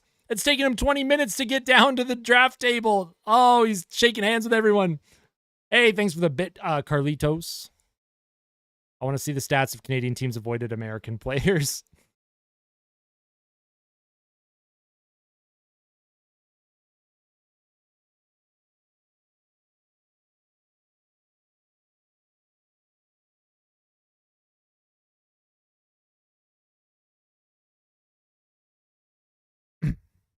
And thank you for the bit once again. Appreciate that. Although, if it's just one bit being sent over and over, I will eventually turn off the bit notification just because I don't want to get spammed with like one bit over and over. I know, Erica, I'm with you.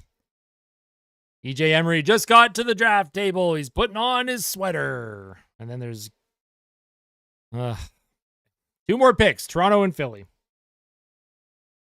Let's see who Toronto's going to pick. Toronto can choose between Andrew Basha, Igor Chernyshov, Ryder Ritchie, who I had them taking at 23. I'd laugh if Ryder Ritchie goes to Toronto anyways.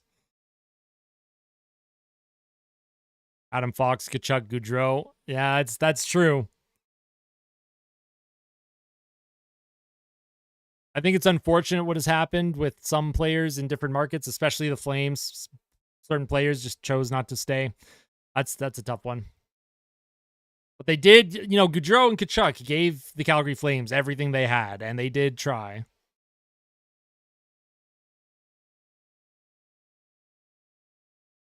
I'm going to say Toronto takes Ryder Ritchie.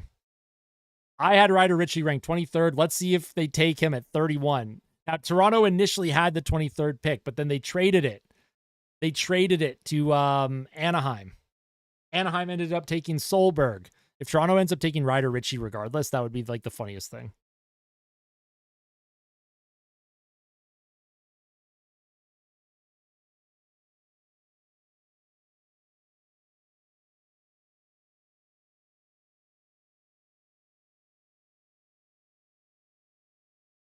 Toronto trades for multiple seconds and thirds. EJ Emery, man, he had some of the best stats at the combine. Best fitness testing. Oh boy. So they're still talking about EJ Emery. Toronto's on the clock. Have they locked it in? They have a drone flying around.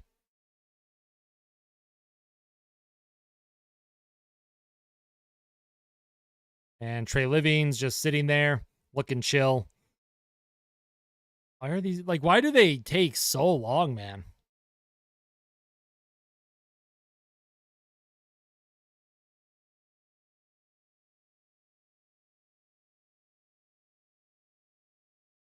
Let's see who Toronto takes.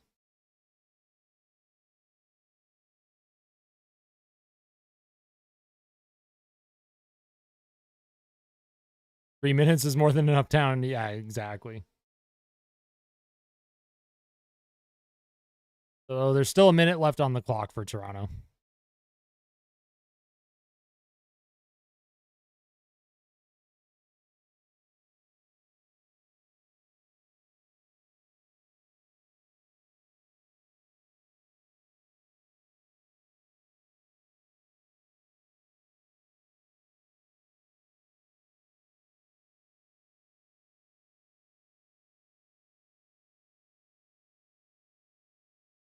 I just want to watch some anime. Hey, listen, I don't think anything big's going to happen in the next 10 minutes here with these last 2 picks. You are more than okay to head on out. I appreciate everyone that did tune in, and for as long as you did, that truly means a lot to me. Even WWE is faster than the draft. I know, Hillbilly, I know. And Toronto's going to walk up to the stage. Let's see who they took. Watch Toronto trading down to 31. Watch them pick someone that was ranked like 150th overall. This is going to be so funny. I'm really curious to see who they end up drafting.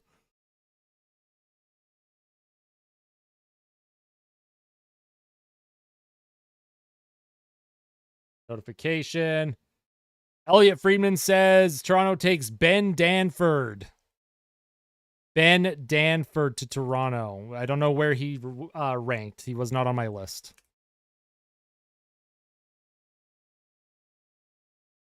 Ben Danford. Let's try and get a read on Ben Danford.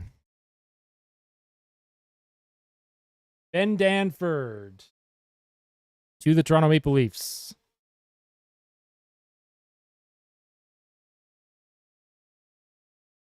Played for the Oshawa Generals. Had 1 goal, 32 assists in 64 games. The defenseman. I'm pretty sure I had Danford in my third round. So, all right, one more pick. Philadelphia with the last pick of the draft. Best player available, Andrew Basha, but there's still Igor Chernyshov. There's still Ryder Ritchie. There's still Teddy Stiga. There's still Cole Hudson. There's still Charlie Elick, and there's Lucas Pettersson. Lots of good players here for Philly to choose. Lots of good players for Philly to choose. One more pick, everyone. One more pick, and then we can rest forever.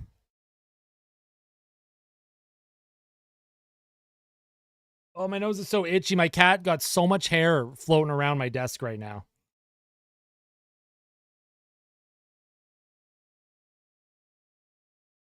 Apparently, he's one of the best defensive defensemen in the OHL. Okay, interesting. Good defensive player. So Toronto trying to bolster the D. Bolster that D.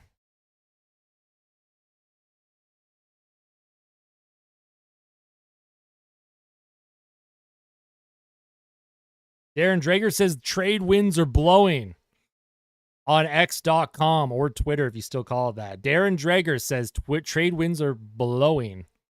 Let's see what's about to happen here. Could be a trade coming up. Hold your horses, everyone. I know there's one pick left, but someone wants to extend this round 1 draft. Let's see what happens. What is Darren Drager thinking right now? Who's making a trade?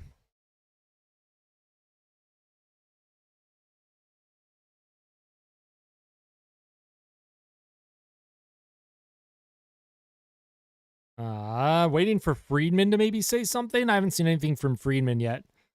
There could be a trade in the works, folks. There could be a trade in the works. Could be a trade in the works. I'm just on my phone trying to see what's going on. Oh, the Oilers are going to pick. The Oilers are going to pick. Looks like Edmonton took Philly's pick here. It sounds like Philly and Edmonton have made a trade. I have nothing official as of yet.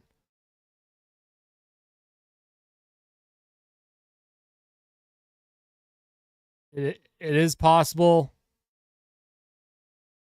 Oh, let's see. Is it Edmonton and Philly? I do think Edmonton has taken the 32nd pick. Let's see. Let's take a look. The Oilers are making a deal. Even my bird is sleeping.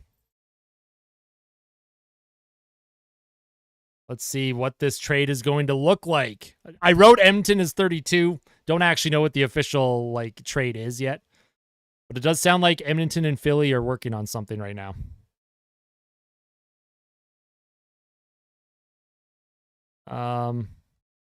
Again, nothing official. I'm still refreshing my Twitter feed, checking my sources. Don't know what the deal is. Edmonton is moving into the first round, says Elliot Friedman. So the Oilers will be picking 32nd overall. The Oilers are doing something. Nurse to Philly for a first. Could you imagine? All right, let's see what this whole deal is, though. But the Edmonton Oilers moving to the 32nd pick. So Edmonton does get a first rounder here. What do they give up for this? And what does Philly get? All right. We had to wait until pick 32. We had to almost fall asleep for 3 hours to see the Oilers do something here, which I'm happy. Cashing on the future considerations for the first time in history. Let's go, QF Pro. Let's go. Now, the Oilers, there's some good players available that they can grab. They can grab Andrew Basha, or Igor Chernyshov, Ryder Ritchie, Cole Hudson if they want another defenseman. So there's a lot of good players here, but we don't know what the full deal is yet.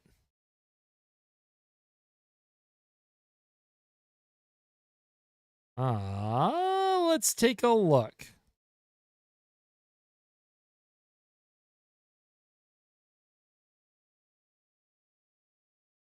So pick 32 is going to Edmonton, but still don't have like full details right now.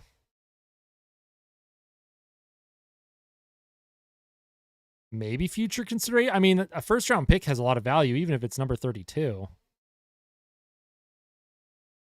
Like, this is a major jump up because the Oilers initially were picking 64. So, and they don't have a lot of other draft capital to move up into the draft. Kevin Weeks. Oh, what's Jeff Jackson cooking? What's Jeff Jackson cooking?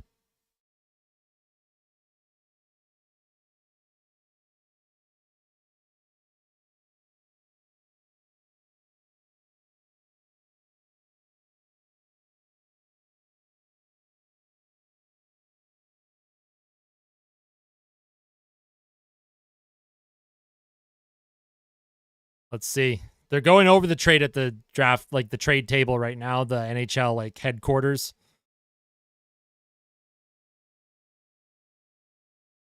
Campbell's not worth a first though. No. I'll be curious to see what this is.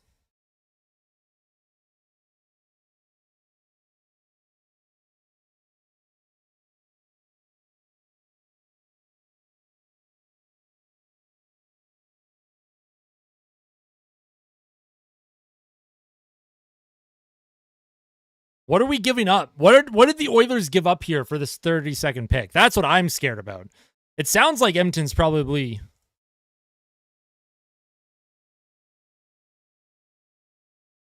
$32 from Philly to Edmonton for a first in either 2025 or 2026. That's it? Okay. Philly trades the 32nd pick.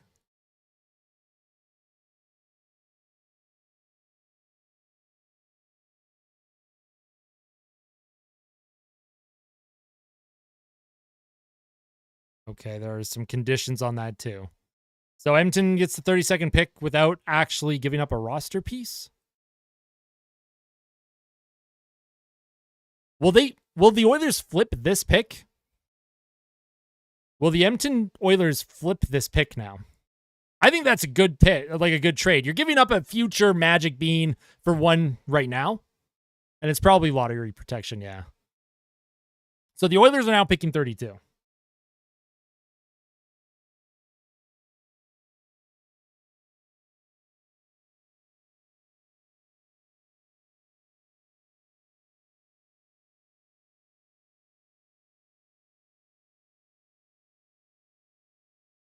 Interesting. I think what I'm actually confused about, I actually don't like this because it's a 2025 or 2026 pick, right?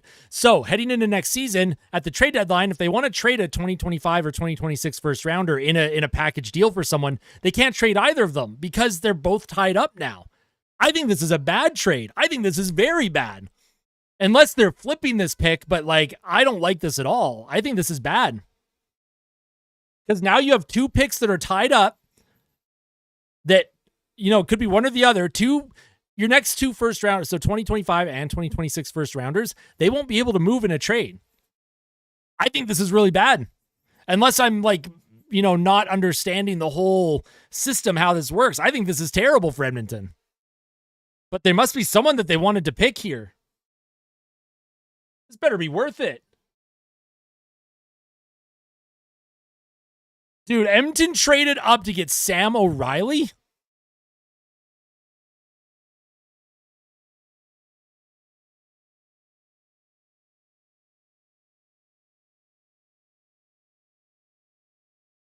Sam O'Reilly.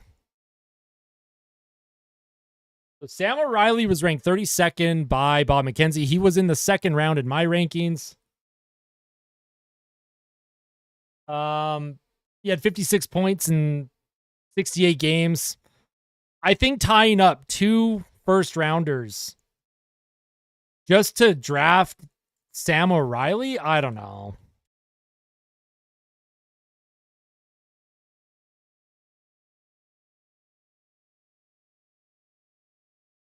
So Sam O'Reilly goes to Edmonton. The Oilers have 2 first-rounders that are now tied up in this trade that they won't be able to move for in the future for another trade. I don't like this at all. As an Oilers fan, I think that's kind of dumb. But we'll see what happens. We'll see what else Jeff Jackson and crew has up their sleeves. I don't think Sam O'Reilly is that great of a player, personally. Like, honestly, Sam O'Reilly, the Oilers could have had Andrew Basha. They could have had Igor Chernyshov, Ryder Ritchie, Teddy Stiga, Cole Hudson, Charlie Elick, or Lucas Pettersson. Those were all players that I thought were better than Sam O'Reilly. Now, Sam O'Reilly, he could end up being a terrific player for Edmonton in the future, but I think tying up 2 first-rounders, they've tied up 2 first-rounders to make this pick tonight. Obviously, we don't know if whatever first we give to Philly will be in 25 or 26. The fact that that decision has not been made yet means that there are 2 first-rounders that Edmonton cannot use as trade chips anymore. I'm not sure I like that deal. Just my basic reaction here, I don't think I like that deal. But that is it from me. Thank you for watching. At least as an Oilers fan, I got to watch the team make a selection. We'll see what this trade, like the trade conditions are. For the most part, not a big fan. I'll have a lot of thoughts on it probably in another video. And then, of course, I'll be covering the rest of the Oilers picks in the draft after they make their picks tomorrow morning. So keep an eye out for that. Sunday, I have my first sponsored video on free agency. So I'm very much looking forward to that. And then Monday, I'll be live streaming Free Agent Frenzy all day. I'm very excited. Everyone that tuned in tonight, thank you so much. I appreciate it. If you like the stream, make sure you hit like. If you really liked it, make sure you subscribe. Tell someone that you love them. As always, fight like Ben. Fight like a kid. I will see everyone very soon, all right? I'll see you tomorrow for sure. I may have a reaction video up tonight. Not sure yet. Take care, everyone. We'll see you very, very soon.